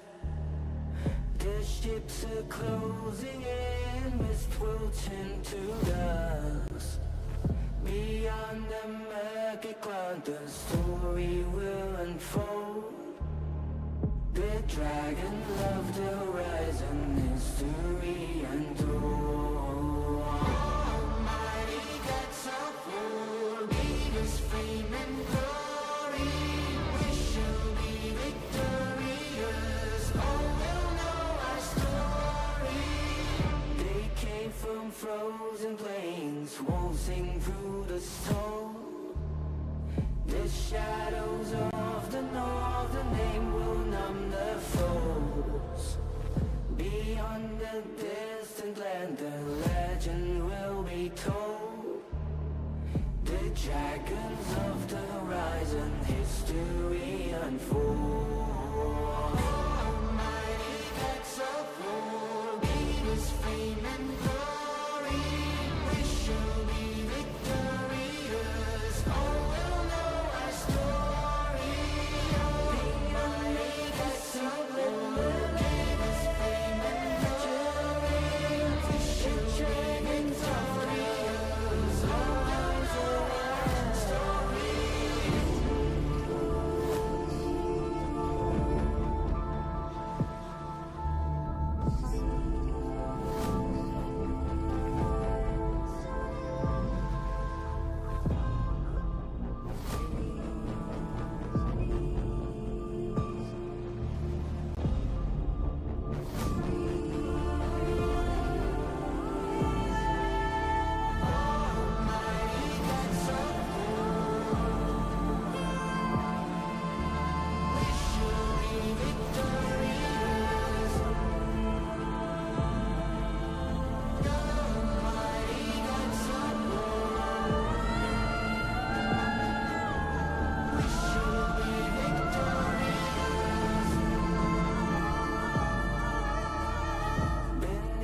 Round number 5 of the Calling Brisbane, ladies and gentlemen. Welcome back. I am super excited to see two of the, I guess, some of the most dominant decks in the history of Flesh and Blood fallen a little bit out of favor, but coming back in seems to be doing pretty well, Hayden. Gravy Bones versus Victor Goldman. Yeah, I mean, like you said, Gravy Bones was hot out of the gates as we headed towards Pro Tour Singapore last year after the release of High Seas. And, you know, since this year, this calendar year at least, not really been showing up. Didn't have a big splash in the Road to National season, but has been waiting for the right meta to come back into it, I think. Just the moment. This might be it, right? Well, at least this week might be it now that the more of these mid-rangey decks are starting to show up. Yeah, and if we take a quick little look at our standings as well, we can see where some of those Gravy Bones are sitting. At the end of round at number 4, top of the list, Jesse McDonald. We saw him before piloting that Vynnset deck 4-0, and as we look a little bit further down, Quan Lee is our Gravy Bones sitting at 9th, but also on that 4-0 scoreline. Yeah, I mean, again, just a range of heroes here. Well, interestingly, we spoke about Fires. There's some Fires doing reasonably well as Dash IOs and Arachne Marionettes. So the meta is starting to, or at least this weekend's meta is starting to shape up a little bit. Still looks fairly wide, but there's definitely some cream rising to the top here. Yeah, and we'll see Samuel Coffey is on the Jarl as well, 4-0 sitting there at the bottom of the 4-0. It's only 11 currently left. So it's one of these metas where there's going to be a lot of really good players who might drop a game or two just because of how, you know, their deck fares into others. Not a lot of big names up here, though, is there? You see Sam Sutherland at 4-0, but a lot of these other names might look new to some. I mean, there's a number of good Australian and New Zealand players here. A couple of national champions, Dr. Dan Mackay there. Zach Gardner as well, one of my picks at 4-0 Victor as well. So there's still some big names, but maybe where are those international guys? Yeah, if we take a little bit further look down, we'll see Philip Nagle, who we had on stream before, has dropped to 3-1, but still doing very well. Alex Crothers, another Gravy Bones, is also 3-1. And as you were saying, we're not seeing the names. Yeah, there's a lot of Union Jacks on these flags and not a lot of stars and stripes, I have to tell you that. As we continue to look as well, Dorinthia Luis Henriks is 3-1 sitting there, so really good showing. As we keep going further and further down, lots of 3-1s coming across, and we finally start to see Brody Spurlock. 3-1 on the Gravy Bones. So by no means out of it. We are still in the early rounds here. We're about to play round 5, but we've got more Flesh and Blood to play today. We've got a lot more Flesh and Blood to play tomorrow. So all of these players at X and 1, they are still in contention to make it and run to top 8 here. I think we were saying at the top of the day, Hayden, that X and 2 is what we're looking for to make it into that second day, generally speaking. And so we'll see as these rounds sort of shape up. But we got this, I guess, the two juggernauts. We have Gravy Bones, we have Victor Goldman, and this matchup, how does it usually play out? Because I've heard different things from both sides. Yeah, so I think what's quite interesting is, since what we've seen previously, is we've had the rule change around attacking an ally, attacking a player.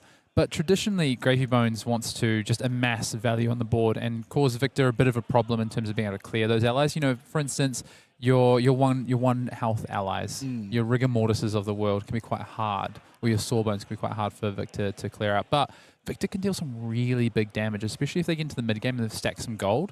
They can have some really big visit the gold main turns, for instance. There's also some new cards that have come through where if you're playing Victor and you're worried about Gravy Bones, we might see a little bit of those tech cards coming through from Penn. As we jump into round number 5, Benjamin Rhyan going up against Lachlan Buchan. And we'll see two of, the juggernauts, Benjamin piloting Victor, Gravy on Lachlan's side. And importantly, Lachlan does get the play, which is something Gravy, I believe, does want to do most of the time. Yeah, I think generally you want to be first and start to set up some value, maybe get some gold, see if you can find an ally to get into the bin, maybe get an ally on the board if you can, ideally. So you're forcing Victor to try and have to attack into it. Why don't we go and take a look and see a little bit about both our heroes that we're going to be seeing on stream today. And you know Gravy, Pro Tour Singapore, Shreyru Wu, of course, our champion when it comes to Gravy Bones, but Gravy Bones has had a lot of success over the years. Still just under that 400 point mark as a hero that came out last year. Victor Goldman, been around for a couple of years now, still hasn't had that big breakout just yet. But what I would say is amassed a lot of new cards over the last few sets. Clash of Bravado, that's a card of particular interest, I think, in the way this meta is going. And so I think this game might look a little bit different to what you've seen in the past, potentially. Yeah, and I cannot wait. Let's jump right into round number 5 of the Calling Brisbane. Gravy Bones versus Victor. And we look at the equipment suite. One of my favorite newer pieces of tech for the Gravy Bones. Base of the Mountain is it's an incredible insulation piece for when you get attacked really aggressively by Victor or whoever to just dump a bunch of cards into the bin. Yeah. Lachlan is a bit of a local hero here in Brisbane, a Brisbane local, and has had some success in Flesh and Blood previous. He's a national top 8 competitor here in Australia, and up against Benjamin on that Victor here. Lachlan's going to kick us off. Oh, it's going to be a Scuba being the initial play. And interestingly enough as well, just playing it out, not setting an Arsenal and passing the turn. So because the card came from hand, did not have go again. And this sort of gives Benjamin a pretty simple clear just to start the game off. Yeah, I think Lachlan had awkward, like a Fearless Confrontation was the other card in hand, Yeah. and another ally, so maybe not a good Arsenal target there for Lachlan. And this is interesting as well. The Miller's Grindstone's going to come across. And the Fearless initially, just to start off, you see Benjamin kind of recoil back a little bit because suddenly that's a turn wasted. Scuba is one of the most important cards into these clear all your allies fatigue matchups because it keeps around your impactful yellows. And suddenly it's still on the board. And if Lachlan can find a way of playing and like putting a card in the bin and playing and continuing to amass these allies, this is how this deck just runs over Guardians. Interesting. I think Lachlan had double Fearless Confrontation in hand there. That's why he didn't Arsenal a card last turn and then found the loot, the hold off the top, which would have been a great Arsenal target. We'll see what Lachlan decides to do here. Yeah, just thinking amongst themselves. You see hear the two players chatting, and Gravy Bones, when the deck is humming, it's quite sort of linear how you play, but in a lot of instances, there's so many options where you just don't have enough. Blocking across here as the players are going to clash. And this is one of the most important elements now. And look at the reveal, the Golden Sun versus Conquer the High Seas. That is a great result for Benjamin Rhyan there. Does Golden Sun has base 8 attack? Oh no, 7, it's a tie. 7 base attack, not 8. So flipping the Conquer of the Seas is the only I guess card that matches it. So that's a little bit unfortunate for Benjamin. And he's immediately going to actually sacrifice to put the Conqueror on the bottom. And I guess it's one of these things where Conquer the High Seas is so impactful in these matchups. He's going to actually just opt to trade. And yeah, it flips over now, Call to the Grave. So yeah, he's going to make the gold. And I think this is important, right? Because Benjamin understands that if you give Gravy that first gold, or if you can't generate gold yourself, your deck just doesn't do what it wants to do. It's effectively the Aegis. You don't die by just... It's not a traditional match where you're worried about your life total too much. You can use it as a resource. So you can kind of look at that Aegis as almost just a gold on the table, not as the shield that it is in terms of the defensive value is not really that important. What is super important is stacking gold early, because one of the ways you win this match is with big visit the gold main turns, I believe. Yeah, and I think really importantly, Lachlan has actually just drawn up a Prismatic Leyline. Golden Sun is going to immediately get played, and I believe this could actually be attacking towards the face. Yeah, certainly. Surely this is going face. Yeah. We're going to see a gold cashed in here, so this is going to be coming in for the full amount. 10 damage coming across. And as you were saying before, Hayden, this Gravy Bones deck can actually just sort of like play with its life total. We immediately see Base of the Mountain being reached for, putting some yellow cards into the bin. Yeah, just thinking on this as well. And importantly, Prismatic Leyline has actually been drawn up by Lachlan. And I actually love this play. Because he's being attacked and there's no goal again available, the Golden Sun attacking in, this is suddenly going to soak up a bunch of damage, and then Scuba can actually just recycle the Leyline. But the pummel's going to come across as well. And suddenly this last card being discarded. And so all of a sudden you've put one of your most powerful cards into the bin. It's going to get discarded. And then if this Scuba gets cleared, suddenly it's gone. And these decks, generally speaking, only run 2 copies of this card. Yeah, you can see why Benjamin was so keen to make sure he won that clash and got that Golden Sun in hand, because he just had the perfect pairing with that Golden Sun, which was that pummel, and still gets to keep a card in Arsenal here as well. Yeah, 8 damage comes across. Importantly, though, for Lachlan, he is able to put 2 allies into the bin. So is sort of locked and loaded. The Arsenal card, very important here to see what he actually finds. Yeah, Vasti is going to come across, and he's going to be able to play and swing the Oyston. So this is going to be 3 damage coming across, and it is also threatening a gold. As a Vasti, one of those few ways that Gravy can extend its turn when it already has an established board. Yeah, I thought it was a loot the hold, but it's a Vasti, as you say, and it's a great pull here. But already you see from Benjamin's side that new card clash of Bravado, and this is, I think, the biggest thing about this matchup now. The fact that the clashes do actually work when blocking the allies is so important. And Thunderquake is going to win the clash. No auras available, but it is important to note that I do believe that eats gold. If Gravy has it, is that correct? What eats gold? Sorry. Oh, the Clash of Barado. No, sorry, gold. It's only Yeah, auras. auras. Yeah, not items. Debilitate for 8 coming across, and Benjamin's put himself in the position of, I want to be the aggressor here. You can establish your board. I do not care. I'm just going to attack into you. Yeah, super interesting. I do think this is how this matchup plays. You can't, like I was saying earlier, you can't really focus on the one defense, the one health, sorry, allies. You kind of just have to try and push damage. Pummels, big dominate attacks, really big visit the gold main turns. Thing is, though, is Lachlan does have access to the scuba, which will just tick away and put things back on the bottom of the deck. But Lachlan has kind of had a couple of awkward hands here, and yet again found another awkward hand. Is that a Humperdinck hand? It is. Just not able to find this first piece of gold, which is just really, really hurting Lachlan. Yeah, activation of Compass here as we take a quick look at the top of the deck, and wouldn't be surprised to see just both these cards pitched to the scuba. Importantly, though, will make him a gold, so is able to just activate Hook, play the scuba, put the ley line back on the bottom.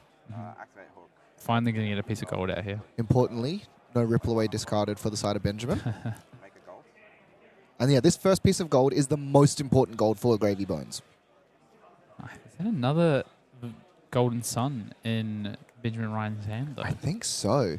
Only a singular gold available, but might be enough. And 4 damage coming across. Benjamin sort of considering his options. And, only 8 life lost for Lachlan. It has established a pretty decent board and also still has Rigor Mortis sitting in the bin.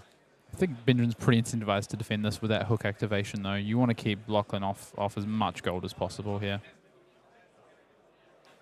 God, the lifeblood of the Pirates. We saw it before with Puffin. You're sort of like converting that gold every single turn into damage, and Gravy uses it as a way of insulating its own turns, being able to find different ways of attacking and sort of open it up. And the Thunderquake's being placed here, and it's sort of considering a piece of equipment. Yes, we are also going to see the arm piece as the Refractors is going across.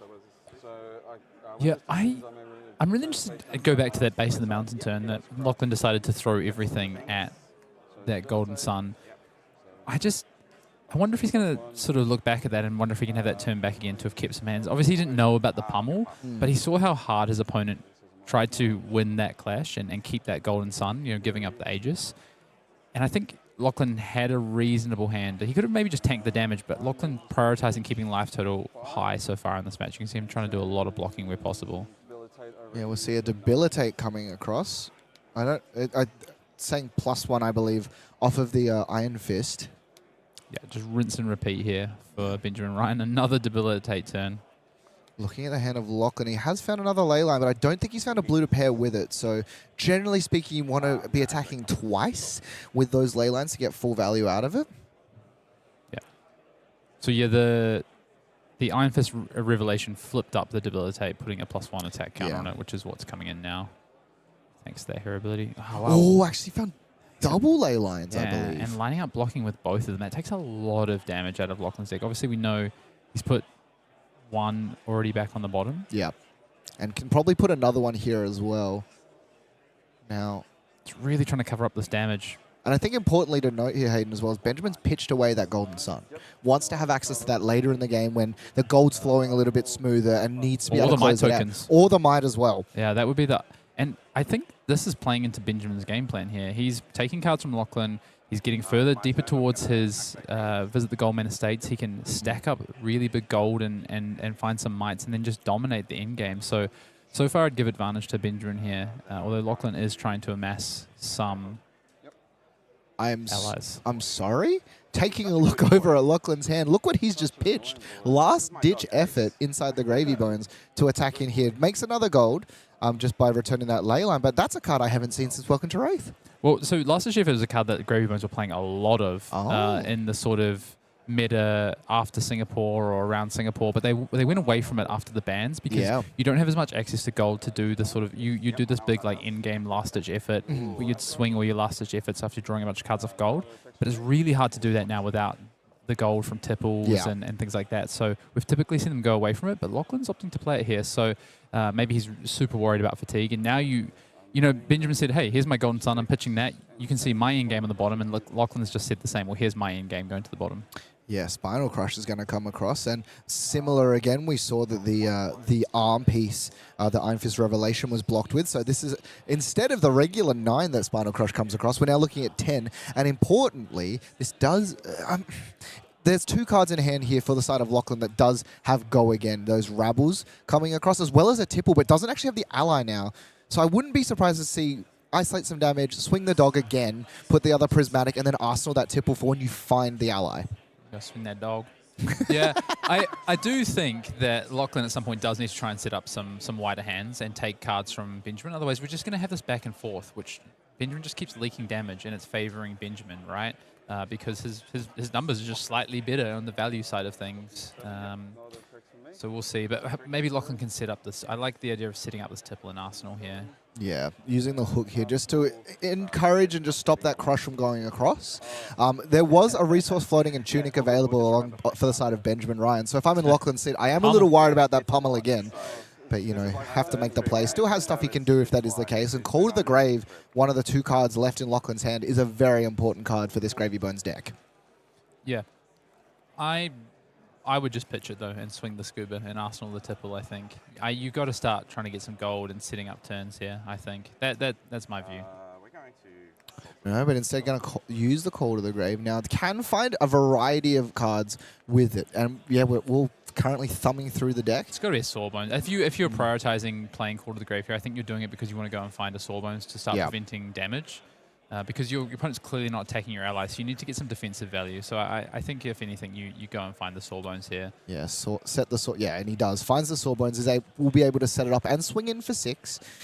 Won't be able to get any gold guaranteed this turn. I think you swing the Oyster here because you want to. I think you want to Arsenal the Tipple. You've got to prioritize setting up this Tipple. Yeah. So yeah, the Tipple, you know, we said it before, Hayden, 6 copies of that card have been banned, and so this blue one of the 3 remaining, is so important for this Gravy Bones deck. But no, he's instead just going to pitch it. He decides, you know what, I want to have as many of these allies as possible. And instead of his other options, he could have played Rigor Mortis, but just is going to swing for 6. Decides, you know what, I'm down 13 life. I do need to start chipping away and stopping him from keeping these big 5-card hands. Yeah, exactly right. That's exactly. I think you can see Lachlan pondering on whether to set up that Tipple in Arsenal or do exactly what you just said and just start getting defensive value. And then we'll see now. And to your point about clashing, when allies are attacking, here comes this Trounce, and this has been a big upgrade for Victor as well because Trounce is super important for getting these tokens. But that is a whiff off the tip of Benjamin. That is a test of Iron Grip. That is not going to be helpful for winning a Clash with Trounce. I tell you what, if you play a Trounce on stream, you're likely to miss, is what it seems to be. We've seen so many Trounces over the last couple of weeks just absolutely whiff on streams. Oh! And he ate the gold as well, and the gold main estate is put to the bottom, importantly, as well. But the double miss, I think you just need to cut this card when playing on stream. And he does. He hits this time. Oh, but it cost him so much. But it doesn't matter because he's already missed the first one. So, yeah. Do you cut it for when you're on stream, Hayden? Trounce? Yeah. I would. So blocking across, some damage is going to leak. Didn't hook it though because it's still a risky hook, and you know, Benjamin's deck totally happy just to block and then attack you with a Miller's Grindstone. So Ben has got a pummel in hand, but awkwardly had 2 reds in the form of Trounce plus that pummel in yellow. So yeah, no, I like this from Ben. Anytime a Sawbone shows up, you've got to clear that, and this is kind of what I meant about interesting that Lachlan decides to play the Sawbones. I think you need to protect it. If you can, like, you want to play 2 Sawbones at once, almost, I think. You kind of want to insulate your Sawbones so that they're kind of incentivized to, well, if you're going to attack me, you have to take 2 turns off because we're going to see a Command High Seas here, but we could have potentially seen, like, a Tipple setup turn here. He did draw into the second Sawbones as well, so he could have had a double Sawbones turn. Here we go, though. One of the more important cards in these longer matchups. Conquer the High Seas. Conquer the High Seas. Yeah, I was like, I'm getting all confused. I'm doing both. I'm commanding and I'm conquering. I think so. I mean, this card definitely commands respect, and as a result, 8 damage coming across. Has a bit of equipment block left, but importantly, if it destroys the Arsenal card, he's going to get another gold. And once Gravy has 2 gold, it's all off to the races. Yeah, I think I wanted to go back to something that's happened earlier in the game where we saw Benjamin use early that arms equipment, the Revelation. Now no longer has access to that. So these defense, it's really awkward and actually just has to take this. Yeah, and importantly, he's going to destroy. Isn't an instant, and it's a Golden Sun Yeah. as well. One of the premier attacks, so 2 of them have been played or destroyed, and we've seen the 3rd one pitched to the bottom of the deck. So unless we're on Remembrance, we do know now there is only 1 available left, and because of this, suddenly, we're going to be activating the dog, going to put back the ley line, so much damage is being recycled back into Lachlan's deck. A 3rd gold now, and on hit, a 4th available. And when you're at 4, suddenly, you can just start chugging through them to fix those weird hands. Yep. It's starting to look a little bit better for Lachlan here, but we do know, if Ben's taking this, it's because we already know there's a pummel in hand, and this is going to be a pummel setup turn. Yep. There's going to be, the gold is just flowing now with that gold-baited hook. Up to 4. Up to 4. Yeah.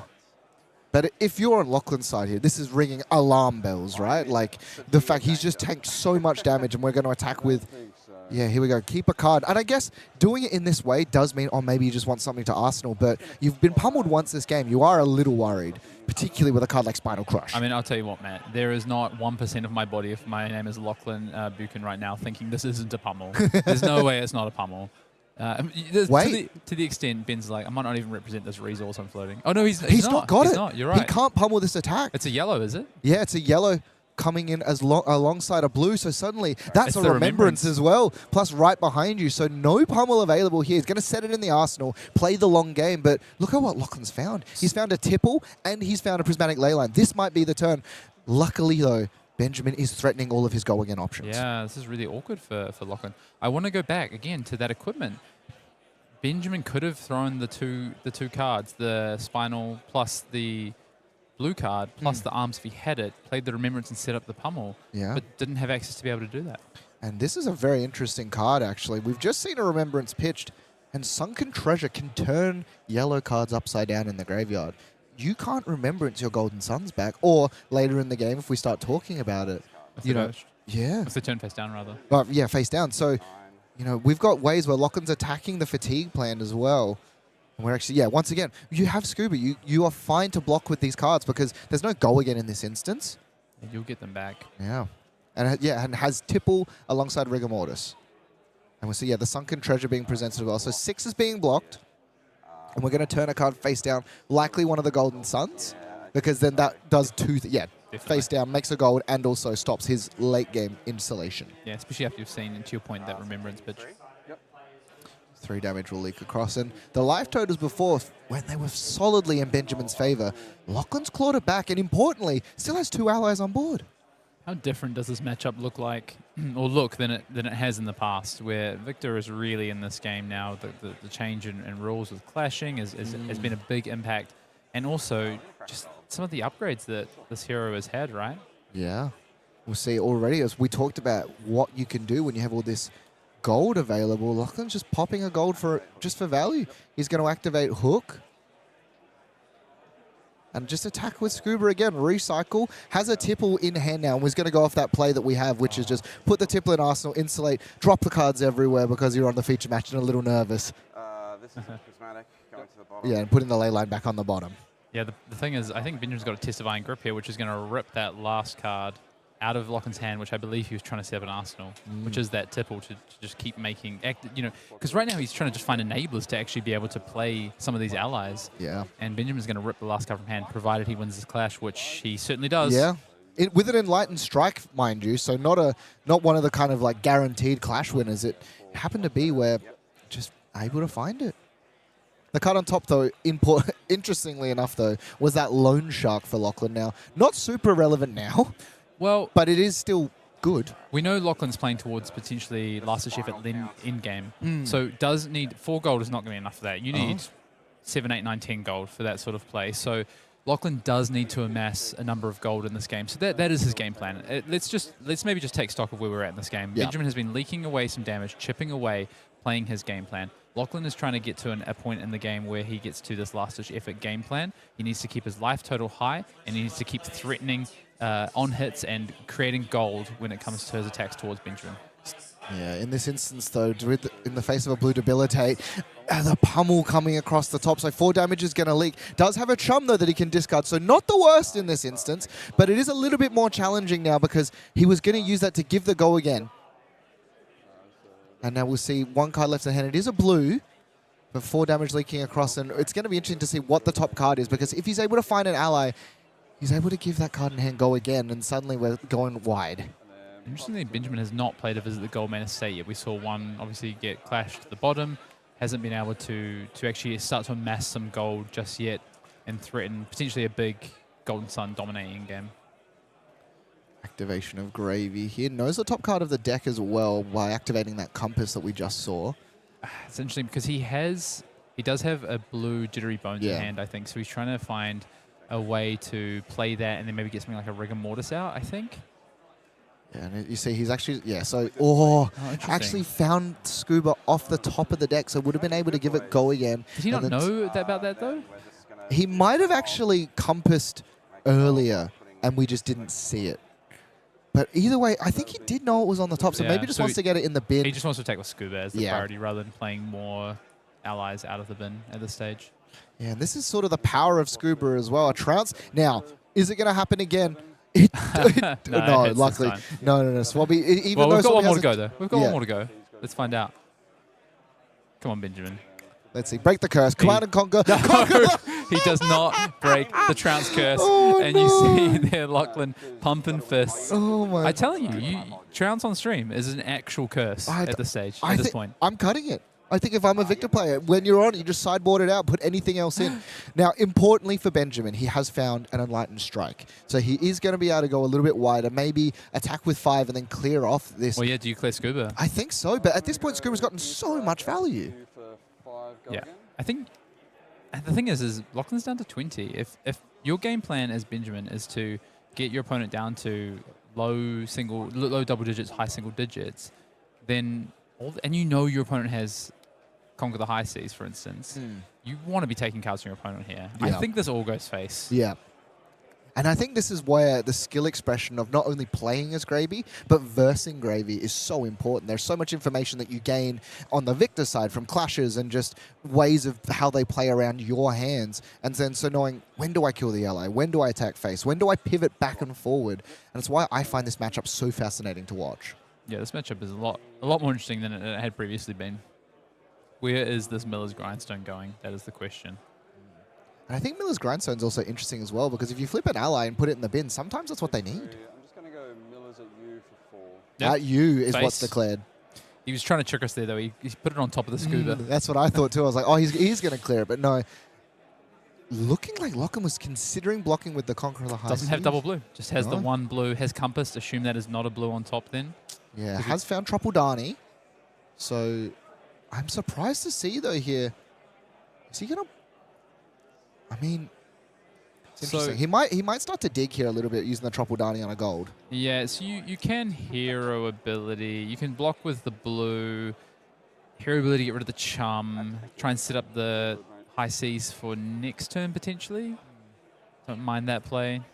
It's all really dependent on the top of the deck and then also what you believe could be under it. Yeah, I was about to say also potentially the card under it if you want to Tropaldani, pitch Tropaldani to gold as well. See, now just a big block here. Maybe the card on top is super important to Lachlan because he's willing to give up. He could block with Crown, though. Interesting. Wow. That's a chunk of damage. I think one thing that's challenging about that play is you really want to try and push some damage towards Benjamin. Otherwise, you're kind of just giving him free reign to play his game plan, which is kind of set up at some point some gold tokens or just throw big attacks back at you. And I think there is... Well, we know Clash of Bravado was on top, right? Yeah. Sorry, CNC. CNC was flipped up afterwards. Yeah. I'm going to crack gold. Yeah, so he's going to crack a gold with Topaldani. So it goes down to 3, back up to 4. Finds a Remembrance on the top. There you go. That's what he didn't want to give up, a Remembrance. Remembrance, a very key card for Gravy. Now, this is an important Gravy activation here. We'll see what's off the top. Because if he finds a blue... Which he does. He finds Call to the Grave. This might actually be one of the better cards he could have found. Can use it to cash in, gain action points, whatever he needs. And this Remembrance suddenly represents a little bit more. And importantly, Dead Threads is online. Yeah, we've got a Swabby in there. We've got a Rigor Mortis. We do need to try and set up something like a Rigor Mortis so you can try and threaten like a go wide turn. Yeah. Lachlan has not had a big turn yet in this game. He has not gone the typical double ally attack. He's not found a gold rum, for instance, to even set that up. He's not found... I mean, we saw Navasti earlier, but we've not necessarily seen any of the other blue non-attack actions in this game so far. And as well, every single copy that we've seen thus far of the ley line has been blocked and then put back on the bottom. We actually haven't seen that card be played as of yet. Found a Sawbones. He's going to play it and activate Dead Thrones and attack for 6 here. So another, I guess, instance of insulation as well. Presents a decent chunk of damage, and a 6 is very good in regards to rate, but also allows him to then negate some damage going forward too. The Call of the Grave was pretty big there for Lachlan. I think I'm not sure what his turn looked like if he didn't find something like that to go and find Sawbones. It was probably just attack with Scuba again and a rinse and repeat for Benjamin. Whereas now Benjamin is in a position of, firstly, 6 damage coming his way, and then also a Sawbones being on the table that you really have to get rid of Sawbones. Yeah, Command and Conquer will be the block. Does have a second one in hand. Is also going to use the Balance of Justice here as well. Now, 2 cards were drawn this turn, so I wouldn't be surprised to see Benjamin cash this one in immediately, but no, instead just going to activate it, get the value where he can with the Guardwell, and then, you know, Gravy Bones, as you were saying, Hayden, draws a lot of cards. So Benjamin can afford to hold on to the Balance of Justice. Often Gravy players are really good and they'll play around Balance of Justice pretty effectively. Yeah. But Benjamin has seen Last Ditch Effort, so knows there is a Last Ditch Effort in-game, so doesn't necessarily need to actually Balance of Justice now, can kind of save it for potentially later in the game, knowing that there is an in-game state where lots of cards will be drawn. And this Boulder Drop is actually going directly at Lachlan. Benjamin's decided, you know what, at this point, I cannot turn the corner and effectively clear these allies across. So instead, I just need to push damage into you over and over again. We finally see one of those ways of making a run that is immediately just going to be on blocking duty. Benjamin's playing, I think, really nicely, just presenting consistent damage at Lachlan's face here. I'm not necessarily understanding what Lachlan's game plan is here. Like, it seems like he's getting caught between a couple of different game plans. Yeah. He's set up allies at some turns. He's favored keeping his life total high. He's thrown away damage on some turns. So I think Lachlan's just been trying to navigate that. I think his focus has really been the last-ditch effort game plan. But he is down to 15. Yeah. And so I do think he needs to maybe look towards how he might set up a couple of these bigger turns as well. And losing something like Tip the Barkeep hurts. Obviously, I think it was his only 3 block in hand, or last ditch effort, which you don't want to lose, which is a little bit awkward. But then he also has cards like Humperdinck in his deck as well. So it feels like there's some competing priorities for Lachlan right now. And he's trying to navigate that. It's not necessarily down to Lachlan. It's also the way his deck has kind of thrown up the cards to him. So he's got to make. He's just had a lot of tough decisions to make, I would say. Yeah, and the deck itself is not an easy deck in any circumstance. And I think Lachlan's brought in these Whalers and these Remembrances on the assumption that perhaps Victor's just going to try and fatigue me. You know, we've seen that a lot, but Benjamin presenting and said, you know what, hey, my game plan, I've got in, we saw Arouse the Ancients pitch before, we've got E-Strikes, we've got these ginormous attacks and a bunch of pummels as well. I'm going to try and kill you. And Lachlan has boarded in for this fatigue game plan. And so some of these cards that are really fantastic in those instances are a little bit challenging here. And so suddenly, 2 cards are going to be blocked with. And we'll see the trigger coming here off of behind you. What will he see? And it's secret, man. Yeah, you see, when it defends with another card, it gets +1. You look at the top card, you may bottom that card. Now, importantly, though, Benjamin has found a Goldmane Estate. Finally. He's got enough life total that he can kind of play with it here as well and still send an attack because of this tunic counter. Yeah, the tunic counter. That has been there for a long time. Well, you know, what's important, though, is yes, he's found a Goldmane Estate, but he has no gold currently on board. So this isn't creating, might tokens. It's just setting up gold. It's not actually that impressive. You really don't want to be casting your first visit the Goldmane Estate until it's giving you that 3rd gold, ideally. Yeah. And we'll see here, Lachlan's kind of drawn the nuts. He's found a Golden Tipple, an Ally, an Eye of Ophidia, and then as well one of those last-ditch efforts. Yeah, I think Benjamin a little bit priced into it in this point. He's just going to play out the Goldmane Estate, draw a card based on the gold created. So I think Benjamin has a Boulder Drop in hand. I was considering just throwing the Boulder Drop instead, but ultimately has started to try and start the clock on gold here. And it's still going to get to play this Boulder Drop anyway because he's found a blue off of this. And I think off the right behind you as well, he knew the card on top was blue. Yeah, so he kept it on top. You're right. Yeah, so he can make this play very comfortably. And yeah, the crown's now going to be presented probably as well. I wouldn't be surprised to actually see this last-ditch effort, blocked with as well here. And then this way he just has the Tibble game plan. We know Benjamin's cards are in the arsenal. It is a pummel, but just no resources left available. But do you see what I mean? This is kind of what I mean before in terms of Lachlan was favouring protecting these last-ditch efforts earlier in the game, and now he's almost having to commit to blocking with them because of where the life totals are at and find different game plans. So I think that's just kind of been the challenge for Lachlan is, what is my primary game plan? He knows I'm not really getting fatigued here in terms of that it's not Benjamin's #1 game plan. So he's just trying to throw damage at me. So do I need these last efforts? Do I need to find? I think he needs to find a couple of turns of big damage. He needs to find a Ram. He's not playing Mage Master boots in this matchup, for instance. Yeah. What boots did he present? He based the Mountain. That's right, based on Yeah, Mountain, which he used early on. Yeah. So we'll see the tipple though. So either Fidia, and this is an important trigger as well. So being able to opt and find, he finds back alley break line. Yeah, no. Back alley break line? Okay. Yeah, back alley and break. Sunken Treasure, I think, is the other card. Yeah, so both of them go to the bottom. Yeah, no, those cards are exciting. That's not what you want to see here.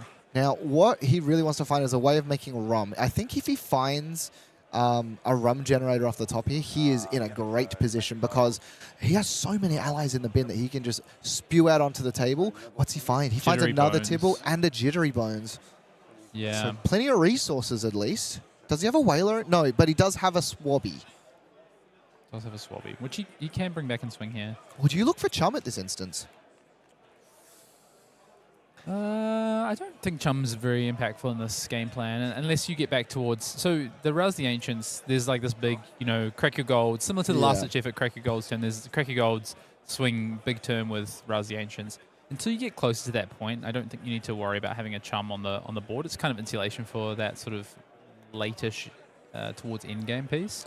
Yeah. Otherwise, you just kind of want damage. You just want good numbers on your allies as your sort of priority.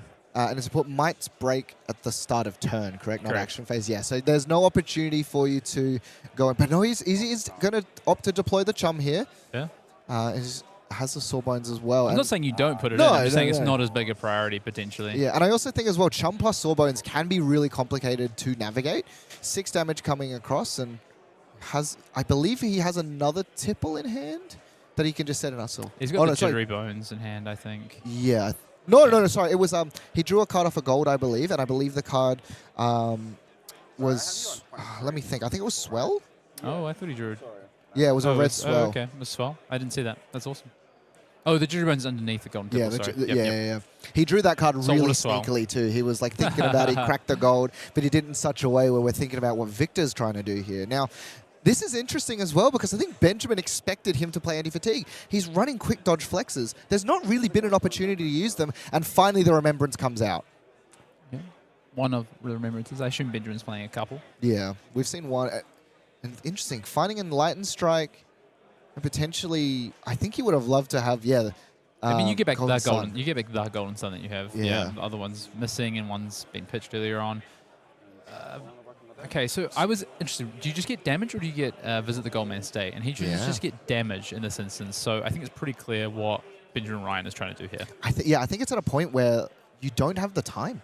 You can't clear out all the allies with the life total that you have, and your opponent's at 12. If you have a way of giving these big dominated attacks, there's only dead threats available left to block with in regards to dominate or overpower. Yeah, and there's not that many. There's still a lot of allies in Lachlan's deck, so he is going to draw some no blocks. He's got 6 in the bin, 4 on the table, and a couple that have been killed. But not many have been killed either. It's probably like 2 or 3. Yeah, Sawbones. Yeah, there's not many, right? Yeah, and we know he's got at least a Whaler in there because he crowned it away previously. I think he's actually on 2. Or it might have been from that. But no, he's actually, in this instance now, going to activate Balance of Justice, decides this is the opportunity. And again, Hayden, we talk about this back and forth. I think he realizes he's not going for that last-ditch effort play now. I can afford to use this a bit earlier. Yeah, Benjamin sort of is looking to preserve life total here, drawing a card just to be able to block with 2 cards there, and then still be able to send on his turn a Command CNC. and Conquer. And it is going to be attacking Lachlan. Lachlan draws the hand up. Portside Exchange finally finds one of those Go Again enablers in Avast Ye. Now, the other thing as well, Hayden, there's no pummel left remaining because... But Benjamin, he said that CNC 2 turns ago, right? He's been quite patient on that CNC in terms of, I'm going to wait till you said that Arsenal when you're trying to have a 5-card hand. And just happens to have found the turn with his Avast Ye, which is great. Yeah, now also being able, using the Sunken Treasure to turn the Clash of Bravado upside down, finds another gold. Again, we're at a point now where the gold itself, there is so much of it. And importantly, that Avast Ye allows for now, play Avast Ye, play another ally, swing 2 allies in, and suddenly there's so much damage coming across. And you get to the point now where if you're Benjamin, you're going, I'm behind. He has so many big weapons that he can just attack me with every turn. I don't actually... What is the game state that needs to be happening for Benjamin? Do you need at this point to now start clearing allies? I think that's a losing proposition. Your opponent's on 12. I think the way you win this game is you put their life total to 0. Yeah. Regardless of how many allies are on the board here, I think. So we'll see 6 from the Avast year here. Oh, Now, come on. All right. let's Third see. time a charm with this trounce. Oh, but importantly, yes, Yes. he is going to stack the triggers accordingly right behind you. Okay. First, leaves it on top. Trounce, reveal 1 Okay. to Matra Grande. But importantly as well, actually, that was the second Avast year. So he puts that to the bottom. Prismatic Leyline into an overcrowd. So does win both. He won. wins. He broke the curse. Congratulations to Benjamin Rhyan breaking the trounce curse on stream with an overcrowded. Overcrowded, yeah. So able to finally amass a little bit of these. And he's going to draw that card as well off of the gold creation. Then now it's going to be the Chum coming across and has a resource left floating. I do believe he actually had a swell as well in the arsenal. So maybe, I don't know, depends on what the top card is. But you want to do it on a turn where you need the resources right off the swell. He doesn't need the resource off the swell to swing his double ally turn. So you might as well hold on to it. And you see, this is a great turn for Trounce because this is a go wide turn. He's drawing extra cards. This kind of does everything Benjamin needs to do here. Test of strength. Once again, reveal he knows with the cranial crush sitting there as well. More gold. 3 made here though. 3 clashes, 1 for the side of Benjamin. More than I think consistently has won throughout the rest of the game. So he's got to feel pretty happy about that. Was able to block most of the damage. Has plenty left now. Has a might and a vigor. But oh, look at the hand for Lachlan. Double prismatic leyline turn. Yeah. Getting back prismatic leylines is good and all, but you also still need some blues in your deck to be able to... and so he does have the saltwater swell set up, right? I believe it's red, though. Yeah, but he's got the red. Yeah. So he needs to find a blue, and he's obviously got the yellow ally. Yeah. He can have a really big turn here, potentially. Yeah, and we'll see a little bit of a judge call coming in here. Just something on that Clash of Bravado, very fascinatingly enough, just needs to know... Can he chum in response? Yep. I think Lachlan just, this is a game that is going for, it's quite a long game, right? Yeah. And I think both players trying to play at a reasonable pace, and I think Lachlan just saying that, oh, actually, I need to check if I can do this here. So, yeah, really interesting game here, really back and forth. It's kind of gone from, I would say, Benjamin's game plan has been really consistent. Yeah. Send damage at face, pretty much ignore the allies where possible. He might at some point have to take care of that chum so that he can make sure that he can go wide on a big turn with Rouse the Ancients or another E-Strike. But I think he might wait for an E-Strike to potentially clear that out. On the flip side, Lachlan's just been trying to navigate some of these awkward hands, humperdinks here, trying to get the right allies into the bin, trying to work out what the end game potentially looks like. I think we're now moving to a point where it looks like Lachlan might be able to stabilize from the damage, although we just saw Remembrance shuffle a little bit more damage back in. Yeah. But I think Lachlan's maybe able to stabilize, which is going to help him. And it sounds like the players are ready to go, so we'll go find out exactly what that end game might look like. Yeah, so... Yeah. So they're gonna... so they allowed him to chum, I believe... Yeah, so I'm not sure. Off of... So Chum has been killed here. Yeah, so Chum has been killed. Likely, by the Clash of Bravado. Yeah, so my assumption is based off of an activation. Putting a Sawbones into the bin. And, if you're Lachlan, you're pretty happy about that. You've just soaked up a bunch of damage. Now just consider encompassing right now.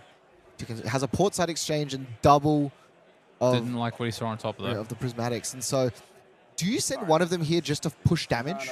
Depends what's on top of the deck. Like, he's just compassed, right? So, if you see a card, you could potentially... push swell, you could potentially draw a card off your gold. There's a lot of different potential lines here for Lachlan. I believe he doesn't have a resource floating. That dice is just sitting there at this stage. Now, one other thing as well with portside, and he's not going to offer it. He's just going to crack a gold, just sort of dig a little bit deeper. Does have one floating. Finds off the top. Conquer the High Seas, which I understand why Lachlan wasn't. Usually you'd be pumped to see a Conquer the High Seas, but it just doesn't do what you need here. Yeah, double ley line going to be played here. And, he can actually portside exchange the ley line into the bin. It doesn't have to have watery grave because it is yellow, but saltwater, it was a blue, interestingly. Okay, and he finds another one. That was blind. That is huge. That is actually massive for Lachlan here because now he has the 2 blues for the Conqueror of the High Seas. He has the double ley line turn. This is a massive turn coming up here for Lachlan. There's an extra, of course, 6 damage off these 2 ley lines on the blue. We're going to see an extra 4 damage on the ally, and we're going to see an extra 2 damage on the Conqueror of the High Seas here. So that is what are we looking at? We're looking at close to 20 damage turn here. Yeah.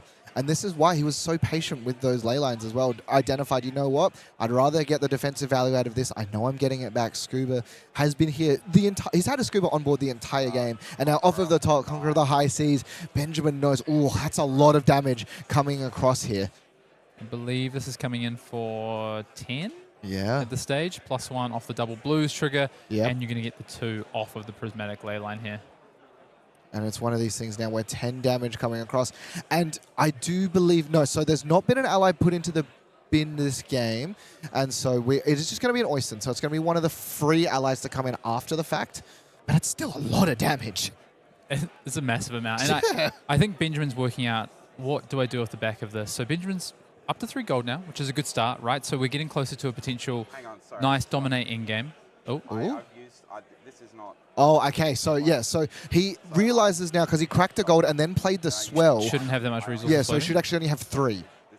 Okay. Yeah. So he's only going to have 3, not 4. So. Oh, it wasn't a hero ability. It was cracking of the gold. Okay, Yeah, so okay. And I as a need to result, fix this up. That's And I- completely my bad. yeah, and luckily as well, Benjamin hadn't revealed anything from hand. The card was there, so I believe the rewind is So still no relatively box there. simple. Okay, I was starting to wonder. I was like, did we not crack a gold on this turn? I mean, Yeah. there's a fairly easy.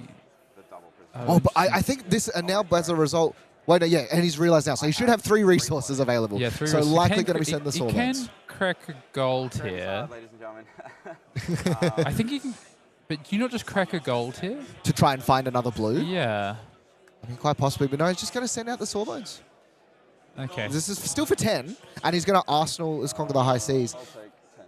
But yeah, so it's just on up to take 10, drops to 6, keeps a full card hand, and suddenly now a tunic count is going to tick up for Benjamin. Lachlan's going to place this card into the arsenal. That is a lot less damage there Yeah. for Lachlan against Benjamin. And look, to be fair, you know, when you're in the feature match area, and you've got had a judge call that's just come through previous turn, it can be quite a lot of pressure going on. And you know, Lachlan correctly identifying, I actually shouldn't be able to do this. I don't have the right resources. Fixing himself up there, you know, good sportsmanship, fixing it up there, doing the right thing. So. And you actually even heard him say just then, oh, I actually could have cracked the gold first. Yeah. So identifying immediately after, but no, great sportsmanship, just understanding, you know what, I made a mistake, we rewound it, let's move on with the game. And drawing up a hand, we see this is sort of where you get to with these gravy decks. He's not got any allies in the hand, and that's okay.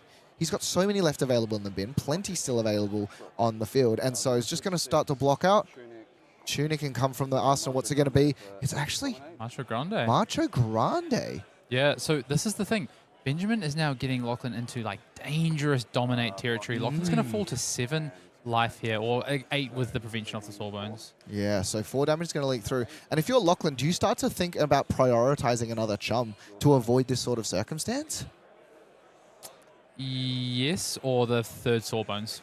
I think the third sawbones my preference. Yeah. Because it's the dominate. And I think there is actually a golden sun in Benjamin Ryan's hand. Right, plenty of gold as well to cash in there. So Lachlan has a lot of decisions. And this is the thing with Gravy Bones is that, don't get me wrong, it's an incredibly powerful deck.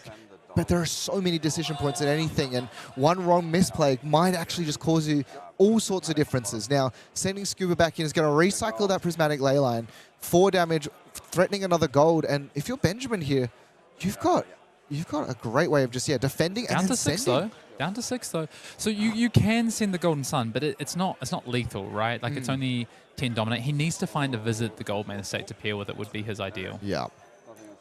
And so you just look to send another one of these attacks. Actually decides to throw the Tunic there on defense. Really wants to preserve the life total, Hayden. Get back to those, visit the the estates. And yeah, it's just going to double pitch. And no, he's just sending it instead. Needs to start ripping. Yeah, just has decided I need to put you in a position where every single one of my attacks. And look at the hand. There's what, 2 allies sitting in Lachlan's hand right now. There is 3 allies. 3? There's 1 card that defends here, which, you know, luckily there's only 1 card that defends because this is overpower. But Yeah.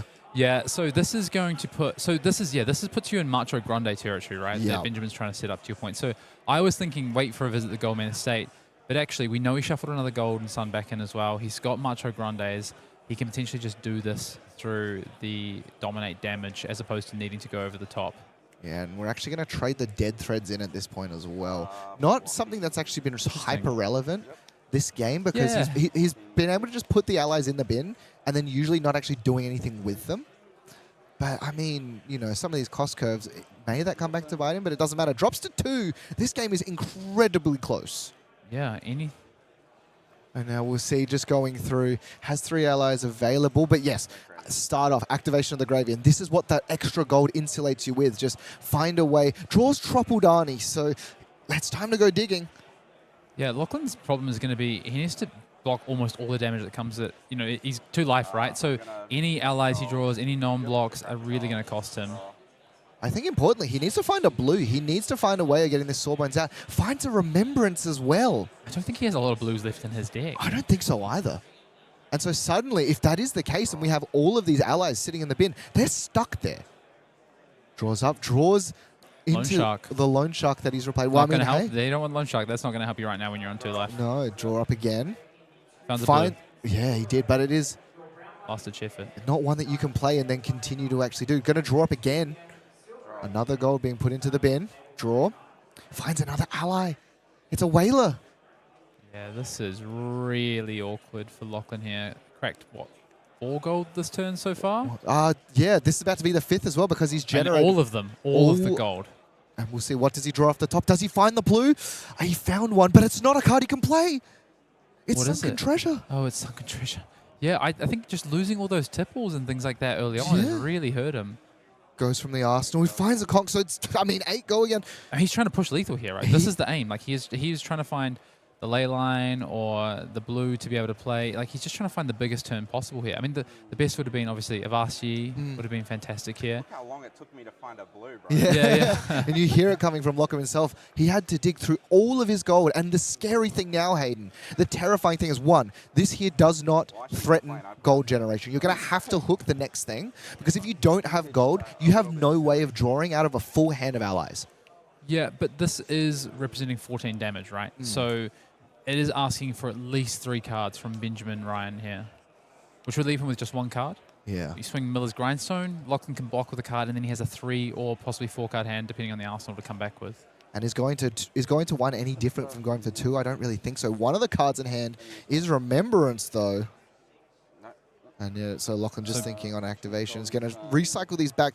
Understands, finds an Enlightened Strike. Just needs to find damage to try and kill his opponent. I would even consider getting back a pummel here, to be honest. Sorry, it's a reaction. You can't get back pummel.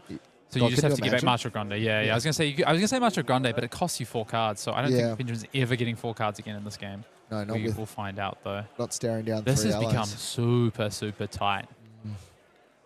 Now we'll see. I think the best thing Benjamin can do is have some sort of clash that allows him to make a gold. To be able to draw a card, because now he only has those 3 cards, Hayden, with one of them being Remembrance. Couldn't pitch it to Grindstone. I think if it was a blue, he's just pitching that to Grindstone regardless. But yeah, we'll see 3 cards in it. Oh, 2 cards. Does he have his own copy of Tropuldani in Is his it hand? drop? Is he just dead? Oh, he can... Oh, he's okay. Okay, no, because he can... He Quick will survive. dodge. He'll go to 2. He'll go down to 2. Yeah, and importantly, draws a card off of Creation of the Gold with a quick dodge. So he'll go down to... He would go down to 2 if this card didn't block, but he, of course, has another card in hand now. Yeah. Yes, he's thinking about it. He can actually block it out, because if he's drawn a 4 block... But I think you risk it at this time, because you need to get gold. And you're in the last throws of the game, so I think this is well played from Lachlan here. Yeah, and it's going to force him to have it. I think a damage will leak across. No, he does have it! He has the 4 block. And you see Lachlan just gives a bit of a head nod. Rolling across does actually win. But he loses the clash. Benjamin is forced to burn a gold because he's lost the clash there otherwise. See reveal. And he's lost it again! I have not seen a Victor lose this many clashes before. Wow. The Goldman Estate, and suddenly the back alley break line, importantly, it's not a blue that's going to allow Lachlan. He's going to remember it. Actually, it wouldn't actually matter, because Lachlan has the Remembrance anyway as the last card, so he would just Remembrance in response. And it's finding a couple of ships. Yeah, a few ships. How about 3 of them? Yeah, 3 ships is pretty good. And then we see half of his deck is being shuffled back in now. Oh, okay, doing it Not properly. shuffled. They go to the bottom. Yeah. 5 minutes left in the round. I'm like, very slim pickings left for both these balls, particularly for Lachlan. And we are going to go back to Benjamin, who's just going to have to pass because he's out of cards in hand. Can Lachlan find a way to deal this final 6 damage to his opponent here? I think the important thing here, Hayden, the most important thing, Can he find a way of getting go again? Now, he has just shuffled 3 ships back into his deck, but the problem is that as we saw on the previous turn, No gold? there's no blues. Yeah, well, yeah, no gold to dig either. Yeah. And of course, he's just lost the gold-baited hook. So now both heroes, no equipment left available. Luckily, though, has drawn up 4 blues instead. But importantly, this does give him a way of actually being able to just play some of these allies out. Maybe play a chum, play more prevention. He's got a second Sawbones in there to insulate himself from just dying to a big dominate attack. Does have portside exchange as well, so if that is a yellow on top, we'll find out. Can't draw it, though. A tipple, sorry. But he can tipple into the... You know, but he has no yellow to discard. Yeah, sorry, you're right. There's portside exchange after or before? Before. So you have you have to discard before. It's the opposite of the gravy ability. Yeah. Oh no, wait, I have to use the yellow card. So sorry, just one. Yeah. Yeah, so it identified itself. So this, while it is 1 innocuous damage, importantly, turns on every card you see alongside his graveyard, allows him to play them out and just start to try and amass something, because you're at 2, and here's the scary thing right now: you need to pump damage. Yeah, Sorry, but I can't pitch 6. 6. what does Benjamin's hand? Benjamin has a visit the Goldman Estate. He also has a Macho Grande. He But he does. doesn't. He has to block here because otherwise he would die. So he can't keep the 4-card hand to Macho Grande here. So he needs to block with 2 cards here. And you know what? I think Lachlan might be keeping these blues, because he could have played another ally here, but yeah, he's just going to block it out. Arsenal 1, and this just insulates him again. It's that Yeah, he has to keep cards in deck, and the Yeah. cards that block as well. Goldman Estate's going to be played. Needs to rip a blue off the top here, I Well, think. You can. Has he got a card in hand? No. No, because he blocked with 2 cards. Yeah, he blocked with 2 cards. Made some might. He has to draw a blue to be able to swing this grindstone. Otherwise, you're passing back with 4. 2 and then draw a card. It doesn't matter, though. It's two floating. What's he find? He does find the blue, and so Miller's grindstone coming across. This is not lethal, importantly. Does take a card though from Lachlan's hand, and Lachlan has found a ship plus a prismatic leyline, but 2 blues. So I think Lachlan might just be able to get this done potentially. Yeah, we'll see, though. Depends on how many 4 blocks Benjamin finds. 1 damage will leak through. Miller's grindstone activation. The clash comes through. Avasti rounds the ancients. 0. 0 is more than none though. Okay, Yeah. disrupt. Yep. Yep, 0 Yeah. is more than nothing. So Benjamin does win that clash. Some attack better than no attack. Yeah, as true. they say. Even if that attack is for 0. But now we see here, yeah, the big boat's coming across and does have enough resources left available. So this is 8 into 6. What do we find? We do find... Benjamin's got double block card in hand though, so he's going to be able to block out this entire turn if he wants to. Yeah, but importantly... And draw a card off this gold creation if he wins the clash. This clash is so important here. I'll do Testifying... Yeah, layering, testifying grips, hot water swell. Does Macho find the Macho Grande. and then test of strength. Test of strength this time. Clash. I win that one. Yep. Gold, draw a card. Yep. Okay, so he's going to draw it, importantly, and wins the clash. So 3 mites are available, and suddenly, if he can afford to keep a card So- here... He knows Macho Grande's on top. If he can, yeah, he just Well, has it's to in his block with hand 1 now. card. Yes, but he just has to block with the red, and then he can cycle through the gold. I think you just block with 1 card here. Blocks with it all. Oh, I think he Insulates could have blocked. himself. I think he could have blocked with just the red and cycled through gold to find enough damage with Macho Grande with these 4 gold. Pitch 3. Oh, no, it's just going to send the It's grindstone for just a 6. 7, the safe play. Oh, 7, sorry, you're right. So plays it safe, knows that there's not many cards in deck, and a lot of these cards now, I have a figure in the hand for Lachlan here. He's actually a gold short of being able to do that. I see. It's going to prevent 1 as well. But importantly enough, though, forcing all those blocks here does mean that he's not being attacked for 6 this turn regardless. What is in the arsenal for Lachlan Buchan? Benjamin knows the math. I think he's 1 short there. We'll see the draw up here. I have a figure will be pitched to play. No, he's just going to send the dog. Recur the thing, get a gold. Now, Yep. importantly, Hayden, if he's found something like Macho Grande once again, he can keep 4 cards, go to 1, and just swing this dominated attack. He hasn't found it. I see a Thunderquake. I can't see what else is there. Thunk. 4. Coming What have we across, got, takes the Benjamin damage. Rhyan? What's in the hand? Pitch 6. Disable it. You for 9.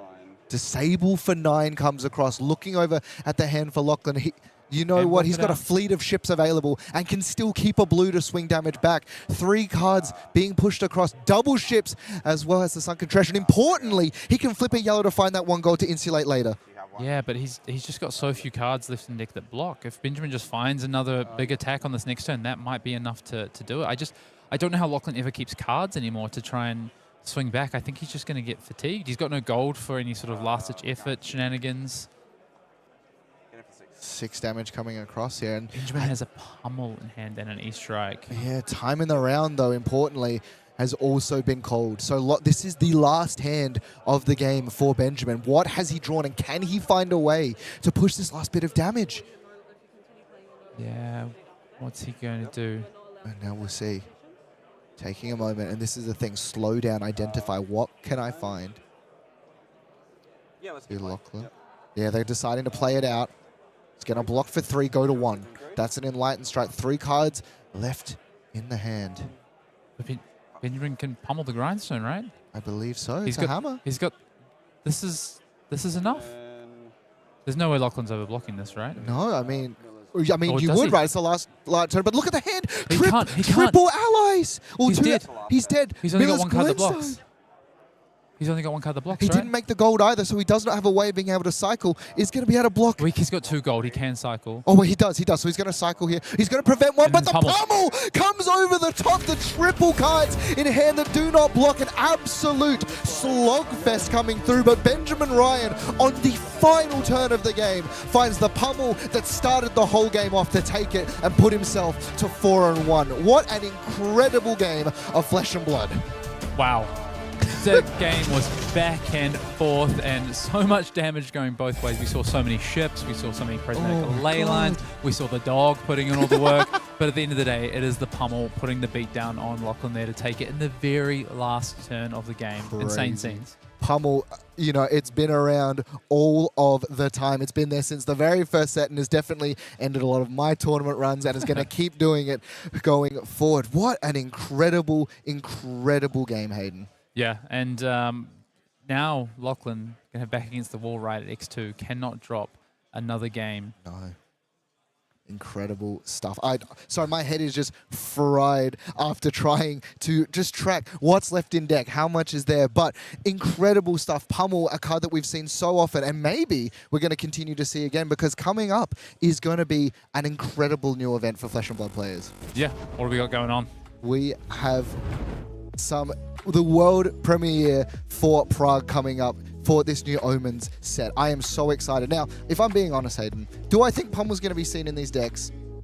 I don't know. Maybe. I hope so. I hope so. Ziggy Stardust Pummel. Yeah, I'd love we'll that. premiere Prague May 22nd to 24th. We know we've got a lightning set on our hands. We are returning to Limited with this world premiere, and I am super excited. Coming up as well. Coming through. So tickets are available next week for March. And again, we spoke about it at the top of the show, but that early bird special, you get additional tickets if you are able to purchase on that day. So if you have any inclination that you're going to be attending the world premiere, which, by the way, you absolutely should be, get there. And taking a look at some of these, Hayden, these are stunning promos. Omens of Arcana not only is such a beautiful card showing all 3 of the heroes, but that playmat as well. Yeah, and look at these world premiere 2-card booster packs, these promo packs where you can get these in them. Obviously, at the world premiere, you got to be there to get your hands on them. So you're going to want to be there. Having a look through, these are some of the booster packs, and these cards, the art on them, every set, I say that it's the best art that we've ever seen. And then they just keep doing it again and again. One of these 3 dual cards, and I need them all. I've decided I need them all. I'm a big fan of the design space of these duality cards, being able to do one of 2 different things. We know Flesh and Blood is a game of modality, and adding in an extra, a 4th layer of modality, so to speak, I think is just such a cool design space to explore. I totally agree. Taking a bit of a look at what you're getting with your packages, looking at plenty of stuff. You get entry into the calling, 2 bronze, unless you, of course, Early purchase bird, early you get bird, early you get a bird. 3rd, and then the silver one, Ancestral Strike in that full up, beautiful cold foil, and the lightning flows. You're going to need a bunch of them. Yeah, of course, and these lightning flows look absolutely beautiful, and all these full arts look really, really nice, which you can get your hands on. And in particular, based on what we've seen of lightning cards before, you know that those lightning strikes are going to be so shiny and so stunning in person. Do you know what looks better than these, though? What looks better, Hayden? These lightning flow tokens. Oh. One for each of the different heroes relative to the way that they draw on the flow state of that lightning across our 3 different heroes. Got to be there to get them though. Yeah, and I love them all. I don't even know which one I'd use. I know they are attached to a hero, but I think I just shuffle them. I use whichever one. Just go random. You know what? Because I think they're so pretty. That is all coming and more at the World Premiere in Prague, May 22nd to 24th. Make sure you get your tickets. It's going to be a time. I'm going to try to get there. Yeah. Yeah. Incredible stuff. Hayden. We've got more Flesh and Blood to be played. I know. 2 more rounds to go.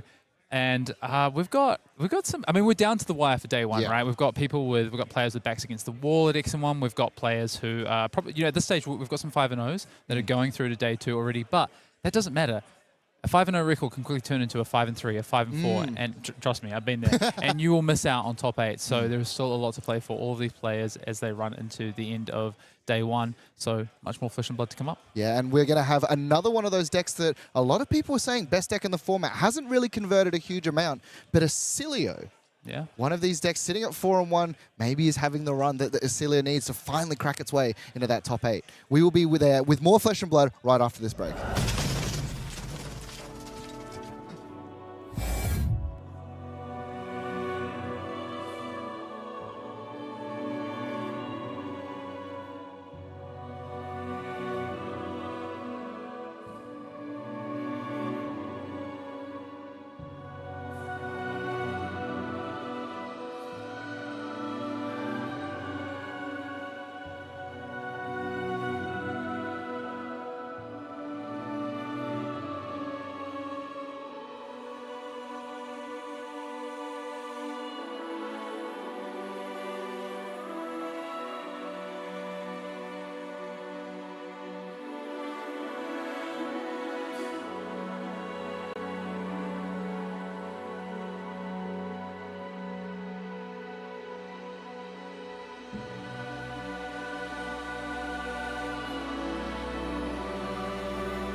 Round number 6 is about to kick itself back off, and we are checking back in with someone we've seen already today, Hayden. J-Mac playing Vynnset Iron Maiden, going up against Daniel Madden on Oscilio. Yeah, Jesse McDonald already had a win in the feature match area today and going to have to take on an Oscilio. And typically, you know, I think a good matchup for Vynnset, and is a matchup that we've seen over the last couple of weeks be really prominent in this meta, and I'm excited to see if J-Mac can keep it going. Yeah, well, let's find out as we jump in with the players for round number 6. Vynnset going up against Oscilio, and I think Vynnset kind of came out of the woodwork because Oscilio is so prevalent. You know, a deck that if you give it its full hand will kill you, and Vynnset loves to just rip cards from hand, Arsenal, and everywhere else. Yeah, typically a very, very quick game on our hands. Why don't we go ahead and take a look at our two heroes that are going to be on the feature match area here in Oscilio, Constellar Intelligence and Vynnset Iron Maiden. As we said, both of these heroes still awaiting their first champions,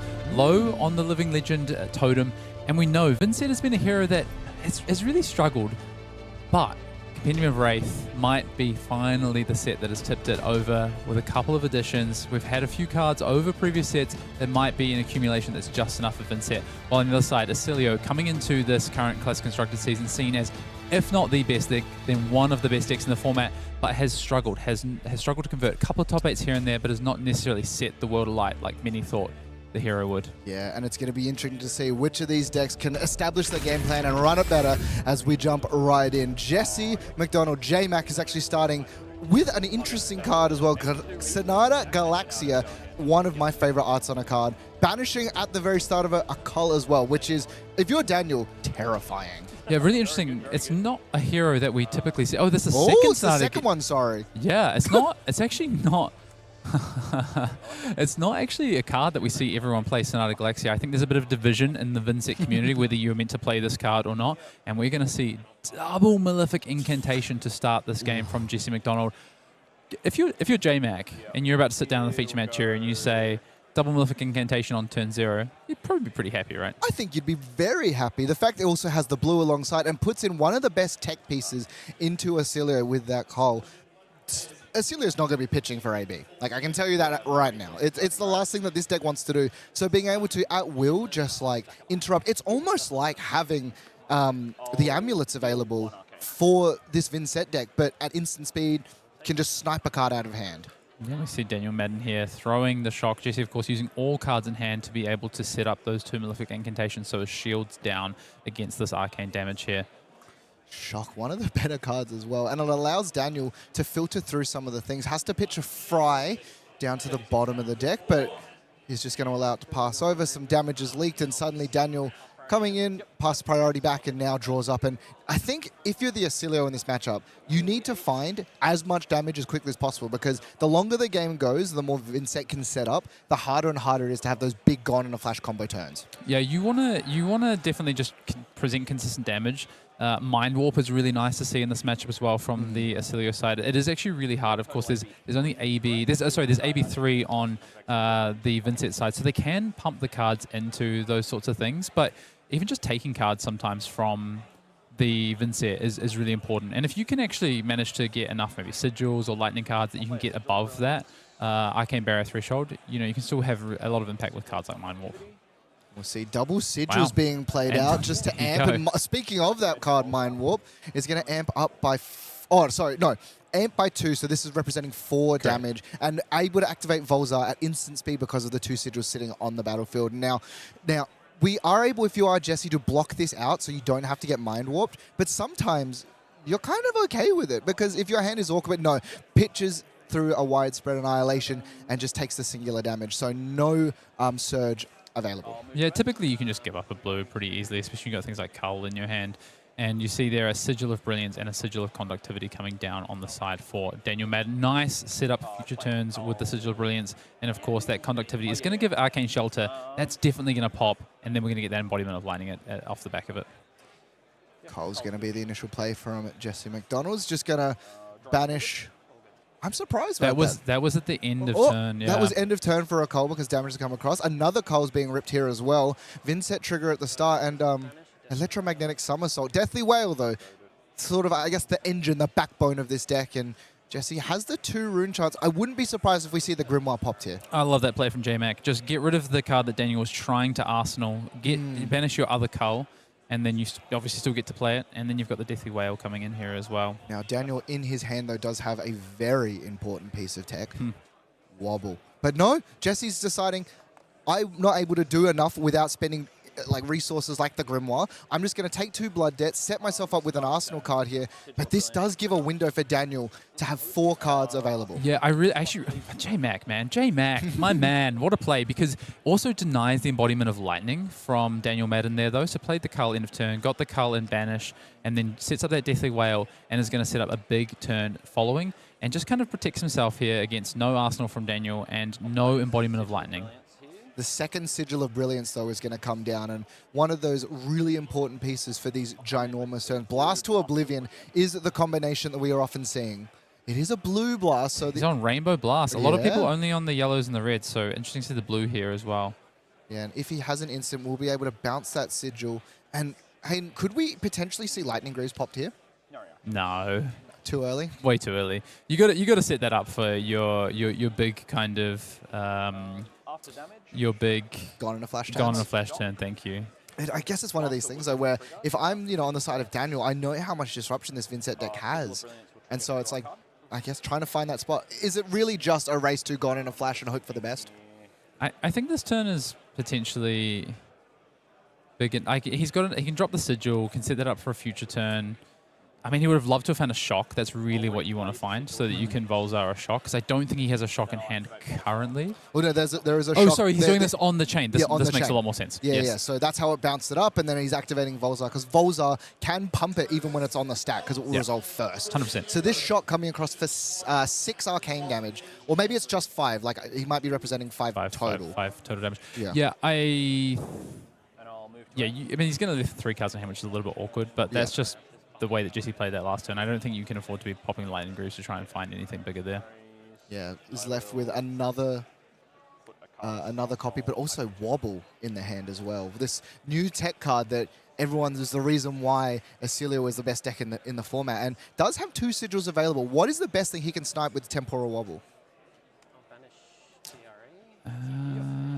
It depends on what. I mean, he can stop the cull. That's one thing he can do. Stop cull. If they're on Shadow Puppetries as well, denying that extra I mean, Beseech wide. is like a really nice hit. There's one. Speaking of, of. Beseech is going to be played, and Daniel sort of noting down that Jesse has in fact opted to Vynnset, but now considering, do you wobble this or no? He's just going to be patient. Leave it there. Wants to make sure he can do it on the cull. Yeah, and it's saving cards, right? From hand, Machinations, which is really important. And now this is the interesting thing as well, enabling go again with Overpower. So 3, and I believe it's just going to be for 5 here. No, for 8, sorry, of course, because of the +3. Yeah, because of the Beseech. It's going to be coming through for 8. 11 damage. Also, on the back end of it, 2 of these Malefic Incantations will make 2 additional rune chants. So setting himself up. Has go again. Now, if he wants, I do believe that he can actually choose to break Quill Hand to play this Deep Recesses of Existence. Does lose a... I don't know. Do you really give up your Arcane Barrier this early to be able to play this card? I mean, you still have the AB2 on the chest. It depends what the card in hand is. And also, it depends if you're considering Wobble in terms of like for your cull. Yeah. So it depends if Daniel pitches for this Arcane Barrier, right? Which is what he's thinking about doing. Yeah, so he pitches the Sigil of Aether to prevent 2 damage there. Yeah, so the first damage must be taken because of the Vynnset trigger. So Jesse decided to pay a life to make sure that first is unpreventable, which means that all of the abilities from Deathly Whale and any of these Runegate cards Cull as well, active. right? Yeah. I think he's doing it to make sure Cull definitely gets through this turn. It's interesting, though. Trading Cull for Wobble, like, I mean, it negates it so you're not banishing, but you are still trading a card for a card. Unless, and hear me out here, Hayden, that card is a Runegate card, which costs 3, which then he can't play for free, which I then kind of stops that turn immediately. But current funnel's going to come across on block for 3, 5 damage coming through, so 30 plays 30 now. Jesse looking to set up another turn. Are we breaking the chain here? So you can break the chain, create that. Yeah, create that rune chant token. Yeah, so considering as well, yeah, so is going to break the chain here. Goes to 4. And just gets to play it, though. So the Yeah. the wobble is... Yeah, it depends what... I wonder what that card in Jesse's hand is. I think I might have sniped it before. It might be a dirge. But I feel like if you have a Deadwood dirge, you just use it, right? Yeah, I think you would have just played it there, right? Unless you're playing around the wobble, right? Of Because course. that would... Although you could dirge him. I think the safest play for Jesse here is just Arsenal last card. Yeah, of course. And it also, like, dirge is a really great way of being able to just insulate yourself from when you can't make a whole bunch of rune chants and stuff like that. So I think it's a really smart play. Plenty of damage coming across. And, you know, this new card that we're seeing here, Deep Recesses of Existence, does a lot. But So not good. Yeah, it's not a huge amount in this specific matchup, right? Banish a card from their graveyard. So it doesn't get rid of things, but it does allow you to recycle. It's just value. Yeah. It's just huge value. It's just massive. Yeah. This is Jesse is in such a good spot here. There's 10 life to the good, has a Cull and Banish, has another Deathly Whale. Sure, we'll get rid of the Sigil of Brilliance. That has no impact, but what does have impact here? Oh, sorry, I didn't realize that it was you pick the card they banish. You pick both cards. Yeah, Correct, I thought it was like, because the other ones they banish a card, right? So that card's insane. That card's crazy. Yep, and of course it's for each hero that lost life, so for yourself as well. Sigil of Brilliance is going to crack there to start damage turn. He's going to draw an extra card, see what he can find here.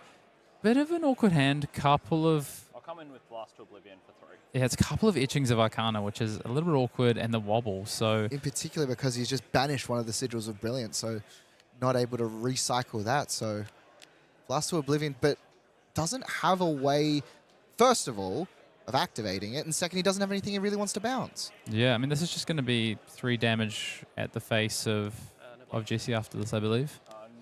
Yeah, and then also has the wobble in hand, and he's prioritizing keeping this wobble, but Jesse's done an incredible job of just playing around it. And I think this is one of these things where you have these tech cards in your deck, and you're trying to catch your opponent out on certain things. So you don't wobble the Beseech because you want to hit the Cull, and then your opponent plays well and plays around it, and all of a sudden you're sat there with a really awkward hand. So Activate Oscilio here. Discard I just like literally this. just to throw it away. Yeah, so he's going to bin the wobble just to draw. Finds a current funnel. Okay. Current funnel's good because he's going to go again, and it's going to give you a activation of your Volzar, or a buff on your Volzar. Yeah, so Volzar is going to amp up here by 2, which does mean he can push a little bit more damage and does have an additional sigil inside the bin. So we'll be able to return that if it surges, but Jesse just opting to take the damage here knows that this is purely damage. Yeah, you just have to stop the on-hits like the surge that's about to come out here. Yeah. I'll play Etchings of Arcana. Now, this also has go again. So if he wants, but no, he's just going to pitch to activate Volzar instead. So a little bit of wasted value, etches for 5. And yeah, if it deals more than 3, you return. So Jesse definitely incentivized to spend a little bit of the Arcane Barrier here. Yep. We'll see what Jesse... I mean, unless Jesse doesn't have a blue in hand, I think he's got another existence, though, so I do believe there's a blue in hand there. Got a bit excited. You just hear Dennis saying got a little bit excited. And, you know, a stark difference from the other game we saw from Jesse. Still has plenty of equipment left, not only for blocking purposes, but also has 3 rune chants just sitting there if, you know, the hand completely bricked and he wanted to play out that Deathly Whale to keep the pressure on. Jesse's in a really good spot here. Yeah. Has, of course, that yellow Deathly Whale, has the Cull, kind of has of course, still has the Felling Song up, the Grimoire up, kind of just has everything. Double Malefic. Ooh. It's Eloquent Eulogy to start the turn, getting banished there.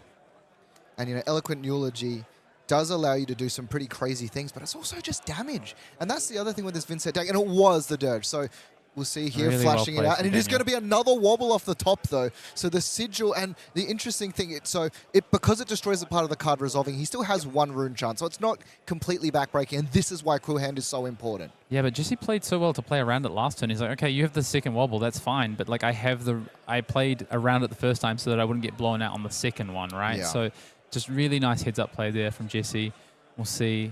And this is where you see the power of Vynnset. The extra cards this hero has gotten now. Yes, you still have to play really well. Yes, it's still quite a complicated hero, but it has gotten a lot of extra improvements over the last couple of sets. And I think the big thing with the improvements it's got, Hayden, is just it allows it to be so much more consistent at doing its game plan. It always has, assuming, again, player skill, you have a way of, like, manipulating some of the bad sort of draws and when, you know, things get stuck. If you're able to play out of those, this deck is incredible. And Oh, that's wow. another card that is a reason why you play this deck. He declared no blocks and suddenly from the top rope, Succumb to Temptation comes out of nowhere and is going to rip this hand apart. Yeah, that's fine. I'll take the 5 down to 13. Yeah, he's got a Lightning Press and Flittering Charge, I think, in hand. So remove the Flittering Charge. Suddenly you have no plays and you know there's a Lightning Press coming, but you have such a big life buffer as well. Yeah, it's really good. I mean, of course, you can trade in that Lightning Press off of the Oscilio hero ability, which Daniel might be forced into because we're going to see creepers here potentially. I guess the other scary thing though is, We've only got 1 card left in hand now, right? yeah, but So I got 2.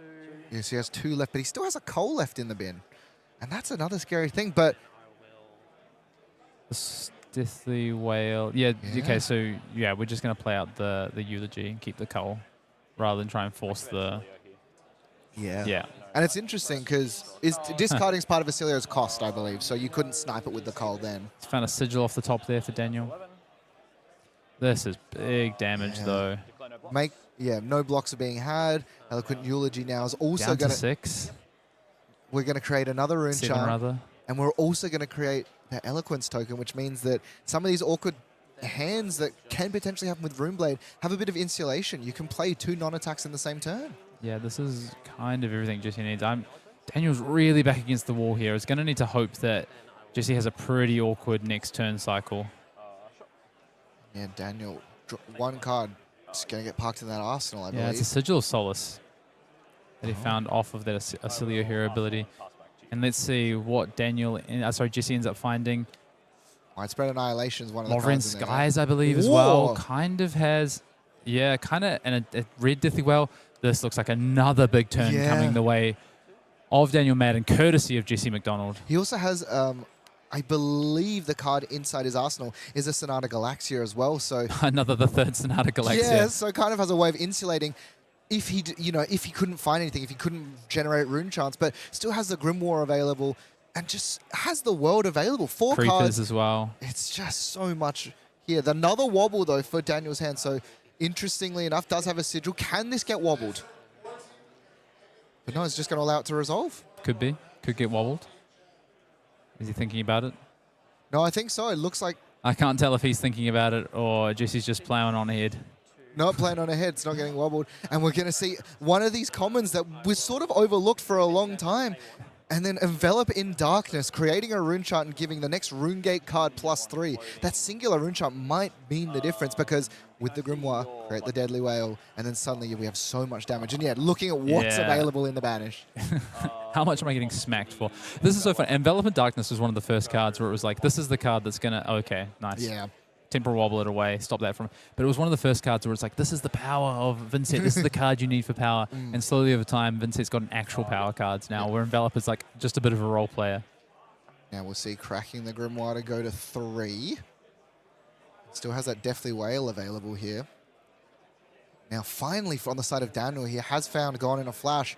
This Deathly Whale coming in for 6 and 3. It's going to tick down the last Malefic Incantation, so we'll still have 2 left. And this is the power of these Malefic Incantations on that turn 0. Every turn, he's just had Rune Chant generation after Rune Chant generation. Go Again has been enabled as well. And also, just holding onto this cull means that Daniel can't really ever keep cards. Like, he's kind of incentivized to block, and if at any time he tries to pivot, Jesse will say, well, I'll just use the cull now. Yeah. We'll see Embodiment of Lightning due to the sigil popping there. 2 left, and now also has to consider, and you're at 6 life. This has Go Again, and at best, you're having to fight through a flail. So Daniel has a Gone in a Flash in his hand. I believe he's trying to work out, can I find a way to set up this Gone in a Flash and try and just have one good turn at some point in this game to kill Jesse? I think that's going to rely on Jesse having one pretty bad turn, though. But I think that's the line that Daniel's going to try and explore here. And look at this, finally. It's been sitting there just ticking Jesse's life down for 3 turns, but the cull's finally going to get thrown away. And look, Gone in the Flash, much like it. And again, on hit, this has Red Morph. It's going to make 3 more rune chants, and suddenly, no cards left available. Plenty of damage. Has to throw the fridge here. Yeah, But and you it's still see gonna be that's 5 why. rune chants. Yeah, that's why Jesse throws the cull beforehand, right? So no cards are blocked with. we know that's a sigil in Daniel's arsenal, so he's on effective 3 more life, but it might be not enough. See the Deathly Way now is going to close the combat chain. Go up to 6 rune chants, actually. Oh, 7, of course, sorry. Yep. And now 7 and 1. He's going to play it out. Get Just to flail you. Pushes it through, looks at the hand, extends the fist bump, and JMac goes to 5 and 1. This Vynnset deck, when it's been on the coverage, has just done it again and again and again. J-Mac's my new favorite player in Australasian Flesh and Blood, I think. The man is on an absolute tear here. And just great to see, yeah. I think, we spoke about it earlier in the show.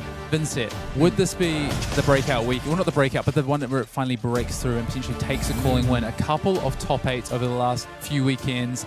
We had June, and then we had Shamir, and now are we going to have J-Mac? Well, he's still got a few more wins to battle through and get to, but is now moving to 5 and 1 on the day with one final round left to play. And I think as well, in a weird kind of way, this Oscilio deck has sort of been one of the reasons why this deck has come back. Because we've got so many of these decks that just want to play ginormous hands and attack you. How do I attack that? So many on-hits, so many terrifying ways of stopping. Of course, we have one more round for you here, but there's so much more Flesh and Blood, not only tomorrow, but coming up in the World Tour, as we look forward to what's going on next. Of course, the $2 million tour this year, just an incredible amount going around for every Flesh and Blood player.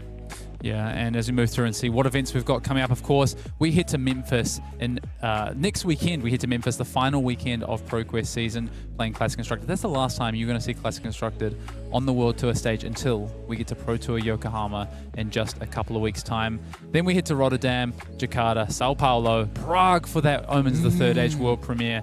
And then close to home for me, or close to, well, actually it's pretty close to you down there in Adelaide. It's only a short flight off to Auckland for a limited sealed and draft calling. I'm so excited to have draft and sealed back. And then following that, back to Minneapolis for the US National Championship, which is always such a hoot to watch. Shinjuku, Las Vegas for another Pro Tour coming through. Omens Limited being involved in that one, which, Hayden, I know you're a giant fan of Limited. Edinburgh, Bangkok, Hamburg, and finally, from what we have available right now, Kansas City. And I'm so excited just for this roadmap of Flesh and Blood. Yeah, no matter where you are in the world right now, it's pretty close to get to an event to you. A World Tour event is going to be nearby you, whether you're in the Americas, whether you're in Europe, whether you're in Asia. And of course, if you are thinking about getting into one of these events, make sure you get in and do it early and take advantage of the new early bird packages that are involved, or available, with these World Tour stops. And that all starts from Prague, where you can get the early bird calling premium package, of course. And Matt, look at these beautiful extended art lightning action attacks from this latest set. I need to go. I need to go because these cards are stunning. And of course, jumping in on the early bird when we have the dictated weekends, you can get not only everything you see here, but in that little corner there, Hayden, an extra bronze ticket available. So you can go and play even more side events and have even more fun playing Flesh and Blood. And of course, not only the premium package, but you've got the Go Again package for these events as well. Early bird again, going to get you that extra bronze ticket, but those 2 silver entries as well. Plus, of course, as we just spoke about, these beautiful, beautiful promos. So here are your weekends for the early bird packages. Prague, that's going to be your first opportunity to get involved. That is happening next weekend. So if you're thinking about being at that World Tour stop for the world premiere in Prague, get your early bird package next weekend, and then over the next few weeks, you've got opportunities for Auckland, Minneapolis, Shinjuku, Las Vegas for that next Pro Tour stop as well, all the way through to Edinburgh, Bangkok, and Hamburg. Yeah, just incredible value, and particularly if you know you're going, you may as well just do it in that exact moment, get some extra value, have even more fun playing Flesh and Blood. Hayden, we have one more round left to go, and we have an absolute doozy of a matchup coming up. Yeah, I've heard we're going to see one of the decks that I think is kind of the sleeper of the format, although weirdly it's been doing really well every single weekend, but it's not top 8 in callings. That is Arachne Marionette. Yeah. We are playing one final round here in Brisbane to round out the day, and we're going to see, players who's going to be going through to day 2, who's going to be in contention for that top 8 run. Yeah, and it's definitely not going to be an easy one for a Marionette, as Victor Goldmane is its opponent and has to deal through all of those Golden Suns. Do not go anywhere. We have one more round of Classic Constructed from the Calling Brisbane just after this break.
One final round for the Calling Brisbane day at number 1. It has been an incredibly diverse, interesting, intricate, and also aggressive meta that we've seen coming out from beautiful Queensland. Hayden, I've had such a great day of Flesh and Blood, and I think there's been a lot of kind of decks that have attacked this meta in such weird ways.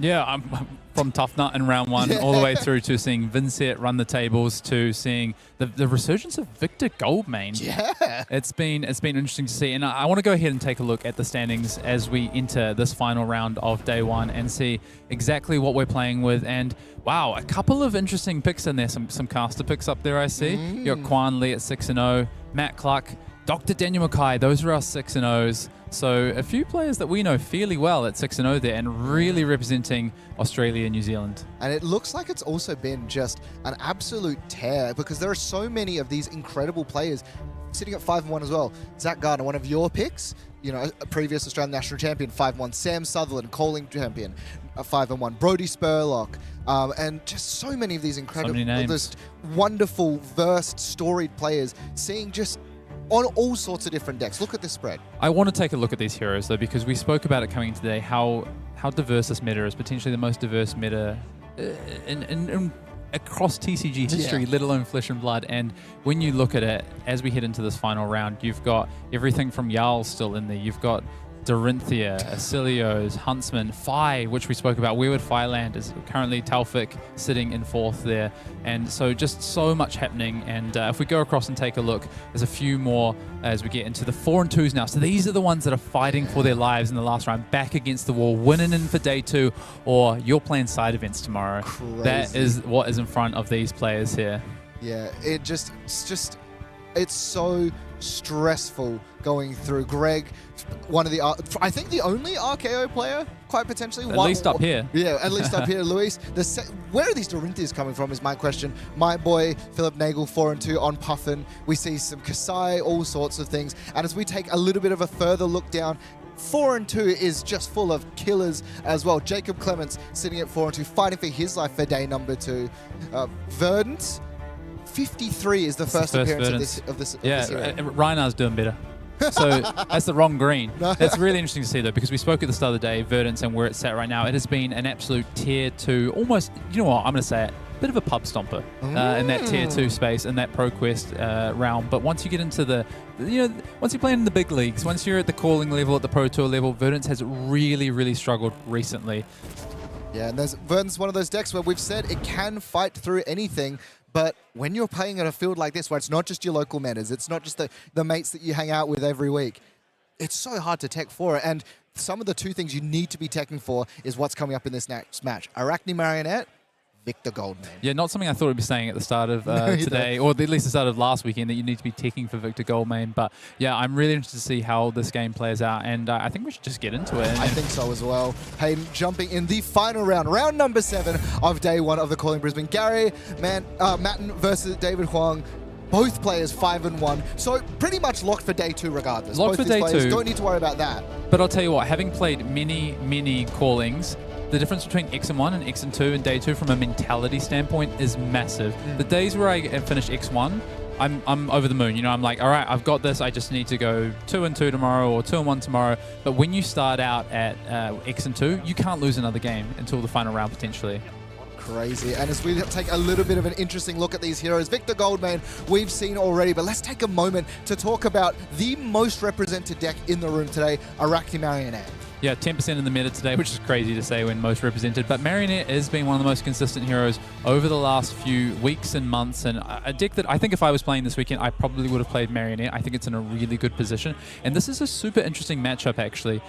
So we're gonna find out who is more mighty, the high and mighty, or the stealthy, sneaky Marionette. Let's get down and see it. Let's jump right into our final round here in Calling Brisbane. These players fighting to ensure their easy cruise through day number 2. 40 life on both sides and a relatively standard equipment suite from both players. Yeah, I might have to pick you up there. I don't know if there's any cruisy day 2s, but you're sitting a lot better at X1 than X2. All right, Trounce is on stream again. Oh, let's see here we go. Okay, we're good. I mean, the curse has been broken, but let's see if Gary's curse exists.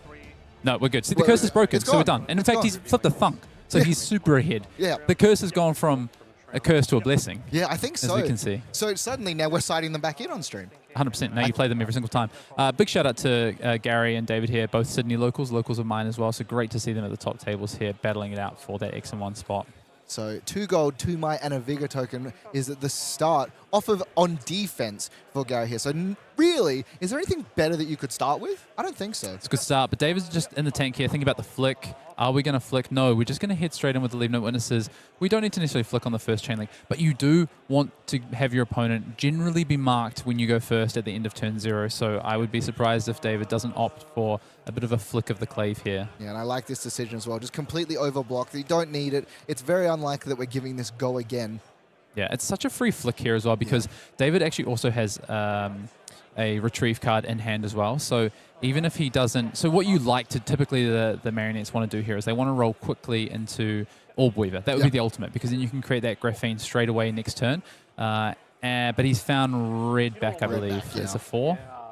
Yeah, so it's rolled into redback, not the exact choice that he wants. Now, I know there was a period of time where they were just immediately throwing their mask as well to create that Graphene Glycera. Is that still a priority, or can you afford not to for a little while? It depends on the matchup. So sometimes you need to do that straight away, but sometimes you need to save it to turn into a Black Widow for disruption later in the game. This is a matchup where I think you can throw the mask. What is interesting, though, is David does also have a retrieve card. So he may feel that, well, I've got a blue here, I've got a retrieve card, I don't need to get to that Graphene so quickly. If I get to it turn 3 or something like that, that's okay, because also once you get to it on sort of turn 2 or turn 3, you'd also have Tunic up for the following turn, so you can make sure you go back-to-back with your Graphene attacks. But we'll see what David decides to do. I think it could go either way depending on how David wants to navigate these turns in this game.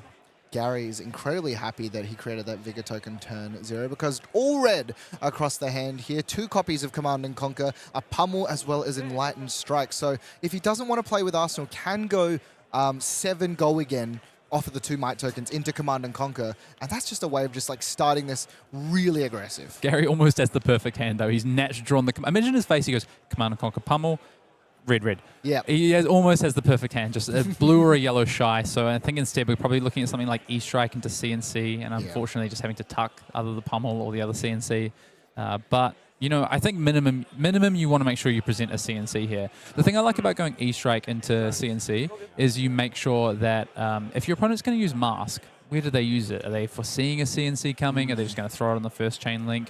So we'll see what Gary opts to do here. I think Gary is just so invested in, like, he really wants the CNC Pummel, and he's really upset that he won't get the opportunity to do so, I think. Yeah, and I think instead of going he's gonna try and hold the CNC Pummel. I think that's what he's trying to do. And as well, though, 8 Command and Conquer for 8 is also just really challenging for David to navigate without just throwing cards down. Now, the one thing about this as well is if you're in David's mind, do you think, oh, he's pitched a red here, but he still has 2 cards, like.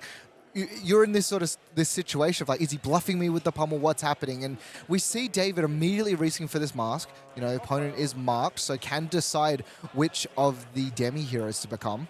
I think I remember David did have a Stains of the redback, I think, in his hand. Yeah. I think he's just going to flip this immediately and go for the... Yeah, I think he's just going to go straight to Orb Weaver here and say, I don't care about this retrieve card in my arsenal. You can have it. Yeah, there goes. Pick up 6 and run. Oh, interesting. Okay. So goes for the winner. So must have found a way of manually equipping. Maybe he's found an Orb Weaver in hand already. Exactly. So I mean, I can only imagine if this is the line he's going for. He just naturally found the Orb Weaver Spinneret. Let's find out. And that's very interesting then as well. Like this is Arachne Marionette is such a complicated decision deck with so many decisions and some incredible powerful cards. Mark of the Black Widow will be the first attack. His opponent is still marked. So on hit, this does force a banish out of Gary's hand. Has plenty defensively, but look what he's found as well. Visit the Goldman Estate has been found immediately. Yeah, I don't think there's a... This is so greedy from David here, I think, honestly. I think he's got a Stains of the redback and his opponent's mark. So I think he knows that Victors typically don't play a lot of defense reactions, so it's quite hard to play around, you know, that double banish. But typically when you're facing down a double banish, the opponent will commit the blocks. And actually, Gary does have a defense reaction here. So Gary can double block and still have the backup of a defense reaction. Super importantly here as well, Hayden, is that if it was the Orb Weaver Spinneret that he found, look what Gary has in hand. He has the tech card. He has has the Ripple Away. So for those of you who don't know, whilst it is an incredibly powerful weapon, Graphene Calycera is a token. And it is generated by an action card. So if you discard Ripple Away, it stops them from actually creating the weapon and can be a ginormous blowout. Yeah, but if he had turned into Orb Weaver as a hero, that doesn't stop it. Correct. It's only from action cards. Yeah, so with the banning of the two other colors of Orb Weaver, Ripple Away has lost a bit of value. But I think Ripple Away is just an unbelievable card. So here we go. So David is going to activate the Black Widow. He's going to go up to F6. And then he's going to play the Stains up to 9. But Gary has the defense reaction. He's got David's number right here and is going to block this out. Yeah, and you see David not happy about that. And importantly as well, he gave up his only way of manually transforming. So what this means is that he needs to find one of these Orb Weaver spinnerettes. Otherwise, he's just down probably the most important card in his deck. That is a massive advantage for Gary. I think David is getting punished here for being, I'd say aggressive, right? I said greedy before. I'll say it's aggressive to go for that line and not decide to make the Graphene Calycera. We'll see if he can find an Orb Weaver potentially in a future turn, or just naturally roll into Orb Weaver and get that Graphene Calycera. Yeah, still marked on the side of Gary Madden as well. David draws the hand and has found a couple of really important reactions in this deck, being Just a Nick, one of the more impactful reactions when turning those blue cards later on in the game into stressful things to deal with, and as well, Tarantula Toxin. Gary coming in here with the Miller's Grindstone, threatening a card off the top of David's deck potentially. Really interesting to see that Just a Nick in David's hand. It's not a card that Marionettes, you see a lot of a Marionette list. That's more of an Eric and he slips through the cracks card. Because typically it kind of bricks you. It doesn't work on your daggers, and you're a dagger deck first and foremost. But David may be playing a slightly different Marionette version here, and maybe that's a testament to the fact he decided not to turn into that Orb Weaver, right? His deck is just not as much about the daggers as potentially other Marionette decks are. I find that really interesting. And a loss? Well, it's not a loss, but it's a draw. Yeah. So could have been a loss of a Codex. Yeah, and so David, I think, just a really big sigh of relief there. Or just thinking... Really importantly, though, both players with some big information. Yeah, and okay, he's going to crack the gold. Yeah, I like this. I think you just... Because also, leaving a pummel on top, your opponent knows you got a pummel. Yeah. It's like... And Codex is so much value, so... Yeah, so first Codex that we've seen this game placed into the bin. Command and Conquer is going to be the play here. 3-card CNC. That is rough for David there. No blue, so he has to pitch 2 reds in order to play this Command and Conquer. And I wasn't... Is it Command and Conquer or is it the pummel in the arsenal for Gary? I think it's the pummel. Yes, David also has a cut from the same cloth in his arsenal. He had Tarantula Toxin there, and he had Tunic Up. If he had a Graphene Calycera on that turn, it would have been absolutely massive for him. He should have transformed again, right, because of the mark? Yes, opponent's still marked, so should have transformed end of turn. Hopefully the players will pick this up. See here, pick up the pieces. Enlightened Strike coming across for Gary. Just for 7, 2-card 7's very good. Sink Below has been found for the side of David, and we'll see whether or not he opts to sink and try dig for something. But also has a Persuasive Prognosis in the hand. He's got an up 6 and run and a blue. So I think these are kind of the cards you want, because you want to get back your other clave at this point if you've not been able to find an Orb Weaver. It's going to opt not to spend the second Sink Below here, so it's going to leak some damage and just inside to play off of a 4-card hand, and we'll see now this Persuasive Prognosis going to be coming through. Just taking a moment. See, up sticks and runs going to... Yeah, up sticks and runs going to be the next play. And then just look to re-equip that clave, as you were saying, Hayden, and then just start to present these sort of aggressive marks again. Oh, Matt, you'll never guess what's in Gary's hand. He's got a Trounce. We're going to get to see another Trounce on stream. Here we go. Tick up your Trounce counter. Oh, cut from the same cloth will actually be, and reveals the Trounce. No reaction, though? No reaction, so he's already marked, but it doesn't matter. But David gets to see 3 blues and a Trounce there. Yeah, up sticks and run now. It's going to rebuy the dagger, I would assume. Almost certainly. Yeah, so rebuying the dagger, and then she's going to park that Sink Below in arsenal. Fix a hand later, 2 resources floating, so we'll still be able to attack. So this is coming in for a lot now. 4, 8, 9 damage. Oh, there we go. Just replacing the dice for us. So 9 damage from this Hunter's Clave coming across. Gary's a purist with his dice. Big attack coming here, but this is kind of a nice Trounce turn. Probably just block with a couple of cards. Is there ever a world where you leak a damage so they lose the mark? It's a Hunter's Glaive though, so you're going to get remarked. Oh, of course. Of Yeah. course. But yes, with Yeah. with Graphene, often that is the case. Yeah, and we'll see the Clash trounces won the first. Okay, so there's one more clash, right? Yeah. Yeah, Yeah. one more. What's One the second? again. Oh. And again? The most consistent we've ever seen this card win clashes, Hayden. Yeah, he's going to get the gold and draw the card, and now he is on for. It's quite. I think it's all blues in Gary's hand though, so Yeah. not exactly he would have loved that Spinal Crush to have been the second card that got revealed there.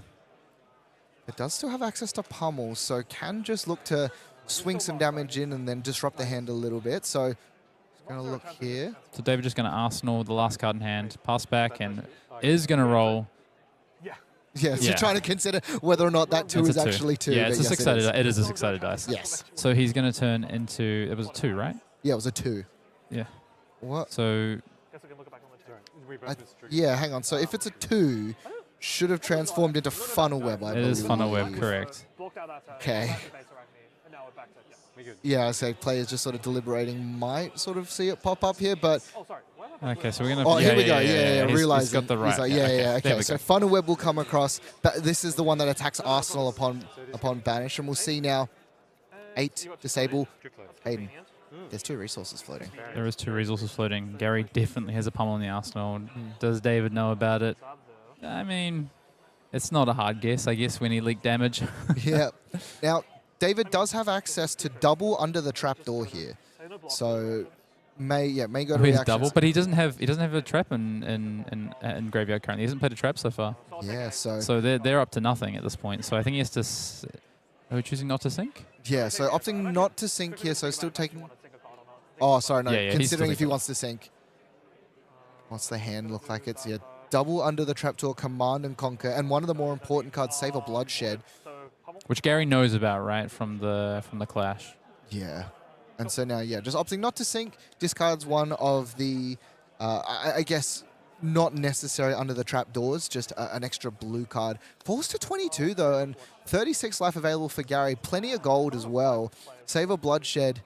Coming across with this Hunter's Clave now. David's got to be looking at these turns and thinking, imagine if I had a Graphene Calicera on my side of the board right now. We'll see here. Comes in for 5 go again. Threatening a card draw and a hit. We'll be able to play this Command and Conquer afterwards, but Gary, smartly, not on Arsenal right now. Yeah, no, Arsenal Funnel Web has no effect other than just an attack reaction, right, of +3. And it's not even an assassin card to discard. No, and also the nombo that David's got here with a CNC in hand as well. So he was just presenting 6 vanilla damage after this if he just uses Tunic, plus that last resource to send the Command and Conquer. Well, the hand for Gary, I will say, is pretty defense reaction heavy. Staunch currently. Response is really interesting to see. Not a card that we've seen recently from these Victor players. Maybe Gary was on something and knew Victor and other Guardians are on the rise this weekend, so he packed his Staunches for the mirror. Crazy. And it's, again, that level 2, level 3 thinking about not only what am I trying to beat, but what are the things that beat me, and then how do I beat them? It's this is why I can't do this, Hayden. It's why I sit That's and watch my instead. favorite part of attending a Flesh and Blood event is metagaming the event. Yeah. Just considering blocks now, what he wants to do. Gary's declaring no blocks here. Yeah. So David, Doesn't need to flick a clave because Gary's already marked, so already threatening the card draw.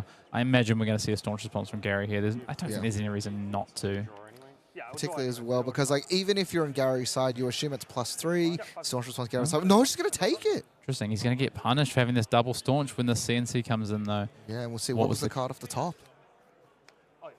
It was a Kiss of Death. So that's a nice Arsenal target as well for David here for once he turns back into base Marionette. So can send the CNC here off the Tunic, just send a nice 6 damage. He doesn't know. It's actually really significant because of this double defense reaction hand, and then can set up that Kiss of Death for a future turn.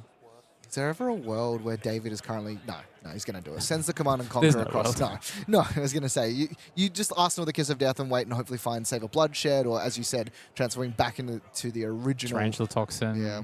Or just any reaction, really. Although he is now learning that Gary is playing a number of defense reactions, which is not that typical of Victor decks. Yeah, the mark is removed as well, importantly, but Gary just deciding, I'm just going to take the damage and just going to swing in here. Yeah, and I like this. Spinal Crush coming across. Keeps one of the staunch responses by using the Tunic counter in the arsenal for whatever the next turn is. Yeah, I think it's if you're going to play them in this matchup, you want to keep them around for big dagger turns, potentially. Just going to present some blocks. Shred as long as mark of the red mark of the Black Widow coming across. So 3 damage leaked, but importantly no crush and no threatening of a pummel on this one. So David just going to present, be efficient, and then kind of attack with these small hands, which Arachne itself is pretty good at doing. Yeah. Speaking of, yeah, there you go. That's a good combo. I think is that a Tarantula Toxin as the last card in David's hand as well? he's hiding it. It is actually. Yeah, it's a Tarantula Toxin. So David kind of has everything. The only thing he's missing is his opponent being marked here. Yeah. Like, you really want to start the turn with your opponent being marked so that you can flick the Kiss of Death rather than flick the Clave. Yeah, of course, Kiss of Death reads on the actual card itself. When this hits, lose 1 life. But importantly, it counts as a dagger. Now, during all of this, double blocks with Clash coming through. Clash of Bravado. Looks like it's being resolved. And then Test of Strength And is then the other drawing one. the card off the top. Yeah. Yeah, draws the Mantra Grande off of the top. Yeah, so it's going to flick to mark, and now And then we're going to see the Tarantula Toxin. value out of the Tarantula Toxin as well, getting the full essentially +6. Because of the mark is going to go up by 1, and then, yeah, Tarantula Toxin Okay, comes across. This is really what David needed. Gary was really controlling this game. The thing is, though, what's an Arsenal? Yeah, it's going to be that Staunch Response, and this is the terrifying thing now, because you're up to 11, but look at this Staunch Response. Does he? Yeah, that's 11, plays 11. Yeah. Thanks to that Test of Strength. And as well, if he needed to, he could have pumped more blues into it, and suddenly this gigantic turn that looked like it was going to draw cards and start presenting a lot of damage, we are going to transform once again. He doesn't find it. Funnel Web again. This is how I feel when I play Marionette. It's Me like too. trapdoor, funnel web, trapdoor, funnel web. I'm like, where's my orb weaver? You know, where's You never find Trapdoor when you need it either. It's like, oh, I turned into Orm Weeder when they're You're attacking only me for lethal. trapdoor when you don't need it. Exactly. Every single time. And the Miller's Grindstone looks like it can be just successfully and comfortably blocked out by this Fateful Scene. But again, you've used up thus far 2 of your Saber Bloodsheds. We've seen 2 Tarantula Toxins. 1 of your Codexes got eaten. There's so much of your gas. And as you were saying, Hayden, if we had a Graphene this whole time, Well, this game is completely different. David's found an orb weaver. Oh, finally. Orb weaver Spinneret. So David is going to get this Graphene unless... Okay, no ripple away on the side of Gary when he draws back up. So we will finally get this Graphene that David probably should have had on turn 2, to be honest. But he has now got it, and he's going to get away to the races. Yeah, He's actually found double Orb Weaver, I think, interestingly. But no Tunic counter up, so I think we're just going to have to pitch, and yeah. So this is going to be for 4. And interestingly enough, has also decided to keep a cup from the same cloth back. So probably wants to set that in Arsenal, understands that it's likely that he's not going to be able to keep full hands at this life total. So wants to just make sure he has something to come through. Test of Iron Grip. Yep, but he's not going to get to keep it. I was about to say, I think one of the problems with that is if your opponent has a Test of Iron Grip. So I understand the line that Dave's going for there, because you really want your opponents to be marked as much as possible. So a lot of the time what you want to do is you want to set that cup from the same cloth so that you can start their turn marked, and then you come in with the Graphene, you get the Marionette ability, all those things. But there is cards like CNC, like Test of Strength, that are Test of Iron Grip, sorry, that are going to punish you for that. Yeah, and as we were talking as well, Hayden, a blue disable being the attack. And I think the scary thing for David right now is that we have not seen any of the big power cards from this Victor deck. It's just been trading back and forth with blue disables or, the occasional Spinal Crush. We haven't seen any of these Goldmane Estates sort of played out yet. We haven't seen Golden Suns as of yet. So there is so much of this difficult to navigate damage that is still waiting. And David's been very liberal with his defense reactions. Yep, another test of Iron Grip found here for Gary. I would say typically this matchup favors Marionette, but when they have all these defense reactions and you can't use all these dagger pumps, it's really difficult. And I think we're going to see another test of Iron Grip get involved here. Yeah, now luckily David is a little bit insulated, has 2 cards available in their hand, so can continue to make plays after this. And we're going to see it's just going to get run out. 5 damage coming across. He is currently in the regular Arachne Marionette, so yeah, so Test Fine Grip once again flips, and there, speaking of, Sun. yeah, so he's got, because of the reveal of the Golden Sun, makes another gold, is able to draw that card. And Hayden, I talked about the terrifying damage. Leave No Witnesses is going to be the card. Tarantula Toxin, though, is going to at least pump over the top. But doesn't he still have a Staunch Response in the arsenal? I think he played it, right? So oh, no, you're right. Sorry. He had so many in such a short period of time, I lost track. That's why I was actually wondering if he was going to throw an extra card here to block with. I was wondering if he was going to throw down one of these blues, because he's just got some dead blues in hand. It's a CNC in the arsenal. I was wondering if he might just throw an extra card here, because you don't really need it, but it's ultimately opted to keep the hand. Yeah. I think we might see Gary cash in a gold next turn, potentially. Also managed to snipe the Leave No Witnesses here, so the actual follow-up play from this Arachne deck is just going to be passed. So don't get me wrong, it's a lot of damage, but doesn't have that disruption or the forcing of blocking. And we know now that we've got this giant overpower attack. Yep, I'm not sure what Gary's tanking on here. Maybe quick dodge? I guess, just to utilize your card value. I think you're better off cashing into gold, though, I think, and see what you find. Yeah, and I think he's come to the same outcome as he's declared. Nope, that's fine. Tarantula Toxin. Again, I believe that's the third one we've seen. 2 have been played, and then 1 was pitched towards the bottom, unless that was off the Enlightened Strike before. No, I think you're right. I think it's really important for David there to have got that damage pushed through. Yeah, we're going to see the gold crack. Yeah, What do we got, Gary? Draws off the top. Oh! That's Finds a it good off rip. the top.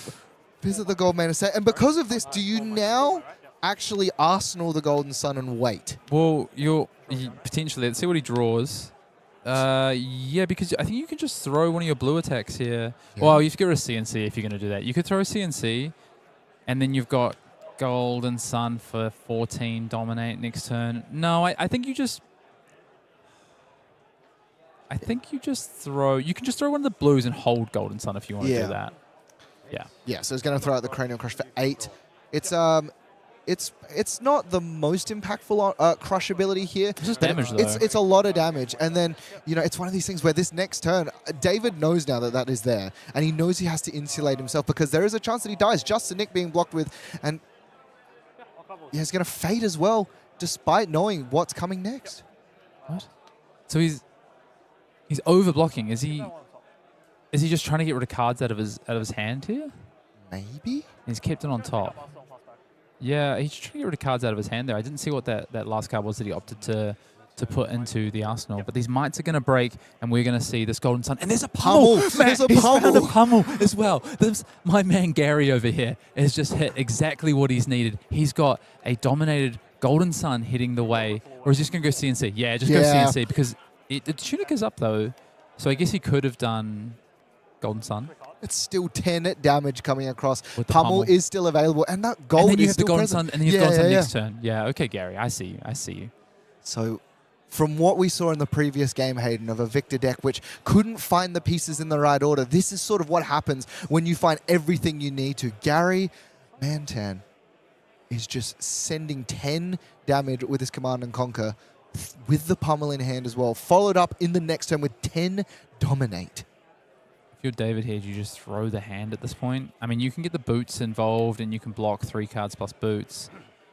Do you sniff the Pummel? Your opponent's held a card in hand last turn. Yeah. You knew it was a Golden Sun. But you know your opponent has Golden Sun, and then he doesn't send it. Yeah. So he sends this instead. You have to know this is a Pummel, I think. I think you sniff this out. So I do think if I'm David, you've got to get rid of the Pummel. Yep.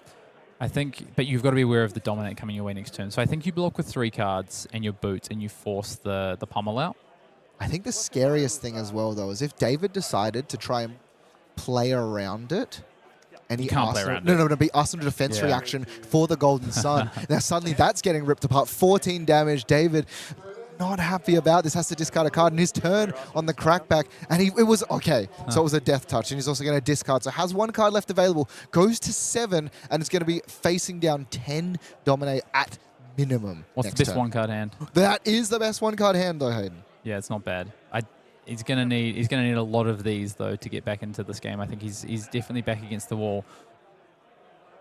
But this is a good start. This is the best possible start, especially since he knows Golden Sun. Oh! But he's found the Ripple Away. And he discards the Ripple Away, so suddenly no Frailty, no Ponder, has the Test as well.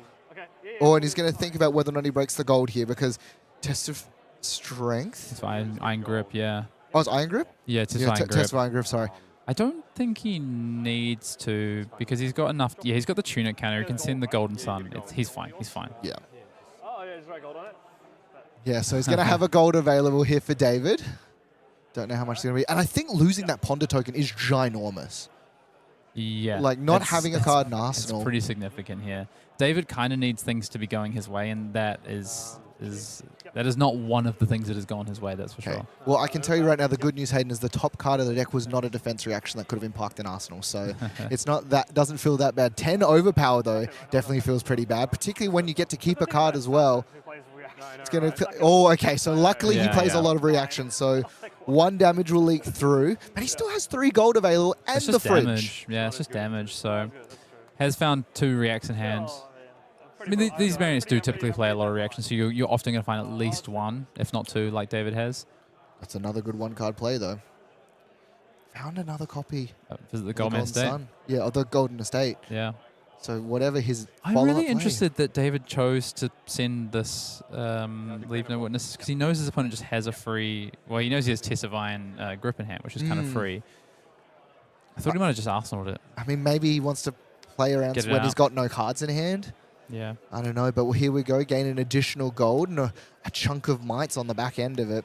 Draws a card. No, doesn't find it. But you know what he can do now? Play this Boulder Drop and leave that Spinal Crush in the arsenal. Yeah. A 13 damage Spinal Crush next turn is pretty good. Any Spinal Crush I always find is pretty good. 13, though, when you're sitting at 6, in a deck that wants to go wide, hasn't found another D-React in the hand from what we can see. No, it's a Mark of the Funnel Web, a Reaction, a Mark of the Black Widow. Not much going on for David here, though. He needs to try and find... some higher value turns. He needs to get some disruption. He needs to connect with the Black Widow. He needs to find another Codex. He needs to start to get up on it. He just can't just block with a couple of cards, swing a card. He needs to try and set something up. And I wonder if that Take Up the Mantle is what might be able to enable him to do that. Can he park that Take Up the Mantle in Arsenal and try and find a good turn where that can have some impact? Yeah. And I think at this point you can't really play around the potential for overpower or dominate. You just have to start putting the foot to the floor. See, Black Tet Whisperers potentially going to look to block now. Might be out of Justin Nix as well, so Gary also knows don't have to worry about that anymore. Yeah, one of the ways you can absolutely lose the game is unexpected. Attack for 1, Justin Nick, Tarantula Toxin, depending. But, I mean, I guess they don't attack the same thing, so at least you're only playing around 1. So David's looking like he's going to line up the Black Tech, which tells me he's just going to block with 1 card and take the rest of the damage and try and start to force the issue and make something happen. Yeah, it goes 2-3, so, you know, needs to strip as many cards as possible in this instance, because if he does not, suddenly 4 additional mites coming across. He also needs to pray. I think Gary doesn't find anything particularly big, but we know for a fact it's that Arsenal card already. Oh, he also just found it off the top. Found a defense reaction to park in the arsenal? No. He found Golden Sun. So yeah, but he's got a defense reaction. He'll probably find a reaction. He'll be able to block it out. I think he'll be okay. So maybe the gold might actually be the difference maker here that was given. Potentially, I don't hate my life. No, I think he said I don't hate the line. Okay, good. Yeah, Hunter's Clave. So he's got the Black Widow in hand. He's got to take out the Mantle. He's going to try and make something happen here. I mean, I agree. This is what David has to make happen here. Give it a +1 as well. And here we go, Mark of the Black Widow. It's going to be coming along the backside as well. And importantly, Gary doesn't have a defense reaction in hand, so can't play around reactions at this point in time. Do you just not block? I just don't think... Right? I think you just not block here because you can't play around a react anyway.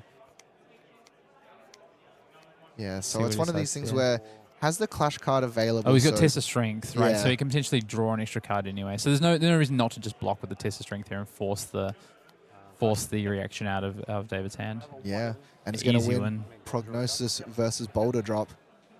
Definitely going to be in the benefit. Not a blue, though, so there's a little resource light on this side. Going to flick that Hunter's Clave to mark the opponent.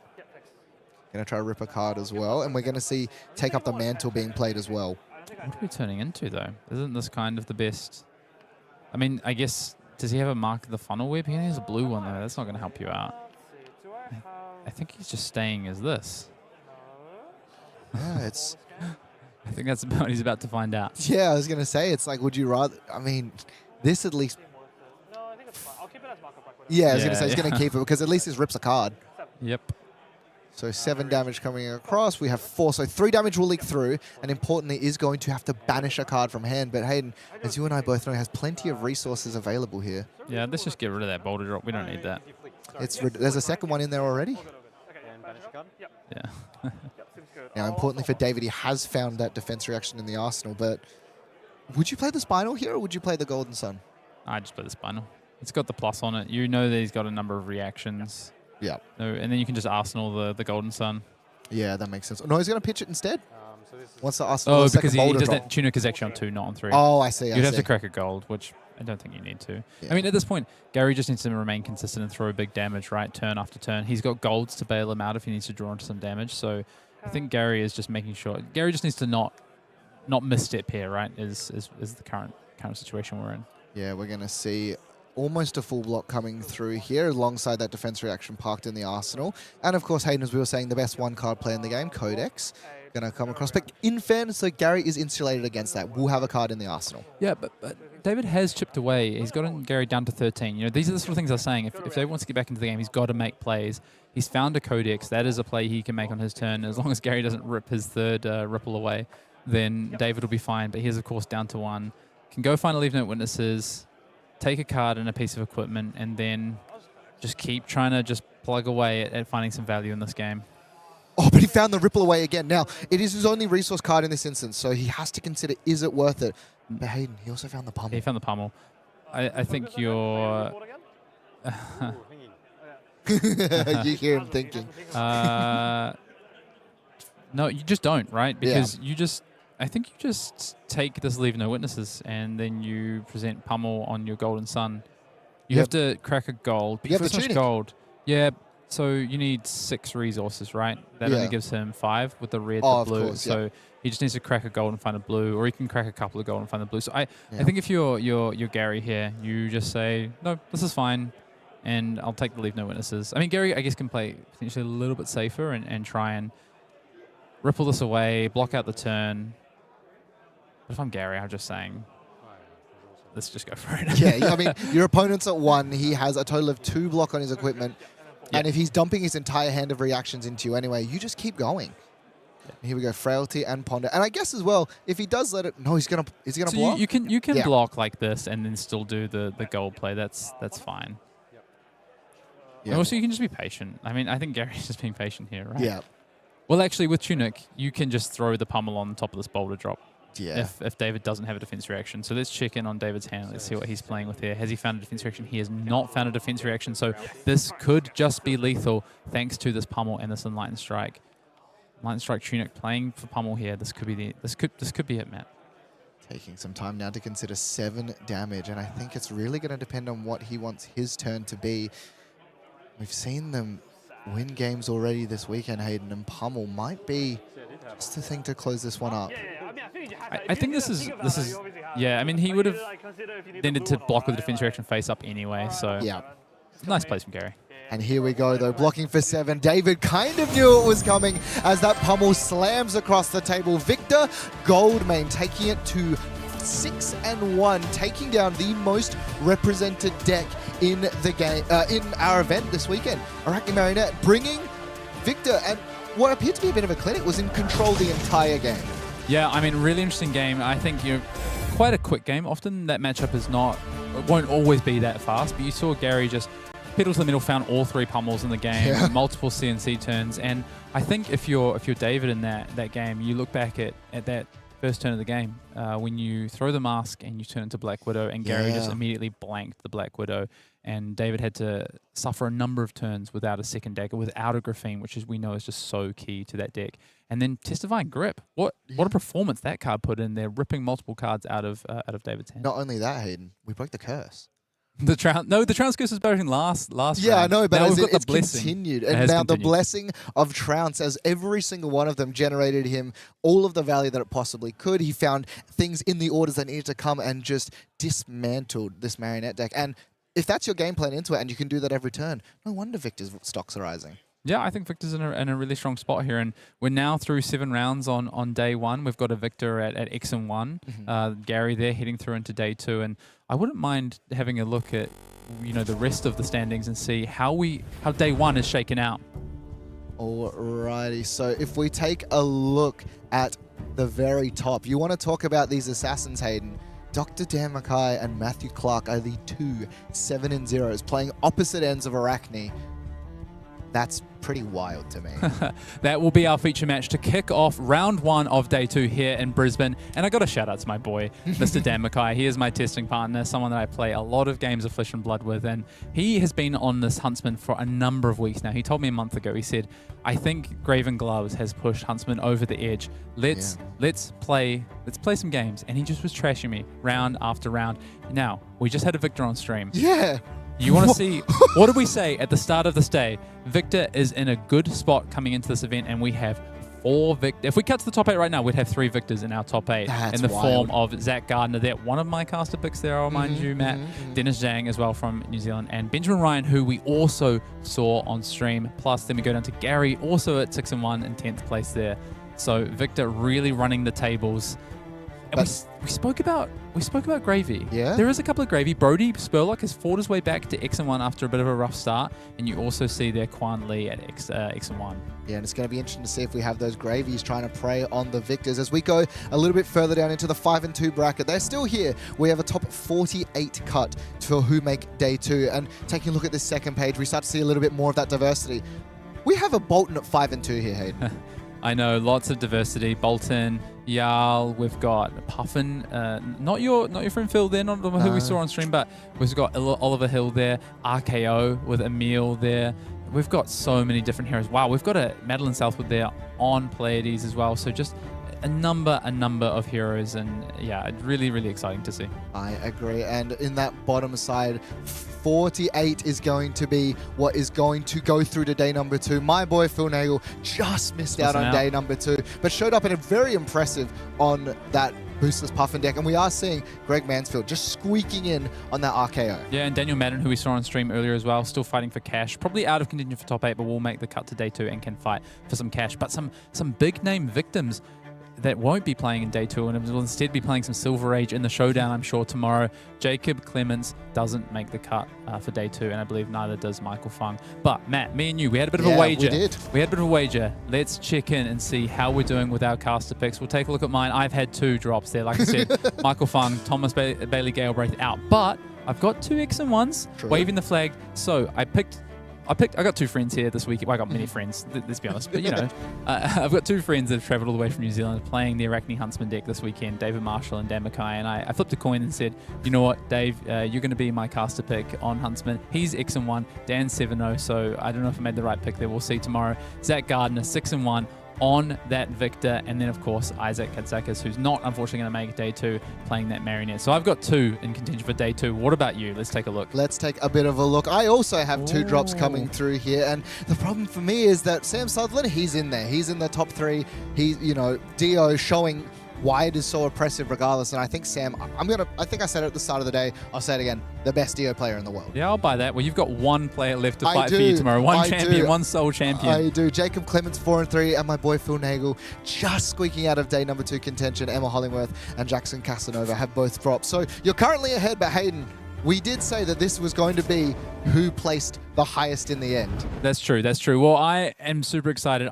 You know, we came in today and we said, after 2 weeks of continuous evolution of this meta, what are we going to see heading into week 3 of this classic constructed format? We've seen, of course, Dio run the table the first 2 weeks, but it's not been straightforward. No. There's been a number of heroes that have risen over the weeks. Oscilio was all the talk week 1. We saw Vynnset rise up. We saw Huntsman last week.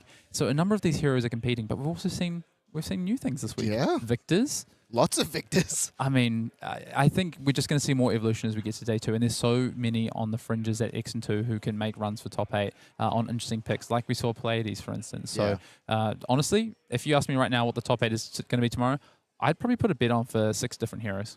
I would be very much in agreement that I think really interesting, our first round of tomorrow is going to be super fascinating. Which of these Arachne decks has the edge not only in this metagame, but into one another? And I think our 2 7-0 players duking it out, that's going to be an incredible game.